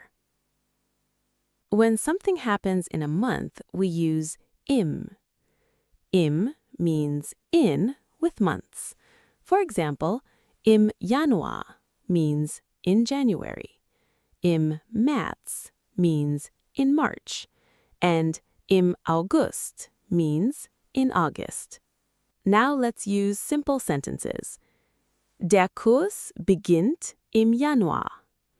This means the course starts in January. Ich lerne Deutsch im März. This means I learn German in March. Ich fahre im Juli nach Berlin. This means I travel to Berlin in July. Ich habe im August Urlaub. This means I have vacation in August. Now let's ask, when does the course start? Wann beginnt der Kurs? Answer, der Kurs beginnt im Januar. This means the course starts in January. Another question, wann hast du Urlaub? This means, when do you have vacation? Answer, ich habe im August Urlaub. This means I have vacation in August. So remember, use am with weekdays. For example, am Montag. Use im with months. For example, im Januar. Now let's talk about dates. Dates are useful for birthdays, appointments, courses, and important days. A useful question is, welches Datum ist heute? This means, what is today's date? You can answer, heute ist der 1. Januar. This means, today is the 1st of January. Another example, heute ist der 3. Mai. This means, today is the 3rd of May.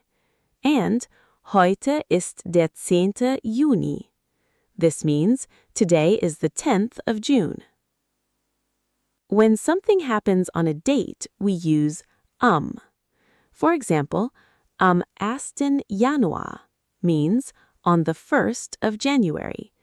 Am 3. Mai means on the 3rd of May.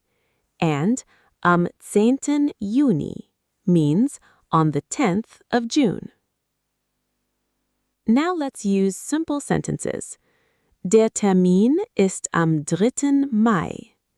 This means the appointment is on the 3rd of May.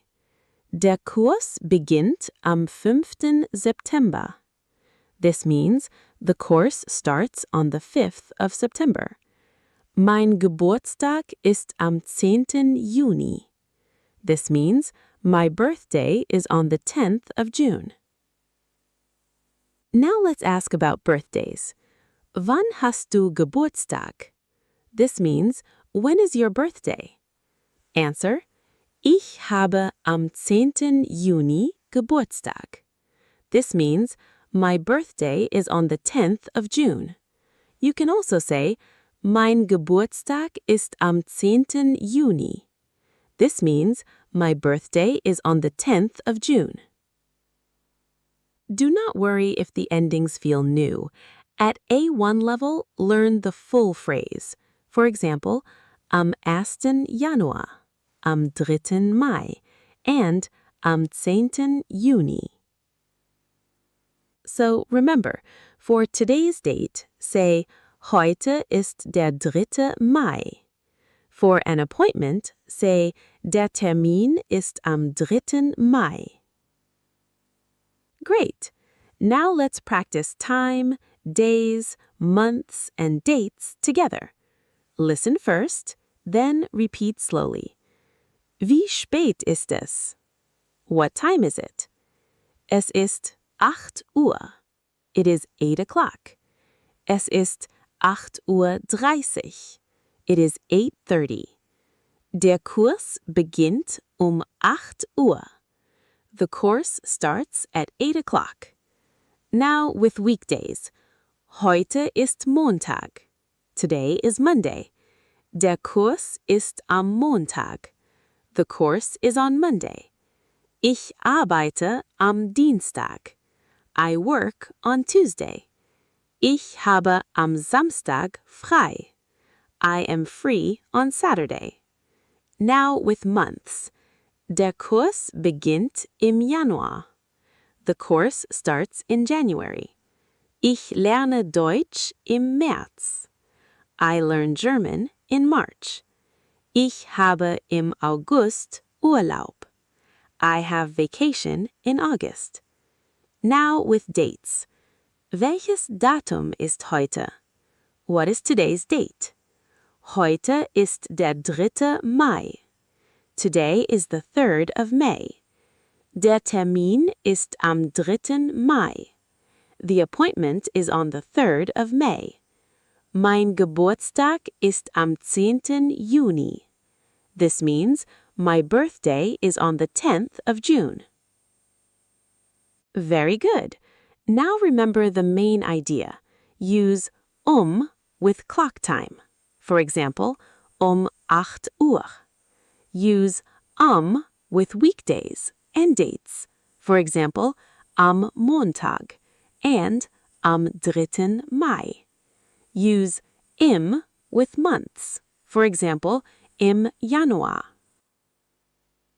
Now you can talk about time, weekdays, months, and dates in simple German. This is very useful for appointments, classes, work, birthdays, and daily life. Next, we will continue with more useful everyday German patterns so you can speak more clearly and naturally.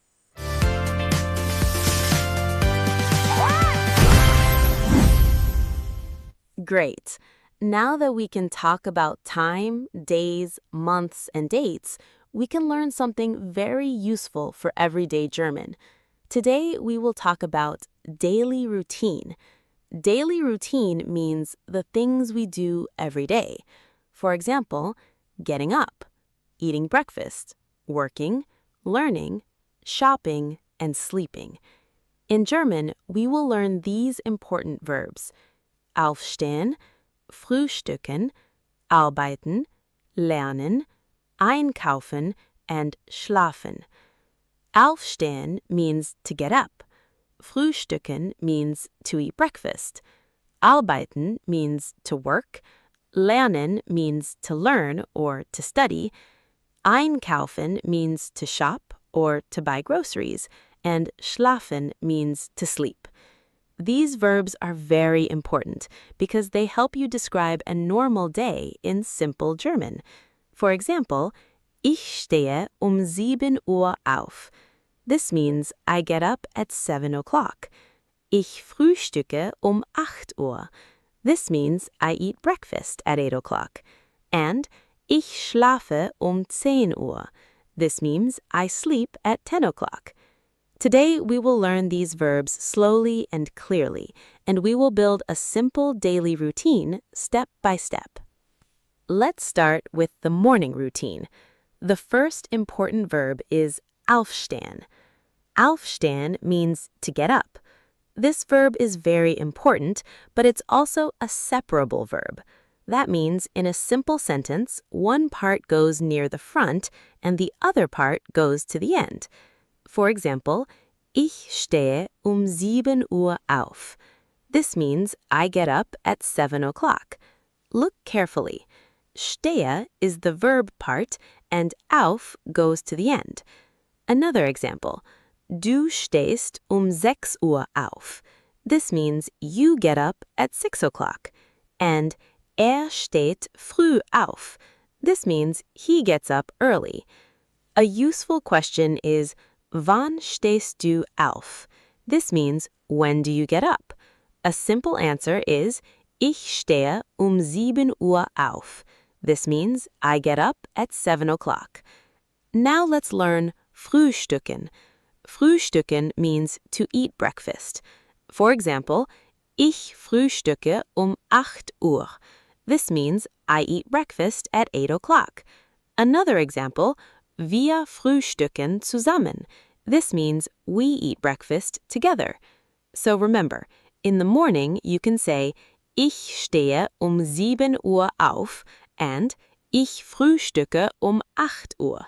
These are very useful A1 daily routine sentences. Now let's talk about work and study. The first verb is arbeiten. Arbeiten means to work. For example, ich arbeite am Montag. This means I work on Monday. Another example, ich arbeite 9 Uhr. This means I work at 9 o'clock. And meine Mutter arbeitet viel. This means my mother works a lot. A useful question is, wann arbeitest du? This means, when do you work? A simple answer is, ich arbeite am Dienstag. This means I work on Tuesday. Now let's look at lernen. Lernen means to learn or to study. For example, ich lerne Deutsch. This means I study German. Another example, ich lerne am Abend. This means I study in the evening. And wir lernen zusammen. This means we study together. A useful question is, wann lernst du Deutsch? This means, when do you study German? A simple answer is, ich lerne Deutsch am Abend. This means I study German in the evening. So remember, for work, use arbeiten. For study, use lernen. And with time, you can say 9 Uhr or am Abend. Now let's talk about shopping and sleeping. The first verb is einkaufen. Einkaufen means to shop or to buy groceries. This is also a separable verb, like aufstehen. For example, ich kaufe am Samstag ein. This means I go shopping on Saturday. Look carefully. Kaufe is the verb part and ein goes to the end.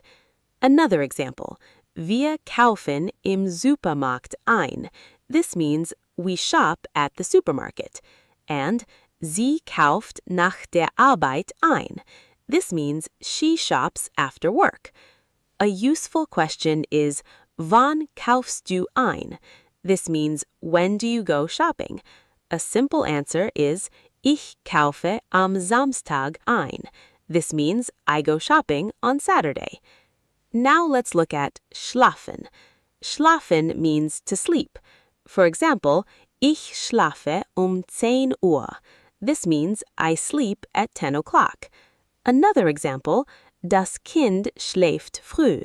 This means the child sleeps early. And ich schlafe gut. This means I sleep well. So remember, einkaufen is separable. We say ich kaufe ein, and schlafen helps us talk about the end of the day. For example, ich schlafe 10 Uhr. Great! Now let's practice a simple daily routine together. Listen first, then repeat slowly. Ich stehe 7 Uhr auf. I get up at 7 o'clock. Ich frühstücke 8 Uhr. I eat breakfast at 8 o'clock. Ich arbeite 9 Uhr. I work at 9 o'clock. Ich lerne Deutsch am Abend. I study German in the evening. Ich kaufe am Samstag ein. I go shopping on Saturday. 10 Uhr schlafe ich. At 10 o'clock, I sleep. Very good. Now remember the main idea. To talk about your daily routine, you can use aufstehen, frühstücken, arbeiten, lernen, einkaufen, and schlafen. Be careful with separable verbs. Aufstehen becomes ich stehe auf, and einkaufen becomes ich kaufe ein. These verbs help you describe your day in simple German. Next, we will continue with more useful everyday German patterns so you can speak more clearly and naturally. Great! Now that we can describe a simple daily routine, we can learn an important German pattern that appears in many everyday verbs. Today, we will talk about separable verbs in daily life. In German, some verbs have two parts. One part is the main verb, and the other part is a small prefix. In a simple sentence, the main verb goes in position 2, and the prefix goes to the end of the sentence. We already saw examples like aufstehen and einkaufen. Today, we will practice 4 useful separable verbs: einkaufen, anrufen, Fernsehen, and umsteigen. Einkaufen means to shop or to buy groceries. Anrufen means to call. Fernsehen means to watch TV, and umsteigen means to change trains, buses, or transport. For example, ich kaufe heute ein. This means I go shopping today. The verb is kaufe, and the prefix is ein. It goes to the end. Another example, ich rufe Anna an. This means I call Anna. The verb is rufe, and the prefix is an. It goes to the end. So today, we will learn how these verbs work slowly and clearly with useful A1 examples from daily life. Let's start with einkaufen. Einkaufen means to shop or to buy groceries. This verb is useful when we talk about supermarkets, food, daily needs, and weekend plans. In a simple sentence, we do not keep the verb together. We separate it. For example, ich kaufe heute ein. This means I go shopping today. Look carefully. Kaufe is in position 2, and ein goes to the end. Another example, ich kaufe am Samstag ein. This means I go shopping on Saturday. And wir kaufen im Supermarkt ein. This means we shop at the supermarket. Now let's ask a question. Wann kaufst du ein? This means when do you go shopping? A simple answer is ich kaufe am Samstag ein. This means I go shopping on Saturday. Another question, wo kaufst du ein? This means where do you go shopping? Answer, ich kaufe im Supermarkt ein. This means I shop at the supermarket. So remember, the full verb is einkaufen. But in a sentence, we say ich kaufe ein. The prefix ein goes to the end. Now let's look at anrufen. Anrufen means to call. We use it when we call a person on the phone. For example, Ich rufe Anna an. This means I call Anna. Look carefully. Rufe is the verb part, and an goes to the end. Another example, ich rufe meinen Bruder an. This means I call my brother. And sie ruft ihre Mutter an. This means she calls her mother. Now let's ask a question. Wen rufst du an? This means who do you call? A simple answer is ich rufe Anna an. This means I call Anna. Another useful sentence, ich rufe dich später an. This means I will call you later. Here, später means later. Now let's look at a polite situation. Ich rufe den Arzt an. This means I call the doctor. This is a very useful sentence for real life. So remember, the full verb is anrufen. But in a sentence, we say, ich rufe Anna an. The prefix an goes to the end. Now let's practice two more daily separable verbs, fanzan and umsteigen. First, fanzan. Fanzan means to watch TV. In a sentence, it separates. For example, ich sehe am Abend fern. This means I watch TV in the evening. Look carefully. Sehe is the verb part, and fern goes to the end. Another example, wir sehen heute fern. This means we watch TV today. Now let's ask, wann siehst du fern? This means when do you watch TV? Answer, ich sehe am Abend fern. This means I watch TV in the evening. Now let's look at umsteigen. Umsteigen means to change trains, buses, or transport. It is very useful when we talk about travel. For example, ich steige am Bahnhof This means I change at the train station. Another example, ich steige in Berlin This means I change in Berlin. And wir steigen in den Bus This means we change to the bus. Now ask, wo steigst du This means where do you change? Answer, ich steige am Bahnhof This means I change at the train station.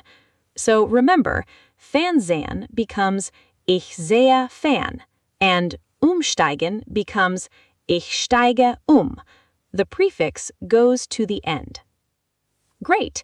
Now let's practice separable verbs in daily life together. Listen first, then repeat slowly. Ich kaufe heute ein. I go shopping today. Ich kaufe am Samstag ein. I go shopping on Saturday. Wir kaufen im Supermarkt ein. We shop at the supermarket. Ich rufe Anna an. I call Anna. Ich rufe meinen Bruder an. I call my brother. Ich rufe dich später an. I will call you later. Ich sehe am Abend fern. I watch TV in the evening. Wir sehen heute fern. We watch TV today. Ich steige am Bahnhof This means I change at the train station. Ich steige in Berlin This means I change in Berlin. And wir steigen in den Bus This means we change to the bus. Very good. Now remember the big idea. With separable verbs, the main verb goes in position 2 and the prefix goes to the end. For example, einkaufen becomes ich kaufe ein. Anrufen becomes ich rufe Anna an. Fernsehen becomes ich sehe fern. And umsteigen becomes ich steige These verbs are very useful for daily German because they help you talk about shopping, phone calls, evening activities, and transport. Next, we will continue with more useful everyday German patterns so you can speak more clearly and naturally.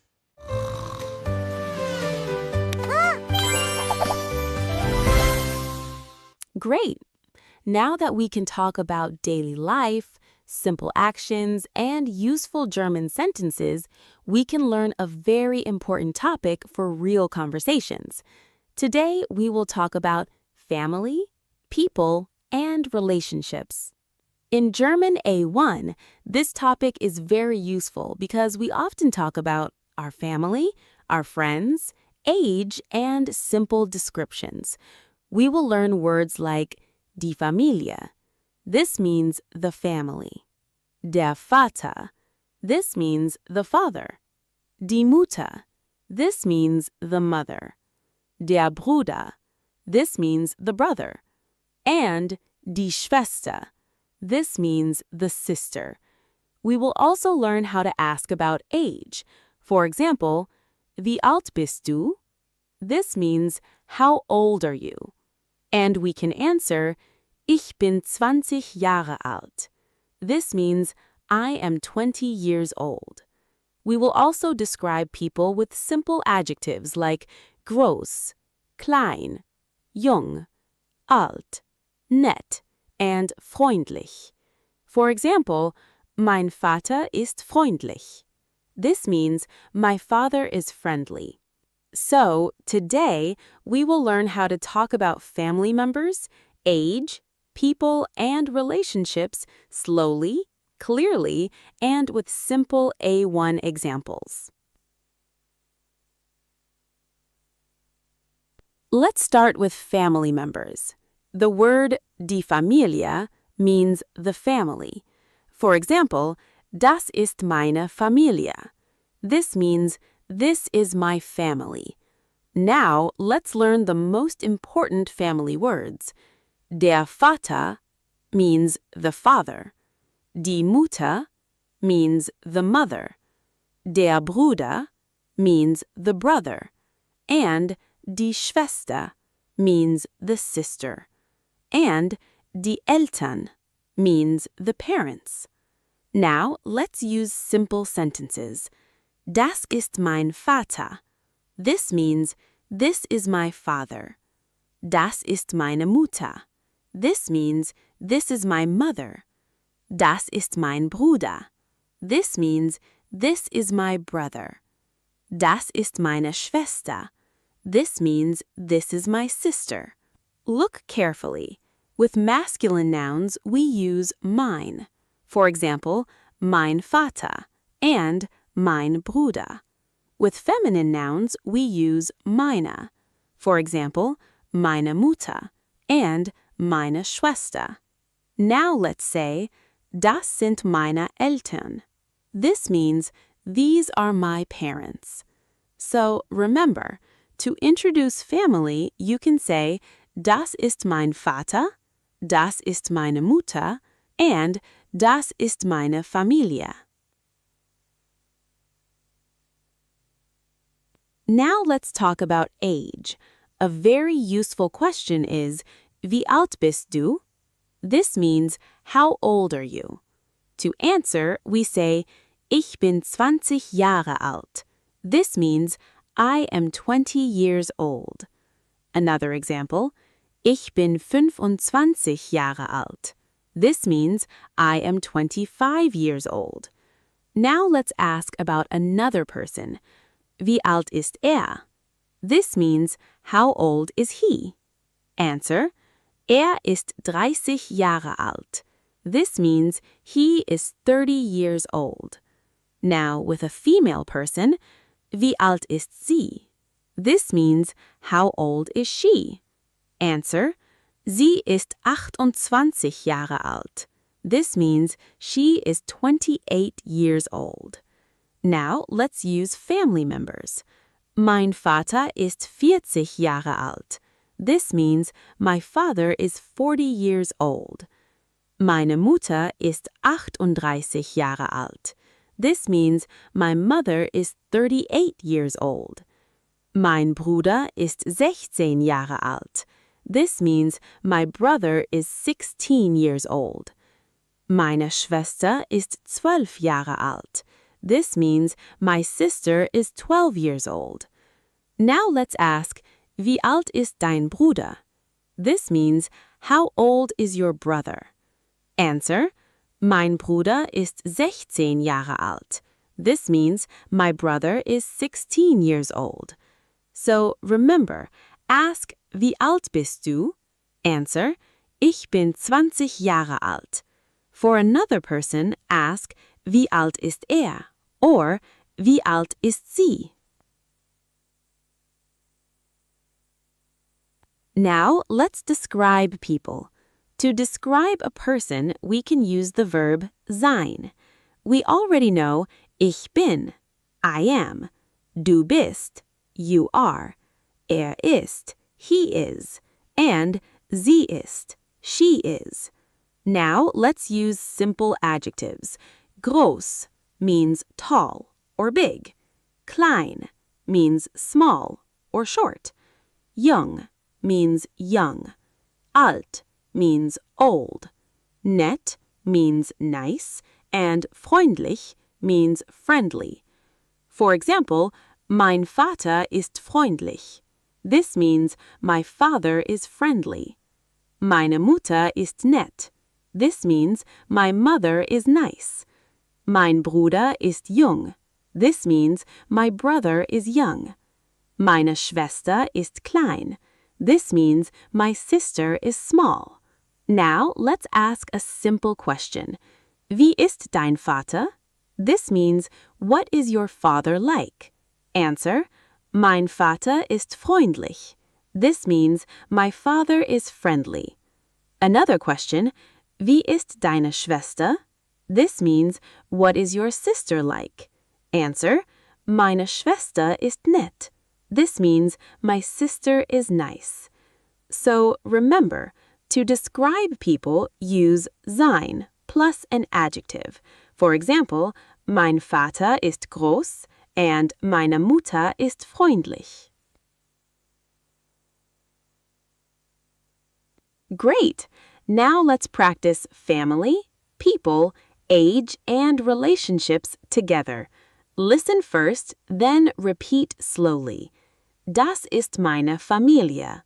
This means, this is my family. Das ist mein Vater. This means, this is my father. Das ist meine Mutter. This means, this is my mother. Das ist mein Bruder.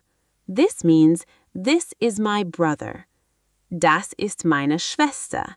This means, this is my sister. Now, with age, wie alt bist du? How old are you?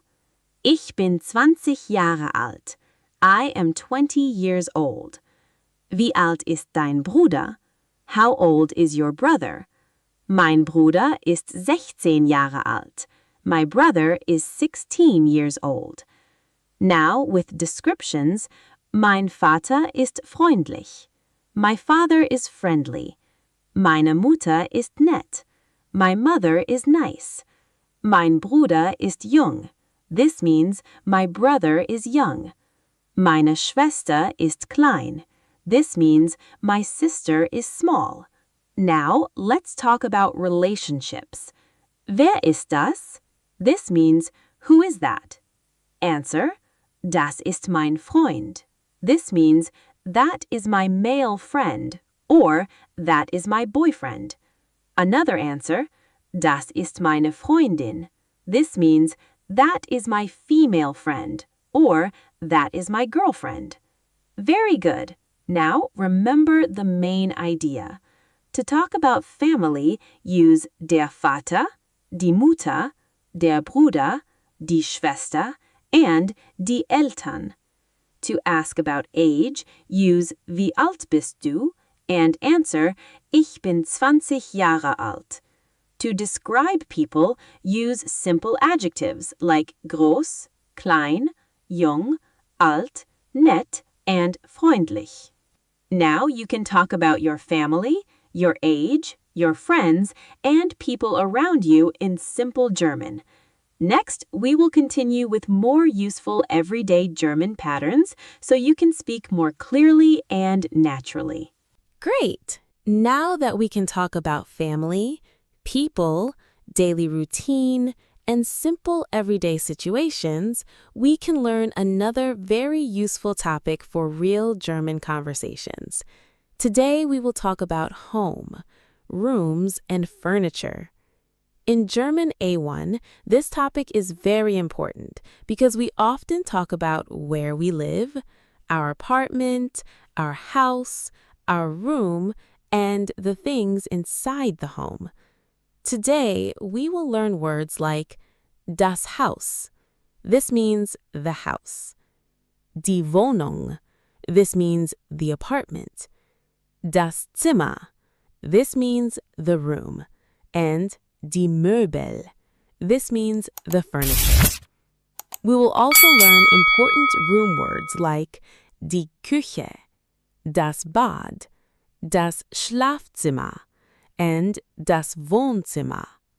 We will learn furniture words like der Tisch, der Stuhl, das Bett, das Sofa, and die Lampe. For example, das ist meine Wohnung. This means this is my apartment. Another example, meine Wohnung ist klein. This means my apartment is small. And in meinem Zimmer gibt es ein Bett. This means in my room there is a bed. So today we will learn how to talk about your home, your rooms, your furniture, and simple descriptions slowly, clearly, and with useful A1 examples. Great! Now let's talk about home and rooms. The word das Haus means the house. For example, ich wohne in einem Haus. This means I live in a house. The word die Wohnung means the apartment. For example, ich wohne in einer Wohnung. This means I live in an apartment. Now look at das Zimmer. Das Zimmer means the room. For example, meine Wohnung hat 3 Zimmer. This means my apartment has 3 rooms. Now let's learn some important rooms. Die Küche means the kitchen. Das Bad means the bathroom. Das Schlafzimmer means the bedroom. And das Wohnzimmer means the living room. And der Balkon means the balcony. Now let's use simple sentences. Das ist die Küche. This means this is the kitchen. Das ist das Bad. This means this is the bathroom. Das ist das Schlafzimmer. This means this is the bedroom. Das ist das Wohnzimmer. This means this is the living room. Now let's ask a useful question. Wo wohnst du? This means where do you live? A simple answer is ich wohne in einer Wohnung. This means I live in an apartment. Another answer is ich wohne in einem Haus. This means I live in a house. So remember, use das Haus for a house, use die Wohnung for an apartment, and use das Zimmer for a room. Great! Now let's talk about furniture. In German, furniture is die Möbel. This means the furniture. Furniture means the things we use inside a home. For example, a table, a chair, a bed, a sofa, a wardrobe, or a lamp. Let's learn the most useful words. Der Tisch means the table. Der Stuhl means the chair. Das Bett means the bed. Das Sofa means the sofa. Der Schrank means the wardrobe or cupboard. And die Lampe means the lamp. Now let's use simple sentences. Das ist ein Tisch. This means this is a table. Das ist ein Stuhl. This means this is a chair. Das ist ein Bett. This means this is a bed. Das ist ein Sofa. This means this is a sofa. Das ist ein Schrank. This means this is a wardrobe or cupboard. And das ist eine Lampe. This means this is a lamp. Now let's use haben. Haben means to have. For example, ich habe ein Bett. This means I have a bed.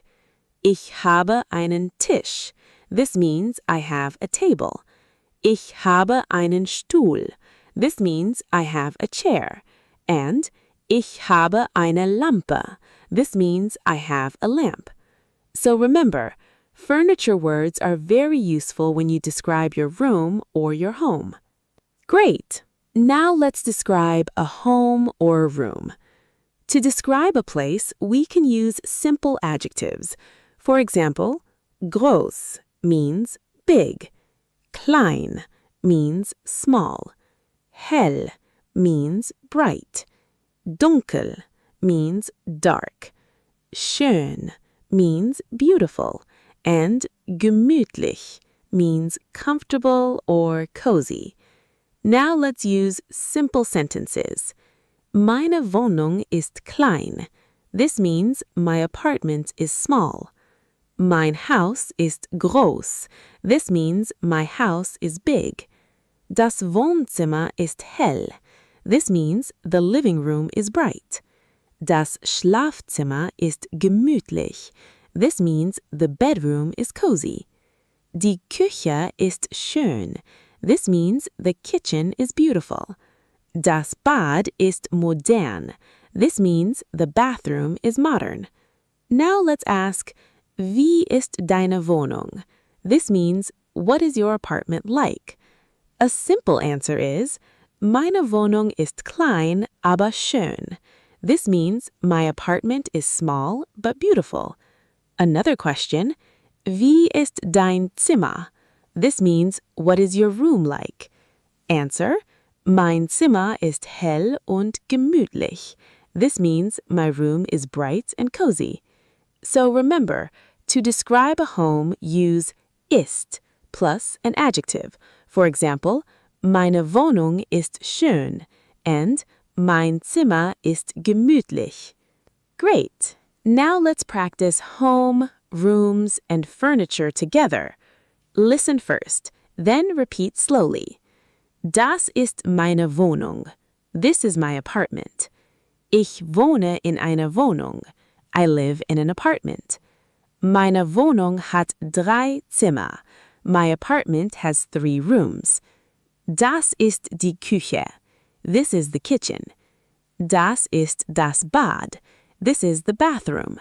Das ist das Schlafzimmer. This is the bedroom. Das ist das Wohnzimmer. This is the living room.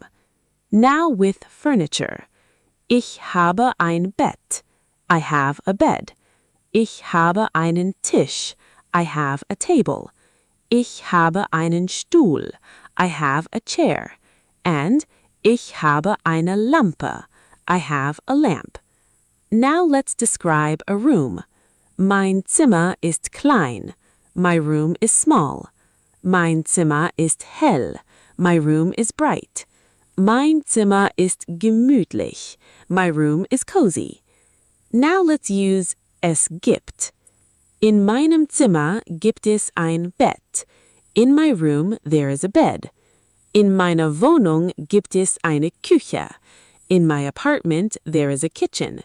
In meiner Wohnung gibt es ein Wohnzimmer. In my apartment there is a living room. Very good. Now remember the main idea.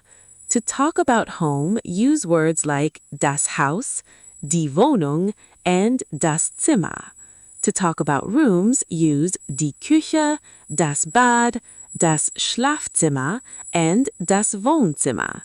To talk about furniture, use der Tisch, der Stuhl, das Bett, das Sofa, and die Lampe. And to describe your home, you can say, meine Wohnung ist klein, mein Zimmer ist hell, and mein Zimmer ist gemütlich.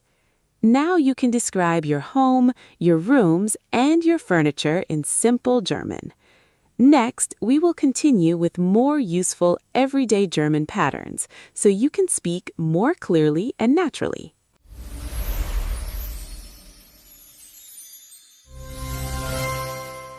Great! Now that we can talk about home, daily life, and simple everyday situations, we can learn a very practical topic for real German conversation. Today, we will talk about food, drinks, and the supermarket. This lesson is very useful because in daily life, we often need to buy something, ask about prices, say what we need, and speak politely in a shop. Today, we will learn useful words like das Brot, der Käse, der Apfel, die Banane, das Wasser, and der Kaffee. We will also use important supermarket verbs, brauchen, kaufen, nehmen, and möchten. For example, ich brauche Brot. This means I need bread. Ich kaufe einen Apfel. This means I buy an apple. Ich nehme eine Flasche Wasser. This means I take a bottle of water. And in the supermarket, we often ask, was kostet das? This means, how much does that cost? So today, we will learn food, drinks, shopping phrases, prices, and simple accusative practice, slowly, clearly, and with useful A1 examples. Let's start with food and drinks.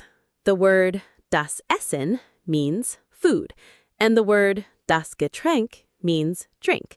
Now let's learn some useful food words. Das Brot means bread. Der Käse means cheese. Der Apfel means the apple. Die Banane means the banana. Die Tomate means the tomato. And die Pizza means the pizza. Now let's learn some useful drink words. Das Wasser means water. Der Kaffee means coffee. Der Tee means tea. Die Milch means milk. And der Saft means juice. Now let's use simple sentences. Ich esse Brot. This means I eat bread. Ich esse eine Banane. This means I eat a banana. Ich trinke Wasser. This means I drink water. Ich trinke Kaffee. This means I drink coffee. A useful question is, was isst du gern? This means, what do you like eating? A simple answer is, ich esse gern Pizza. This means I like eating pizza. Another useful question is, was trinkst du gern? This means, what do you like drinking? A simple answer is, ich trinke gern Kaffee. This means I like drinking coffee. So remember, use essen for food, use trinken for drinks. For example, ich esse Brot and ich trinke Wasser. Now let's go to the supermarket. The word der Supermarkt means the supermarket. For example, ich gehe in den Supermarkt. This means I go to the supermarket. In the supermarket, we often use 3 simple verbs. The first verb is brauchen. Brauchen means to need. For example, ich brauche Brot. This means I need bread. Ich brauche Milch. This means I need milk. The second verb is kaufen. Kaufen means to buy. For example, ich kaufe Käse. This means I buy cheese. Ich kaufe eine Banane. This means I buy a banana. The third verb is nehmen. Nehmen means to take. For example, ich nehme Wasser. This means I take water. Ich nehme eine Flasche Wasser. This means I take a bottle of water. Now let's use a simple shopping question. Was brauchst du? This means, what do you need? A simple answer is, ich brauche Brot und Milch. This means I need bread and milk. Another question is, was kaufst du? This means, what are you buying? A simple answer is, ich kaufe Käse und Wasser. This means I buy cheese and water. So remember, in the supermarket, you can say, ich brauche Brot, Ich kaufe eine Banane and ich nehme eine Flasche Wasser. Now, let's ask about prices. A very useful question is, was kostet das? This means, how much does that cost? You can also say, wie viel kostet das? This means, how much does that cost? To answer, we use das kostet. This means, that costs. For example, das kostet 2 Euro. This means, that costs 2 euros. Another example is das kostet 3 Euro. This means that costs 3 euros. Now let's ask about food and drinks. Was kostet das Brot? This means how much does the bread cost? Answer: das Brot kostet 2 Euro. This means the bread costs 2 euros. Another question is was kostet der Kaffee? This means how much does the coffee cost? Answer: der Kaffee kostet 3 Euro. This means the coffee costs 3 euros. Now let's use a polite shopping phrase. Ich möchte einen Kaffee. This means I would like a coffee. Another example is ich möchte eine Flasche Wasser. This means I would like a bottle of water. And ich möchte ein Brot. This means I would like a bread. At A1 level, this sentence is very useful in cafes, shops, and supermarkets. So remember, ask, was kostet das? Answer, das kostet 2 Euro. And when you want something politely, say, ich möchte. Now, let's practice the accusative in the supermarket. In German, after verbs like kaufen, nehmen, and möchten, we often have a direct object. The direct object is often in the accusative. For masculine nouns, ein becomes einen. For example, der Apfel means the apple, ein Apfel means an apple, but we say ich kaufe einen Apfel. This means I buy an apple. Another masculine example is der Kaffee means the coffee. We say ich nehme einen Kaffee. This means I take a coffee. Now with feminine nouns. Die Banane means the banana. We say ich kaufe eine Banane. This means I buy a banana. Here, eine stays eine. Another feminine example is die Flasche means the bottle. We say, ich nehme eine Flasche Wasser. This means I take a bottle of water. Now with neuter nouns. Das Brot means the bread. We say, ich kaufe ein Brot. This means I buy a bread. So remember, ein Apfel becomes einen Apfel. But eine Banane stays eine Banane. And ein Brot stays ein Brot. Useful supermarket examples are ich kaufe einen Apfel, ich kaufe eine Banane, and ich kaufe ein Brot. Great! Now let's practice a simple supermarket situation. Listen first, then repeat slowly. Ich gehe in den Supermarkt. I go to the supermarket. Ich brauche Brot und Milch. I need bread and milk. Ich kaufe einen Apfel. I buy an apple. Ich kaufe eine Banane. I buy a banana. Ich nehme eine Flasche Wasser. I take a bottle of water. Now let's ask about prices. Was kostet das? How much does that cost? Das kostet 2 Euro. That costs 2 euros. Was kostet der Kaffee? How much does the coffee cost? Der Kaffee kostet 3 Euro. The coffee costs 3 euros.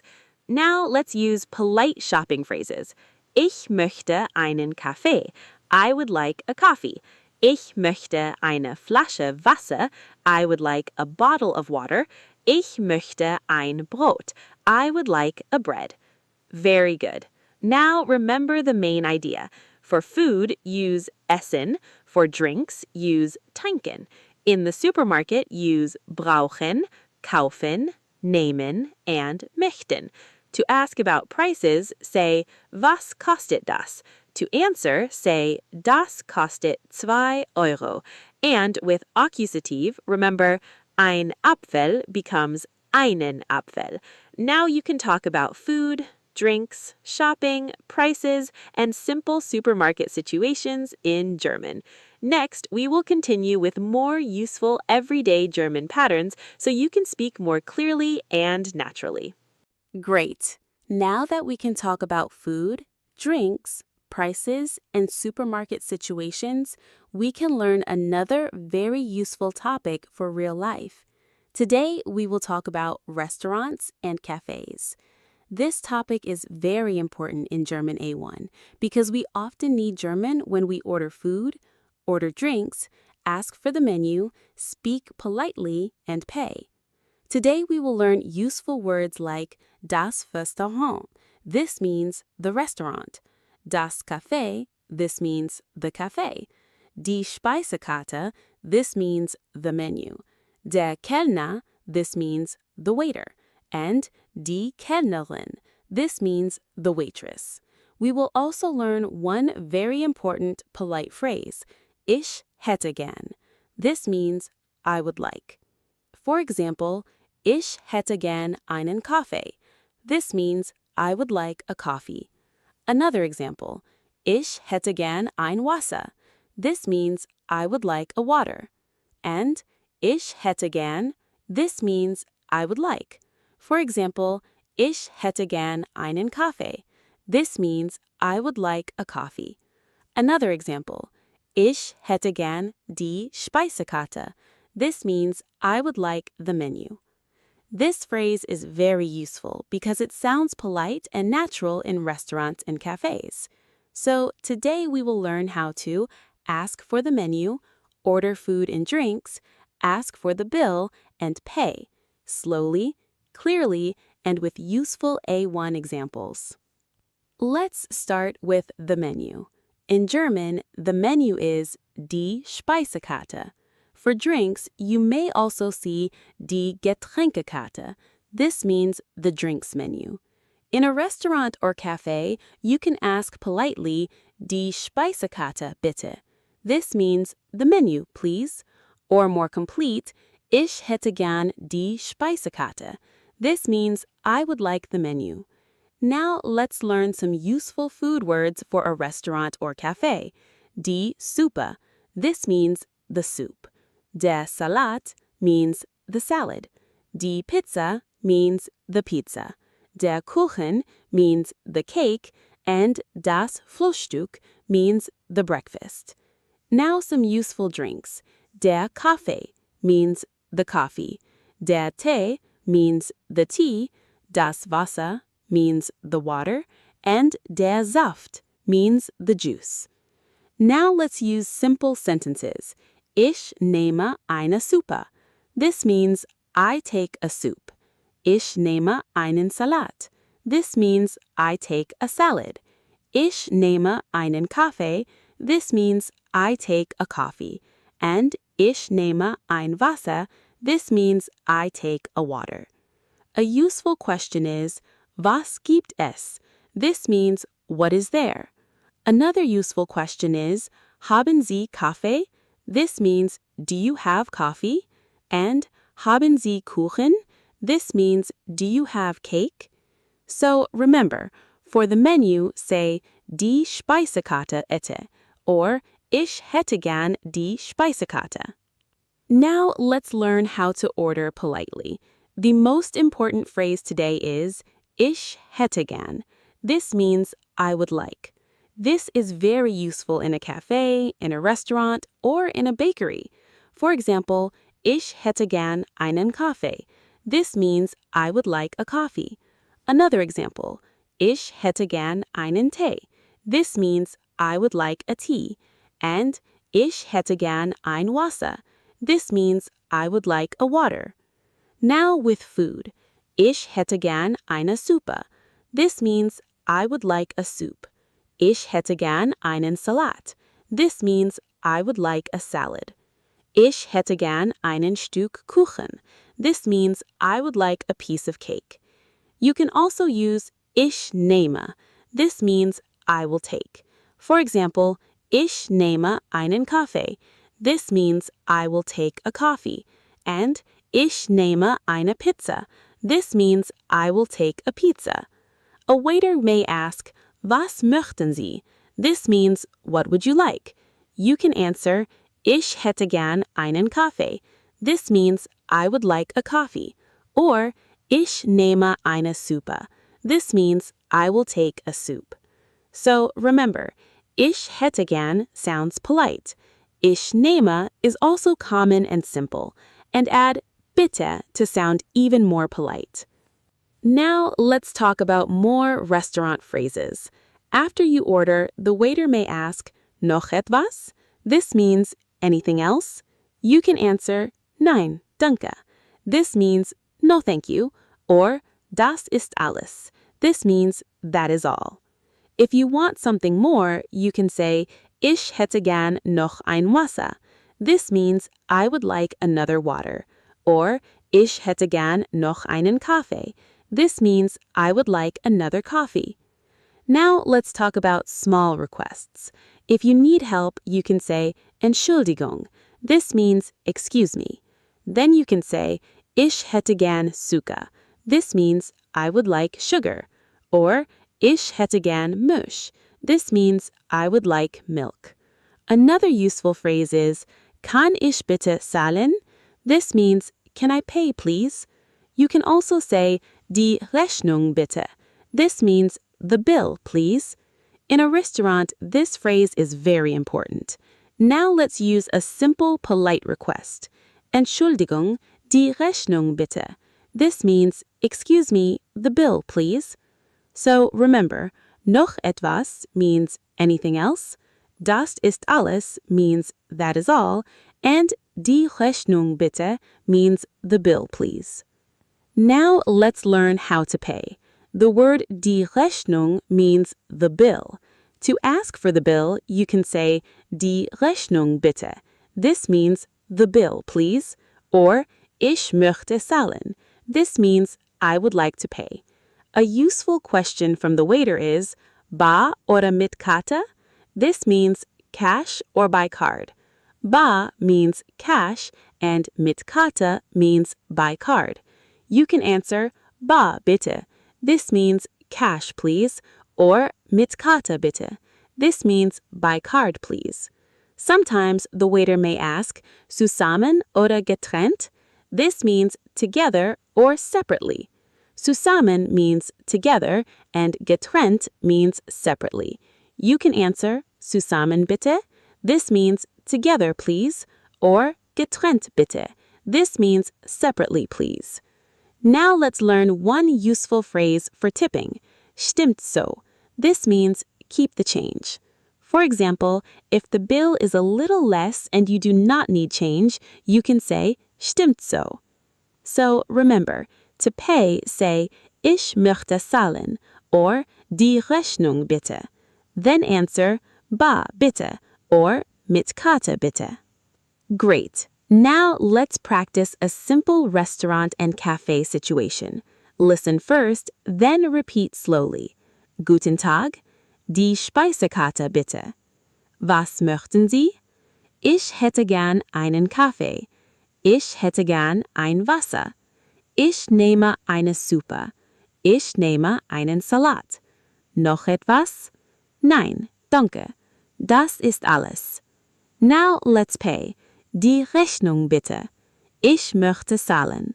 Bar oder mit Karte? Mit Karte bitte. Zusammen oder getrennt?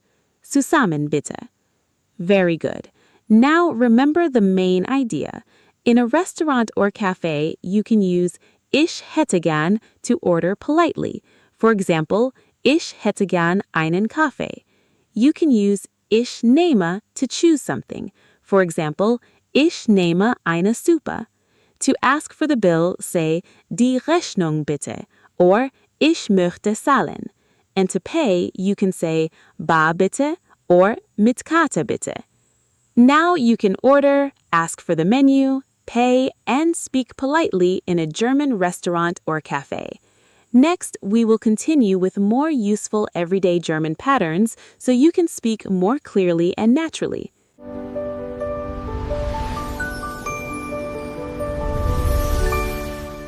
Great! Now that we can talk about food, restaurants, cafes, and everyday situations, we can learn another very useful topic for daily German. Today, we will talk about clothes, weather, seasons, and how we feel. In real life, we often say, "The weather is cold." "I am wearing a jacket." "It is summer." "I feel warm." In German, we will learn words like die Kleidung. This means clothes. Das Wetter. This means the weather. And die Jahreszeiten. This means the seasons. We will also learn two very important sentences. Mir ist kalt. This means I feel cold. And mir ist warm. This means I feel warm. These sentences are very useful because in German we do not say this exactly like English. Today we will keep everything simple. We will learn what we wear, what color it is, what the weather is like, what season it is, and how to say I feel cold or I feel warm. For example, es ist kalt. This means it is cold. Ich trage eine Jacke. This means I am wearing a jacket. And mir ist kalt. This means I feel cold. So let's learn this slowly, clearly, and with useful A1 examples. Let's start with clothes and colors. The word die Kleidung means clothes. Now let's learn some simple clothing words. Die Jacke. This means the jacket. Der Pullover. This means the sweater. Das T-shirt. This means the T-shirt. Die Hose. This means the pants. And die Schuhe. This means the shoes. Now we use the verb tragen. Tragen means to wear. For example, ich trage eine Jacke. This means I am wearing a jacket. Ich trage einen Pullover. This means I am wearing a sweater. Ich trage ein T-shirt. This means I am wearing a T-shirt. Now let's add colors. Blau means blue. Schwarz means black. Weiß means white. Rot means red. And grau means gray. For example, die Jacke ist blau. This means the jacket is blue. Der Pullover ist schwarz. This means the sweater is black. Das T-shirt ist weiß. This means the T-shirt is white. A useful question is, was trägst du? This means, what are you wearing? A simple answer is, ich trage eine Jacke. This means I am wearing a jacket. Another answer is, ich trage ein T-shirt. This means I am wearing a T-shirt. So remember, use tragen for clothes. Use colors to describe clothes. For example, die Jacke ist blau. Now let's talk about the weather. The word das Wetter means the weather. A very useful question is, wie ist das Wetter heute? This means, what is the weather like today? To answer, we often say, es ist. For example, es ist kalt. This means it is cold. Es ist warm. This means it is warm. Es ist heiß. This means it is hot. Now let's use more weather sentences. Es ist sonnig. This means it is sunny. Es ist windig. This means it is windy. Es ist bewölkt. This means it is cloudy. And es regnet. This means it is raining. Now let's connect weather with clothes. Es ist kalt. Ich trage eine Jacke. This means it is cold. I am wearing a jacket. Es ist warm. Ich trage ein T-shirt. This means it is warm, I am wearing a t-shirt. Es regnet, ich trage eine Jacke. This means it is raining, I am wearing a jacket. A useful question is, wie ist das Wetter heute? A simple answer is, heute ist es kalt. This means today it is cold. Heute ist es sonnig. This means today it is sunny. So remember, for weather, ask, wie ist das Wetter heute? And answer, es ist kalt, es ist warm, or es regnet. Now let's talk about the seasons. In German, the 4 seasons are der Frühling, spring, der Sommer, summer, der Herbst, autumn, and der Winter, winter. With seasons, we often use im. For example, im Frühling means in spring. Im Sommer means in summer. Im Herbst means in autumn. And im Winter means in winter. Now let's make simple sentences. Im Frühling ist es warm. This means in spring it is warm. Im Sommer ist es heiß. This means in summer it is hot. Im Herbst ist es windig. This means in autumn it is windy. Im Winter ist es kalt. This means in winter it is cold. Now let's connect seasons and clothes. Im Winter trage ich eine Jacke. This means in winter I wear a jacket. Im Winter trage ich einen Pullover. This means in winter I wear a sweater. Im Sommer trage ich ein T-shirt. This means in summer I wear a T-shirt. Now let's use anziehen. Anziehen means to put on. For example, ich ziehe eine Jacke an. This means I put on a jacket. So remember, im Sommer means in summer, im Winter means in winter, and when it is cold, you can say, ich ziehe eine Jacke an. Great. Now let's practice clothes, weather, seasons, and feelings together. Listen first, then repeat slowly. Wie ist das Wetter heute? What is the weather like today? Heute ist es kalt. Today it is cold. Heute ist es warm. Today it is warm. Heute ist es sonnig. Today it is sunny. Es regnet. It is raining. Now with clothes, ich trage eine Jacke. I am wearing a jacket. Ich trage einen Pullover. I am wearing a sweater. Ich trage ein T-shirt. I am wearing a T-shirt. Now with colors, die Jacke ist blau. The jacket is blue. Der Pullover ist schwarz. The sweater is black. Das T-shirt ist weiß. The T-shirt is white.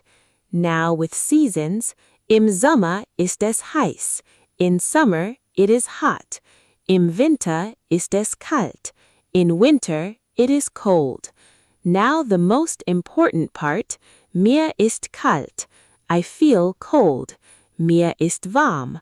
I feel warm. Mir ist kalt. Ich ziehe eine Jacke an. I feel cold. I put on a jacket. Mir ist warm. Ich trage ein T-shirt. I feel warm. I am wearing a T-shirt. Very good. Now remember the main idea. To talk about clothes, use ich trage. For example, ich trage eine Jacke. To talk about weather, use es ist kalt, es ist warm, or es regnet. To talk about seasons, use im Sommer and im Winter. And when you feel cold or warm, say mir ist kalt or mir ist warm. Now you can talk about clothes, colors, weather, seasons, and simple feelings in German. Next, we will continue with more useful everyday German patterns so you can speak more clearly and naturally. Great! Now that we can talk about weather, clothes, daily life, and everyday situations, we can learn a very important topic for real life. Today we will talk about health, body, and the doctor. This topic is very useful in German A1 because sometimes we need to say, I am sick, I have pain, I need a doctor, or I need an appointment. In German, we will learn useful words like der Körper. This means the body. Der Kopf. This means the head. Der Bauch. This means the stomach. Der Rücken. This means the back. And der Arzt. This means the doctor. We will also learn very important sentences like Ich bin krank. This means I am sick. Ich habe Kopfschmerzen. This means I have a headache. Mein Bauch tut weh. This means my stomach hurts. And the most important phrase for today, Ich brauche einen Termin. This means I need an appointment. This sentence is very useful when you call a doctor, go to a clinic, or speak at reception. So today we will learn body parts, simple symptoms, doctor appointments, and useful A1 health phrases, slowly, clearly, and with real everyday examples. Let's start with body parts. The word der Körper means the body. Now let's learn some useful body words. Der Kopf means the head.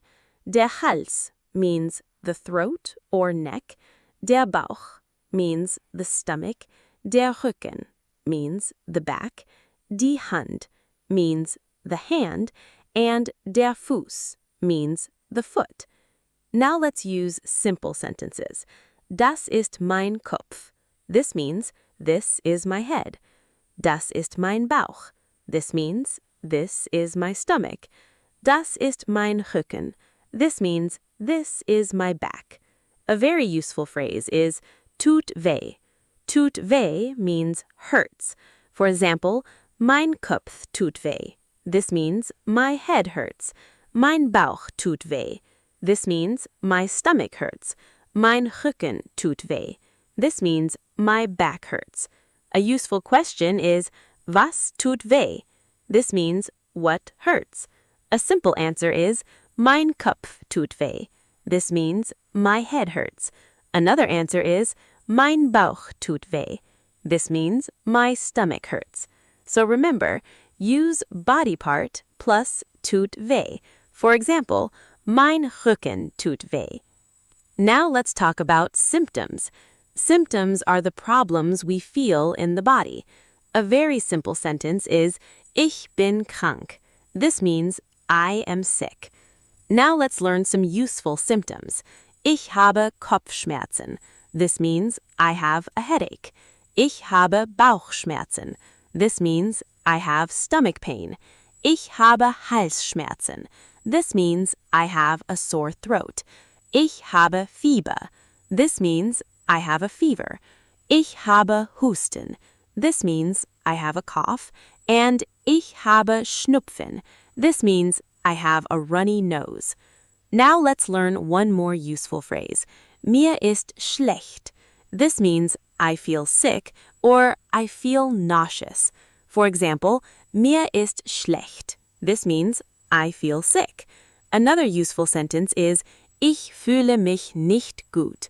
This means I do not feel well. Now let's use simple questions. Was hast du? This means what is wrong? A simple answer is Ich habe Fieber. This means I have a fever. Another answer is Ich habe Husten. This means I have a cough. So remember, for many symptoms, use Ich habe. For example, Ich habe Kopfschmerzen, Ich habe Fieber, and Ich habe Husten. Now let's talk about the doctor and appointments. The word der Arzt means the doctor. A female doctor is die Ärztin. This means the female doctor. The doctor's office is die Praxis. This means the practice or doctor's office. And an appointment is der Termin. This means the appointment. The most important sentence today is Ich brauche einen Termin. This means I need an appointment. You can also say, ich brauche einen Termin beim Arzt. This means I need an appointment with the doctor. If you call the doctor's office, you can ask, haben Sie heute einen Termin frei?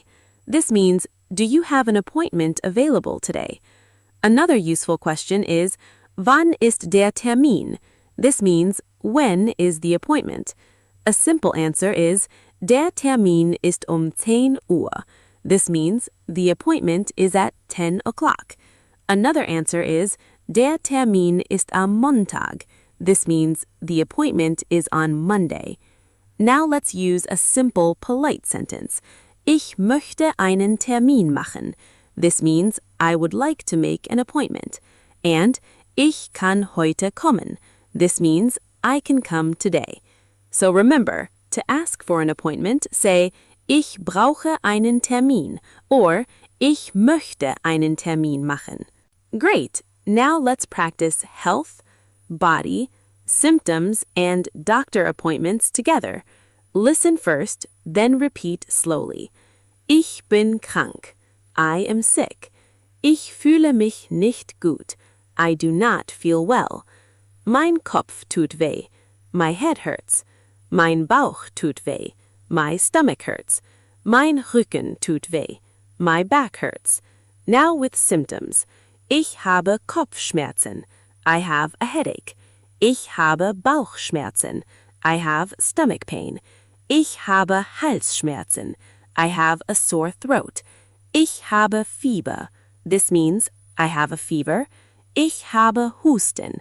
This means I have a cough. And ich habe Schnupfen. This means I have a runny nose. Now let's ask for doctor appointments. Ich brauche einen Termin. I need an appointment. Ich brauche einen Termin beim Arzt. I need an appointment with the doctor. Ich möchte einen Termin machen. I would like to make an appointment.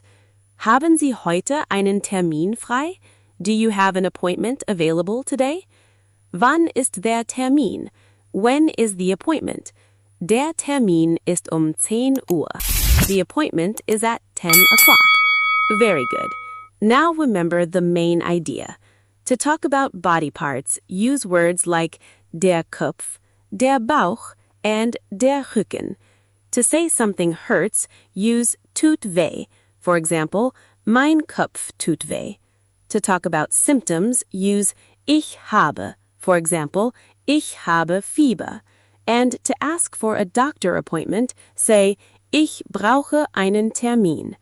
Now you can talk about simple health problems, body parts, symptoms, and doctor appointments in German. Next, we will continue with more useful everyday German patterns so you can speak more clearly and naturally.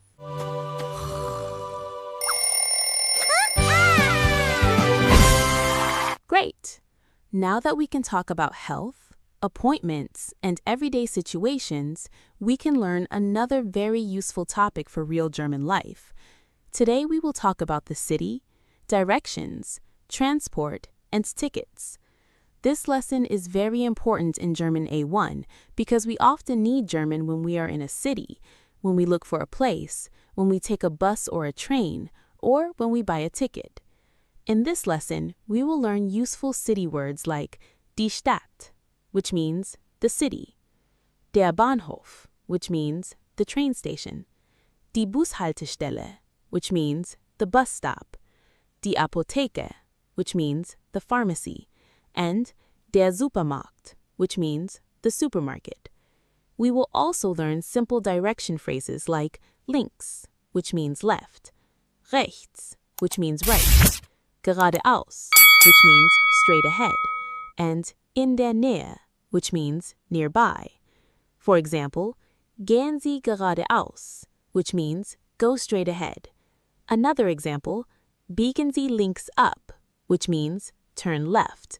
We will also learn transport words like der Bus, which means the bus, die Bahn, which means the train or railway, der Zug, which means the train, die U-Bahn, which means the subway, and die Straßenbahn, which means the tram, and die Fahrkarte, which means the ticket. A very useful sentence is Ich brauche eine Fahrkarte, which means I need a ticket. So, today we will learn how to ask for places, understand simple directions, talk about buses and trains, and buy tickets slowly, clearly, and with useful A1 examples. Let's start with places in the city. The word die Stadt means the city. When we are in a city, we often look for important places. For example, der Bahnhof means the train station. Die Bushaltestelle means the bus stop. Die Apotheke means the pharmacy. Der Supermarkt means the supermarket. Das Krankenhaus means the hospital. And die Bank means the bank. Now let's use simple sentences. Ich suche den Bahnhof, which means I am looking for the train station. Ich suche die Bushaltestelle, which means I am looking for the bus stop. Ich suche die Apotheke, which means I am looking for the pharmacy. A very useful question is, Wo ist der Bahnhof? Which means, where is the train station? Another useful question is, Wo ist die Apotheke? Which means, where is the pharmacy? And, Ist der Supermarkt in der Nähe? Which means, is the supermarket nearby? The phrase in der Nähe means nearby. For example, der Bahnhof ist in der Nähe, which means the train station is nearby. So, remember, to ask for a place, say, Wo ist er? For example, Wo ist der Bahnhof? And if you are looking for something, say, Ich suche. For example, Ich suche die Apotheke. Now let's learn simple directions. Directions help us understand where to go. The most useful words are links, left, rechts, right, geradeaus, straight ahead, zurück, back, and hier, here. Now let's use simple direction sentences. Gehen Sie geradeaus, which means go straight ahead. Gehen Sie nach links, which means go left. Gehen Sie nach rechts, which means go right. Another very common phrase is biegen Sie links ab, which means turn left, and biegen Sie rechts ab, which means turn right.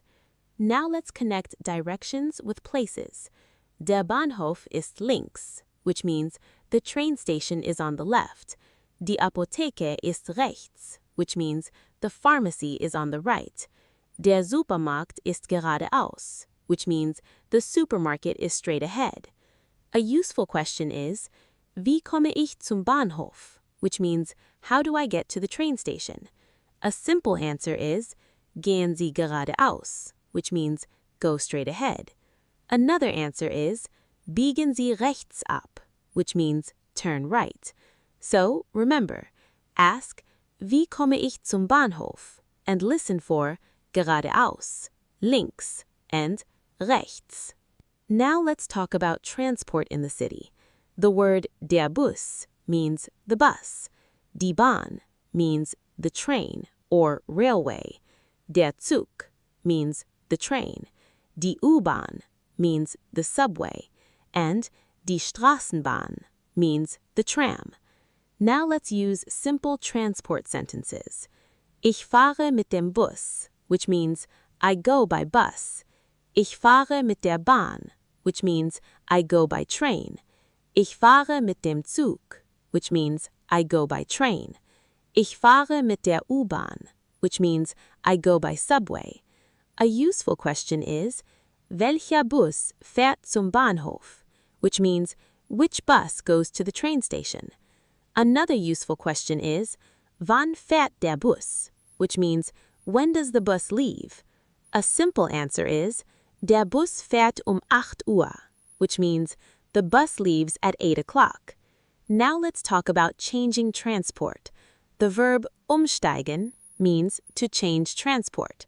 For example, Ich steige am Bahnhof which means I change at the train station. Another example, Ich steige in die U-Bahn which means I change to the subway. So remember, for transport, use mit dem Bus, mit der Bahn, and mit dem Zug. And to ask about time, say, wann fährt der Bus? Now let's learn how to buy tickets. The word die Fahrkarte means the ticket. You can also hear das Ticket. This also means the ticket. A very important sentence is Ich brauche eine Fahrkarte, which means I need a ticket. You can also say Ich möchte eine Fahrkarte kaufen, which means I would like to buy a ticket. Now let's make it more specific. Ich brauche eine Fahrkarte nach Berlin, which means I need a ticket to Berlin. Ich brauche eine Fahrkarte zum Bahnhof, which means I need a ticket to the train station. A useful question is, was kostet die Fahrkarte? Which means, how much does the ticket cost?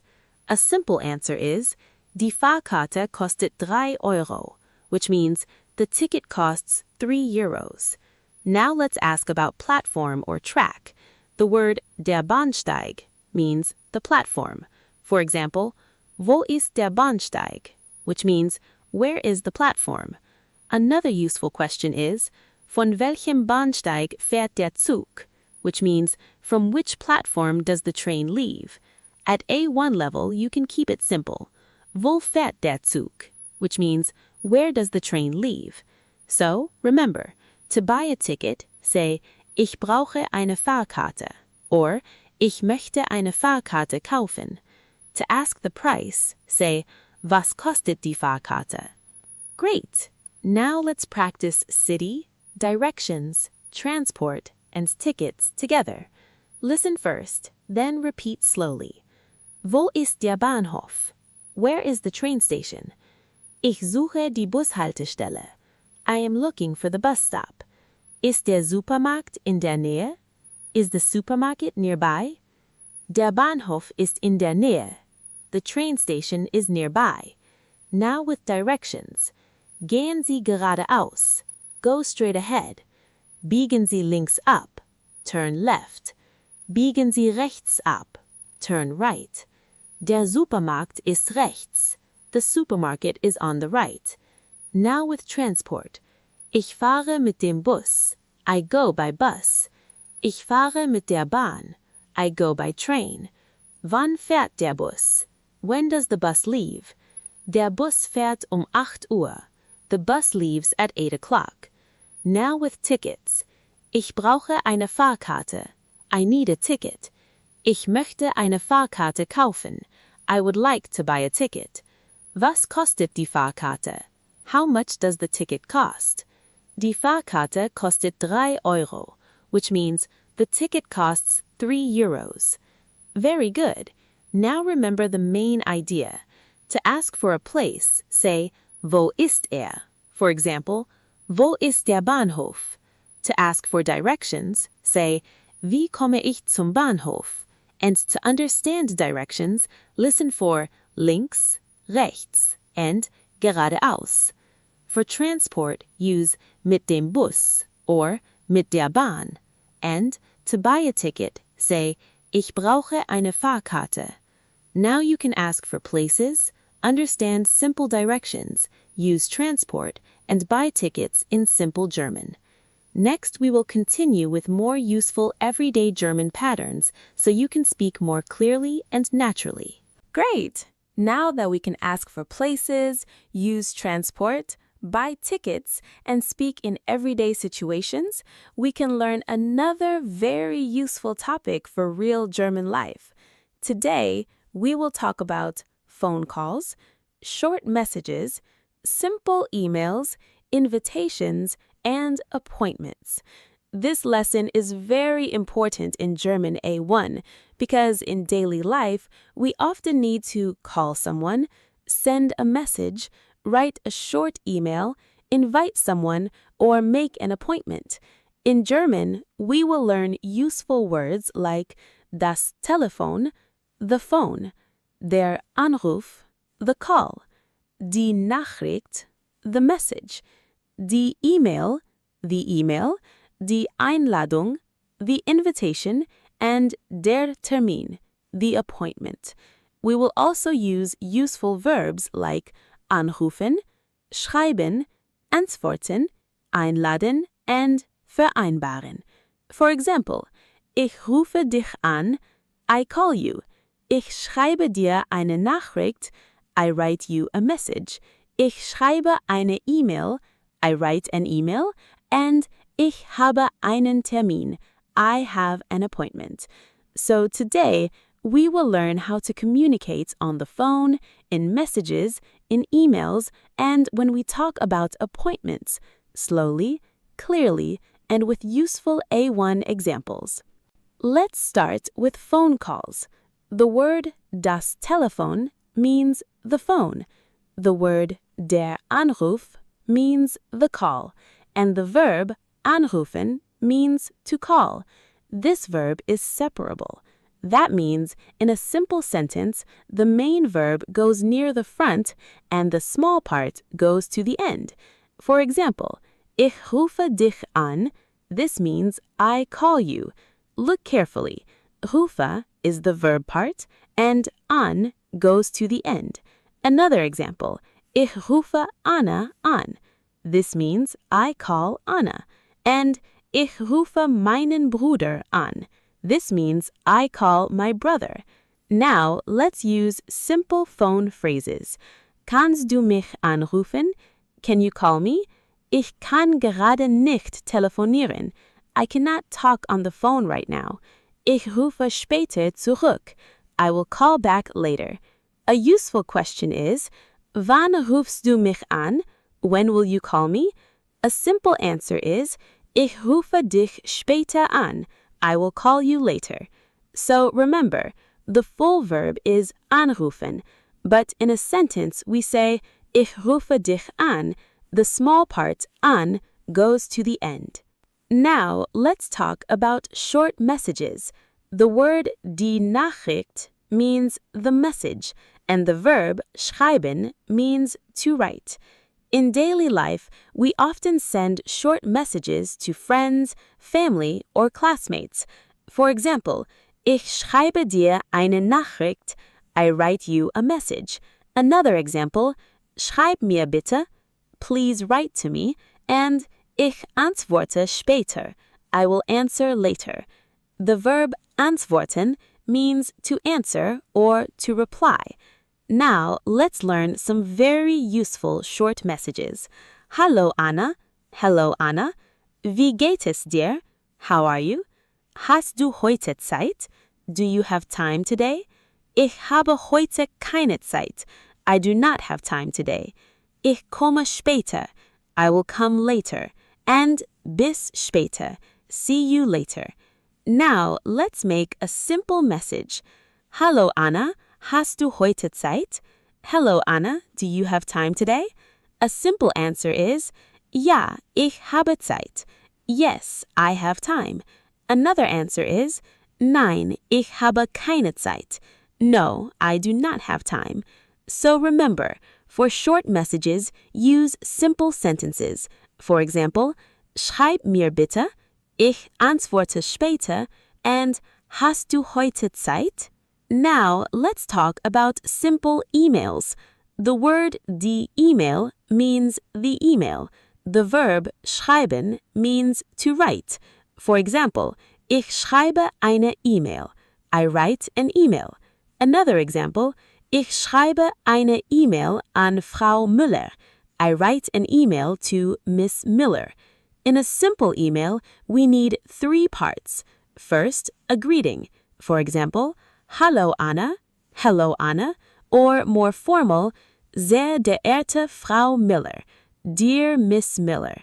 Second, the message. For example, ich habe eine Frage, I have a question. Another useful sentence is, ich brauche einen Termin, I need an appointment. And können Sie mir bitte antworten?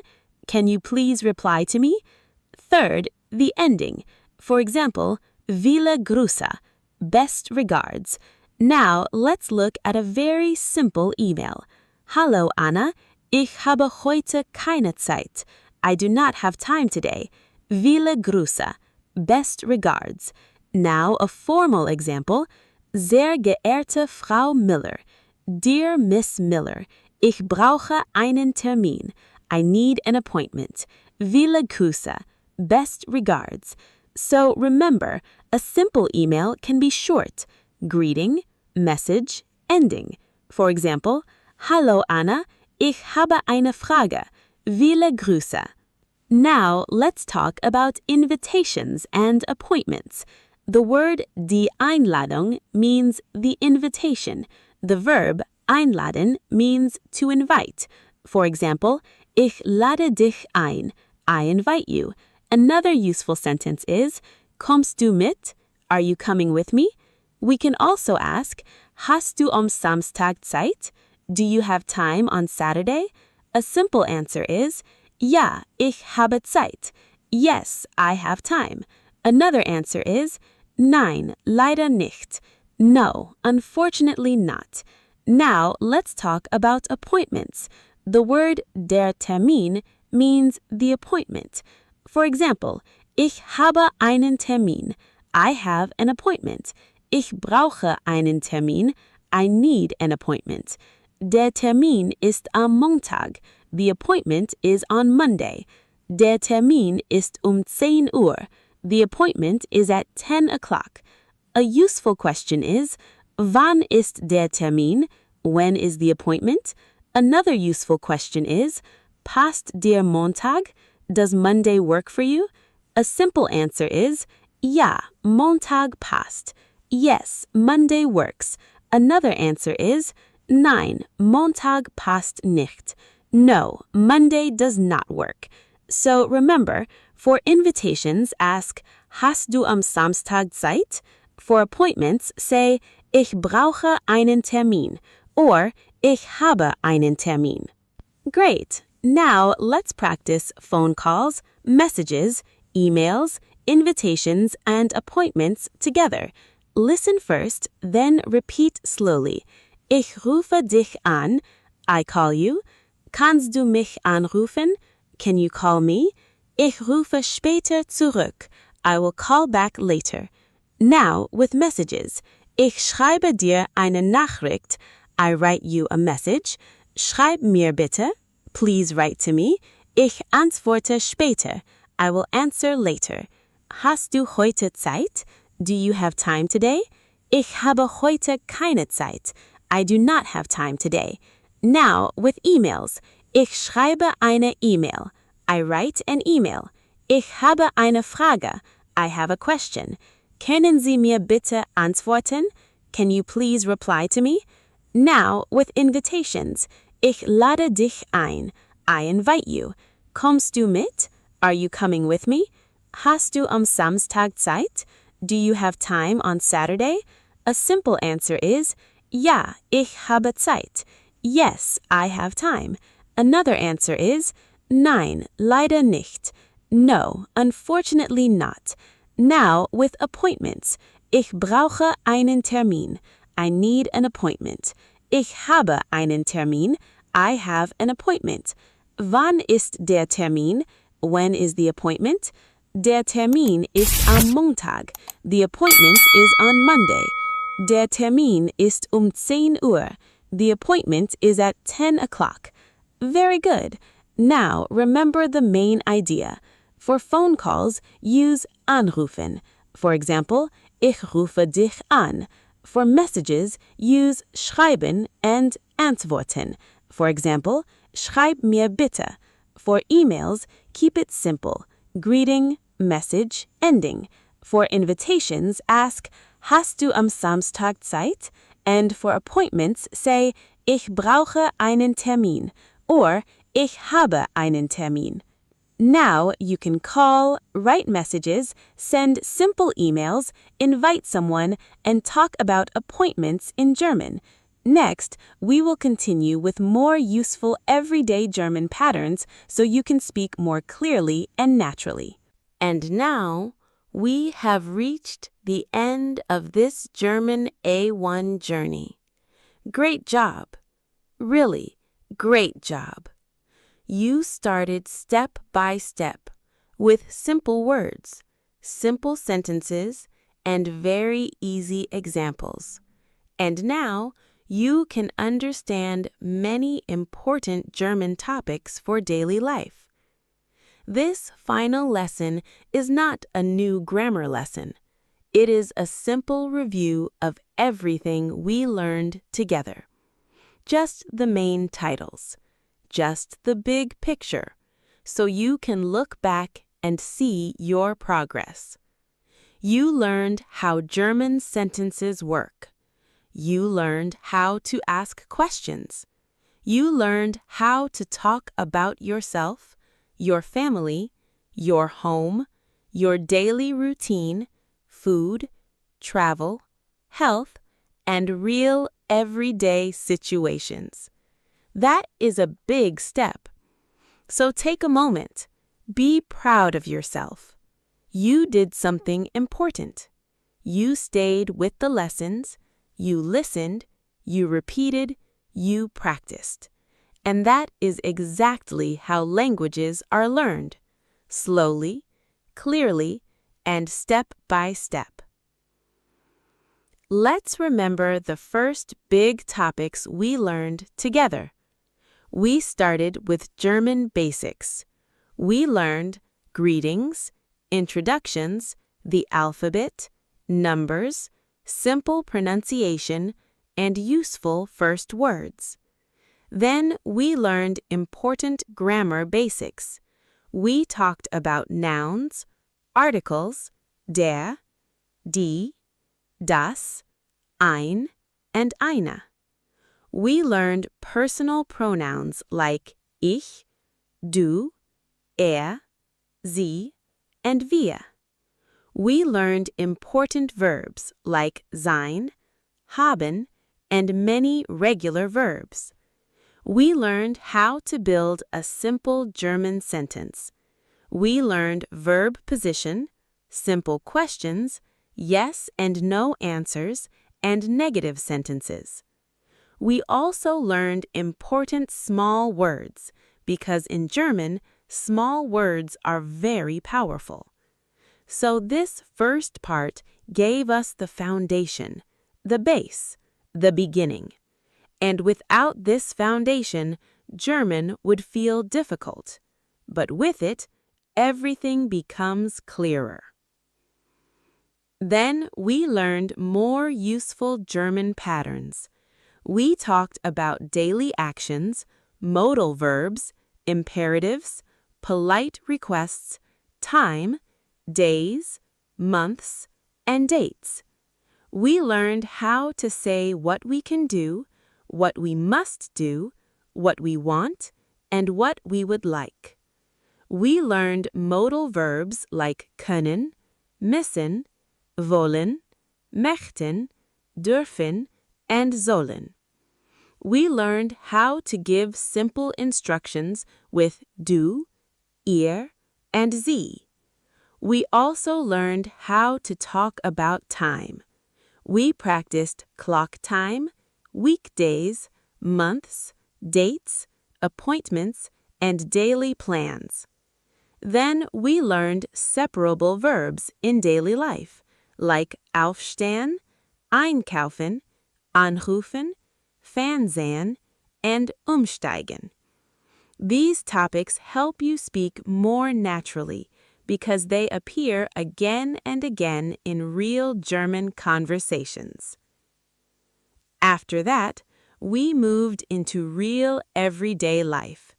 We learned how to talk about family, people, age, relationships, home, rooms, and furniture.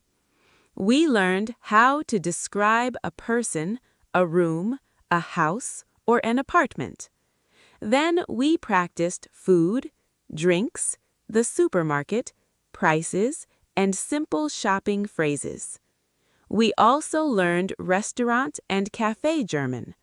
We practiced how to ask for a menu, how to order politely, how to ask for the bill, and how to pay.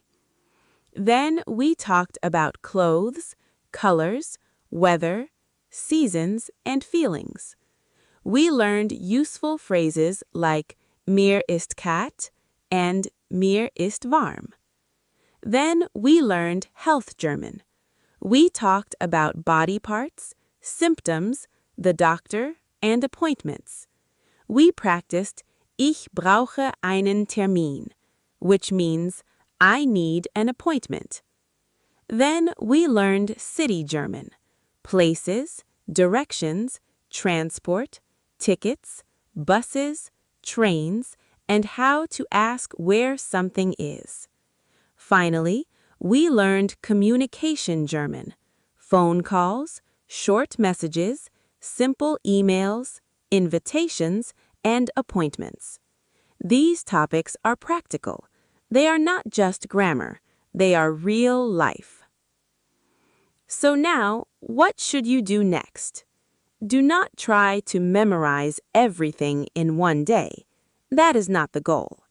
The goal is to review small parts every day. Listen again. Repeat again. Write simple sentences. Use the examples. Say them out loud.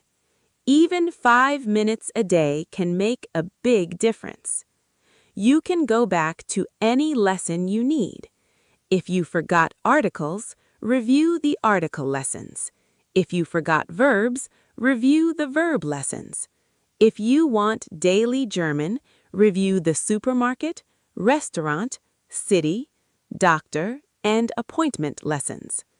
Learning German is not about being perfect. It is about progress. One sentence today, one new word tomorrow, one simple conversation next week. Step by step, your German becomes stronger. So keep going, keep listening, keep repeating, keep practicing. And that is exactly how languages are learned, slowly, clearly, and step by step. And now, thank you so much for learning with me.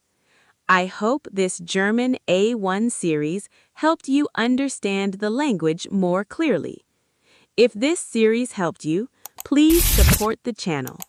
Like the video. Share it with someone who is learning German. Write a comment and tell me which lesson helped you most. And don't forget to subscribe so you don't miss the next German lessons. Your support really helps the channel grow, and it helps me create more clear, slow, and useful German lessons for you. Thank you for your time. Thank you for your effort. And thank you for staying until the end. You did a great job. Keep learning, keep practicing, and I'll see you in the next video. Dankeschön. Very much thank you. Bis bald. See you soon.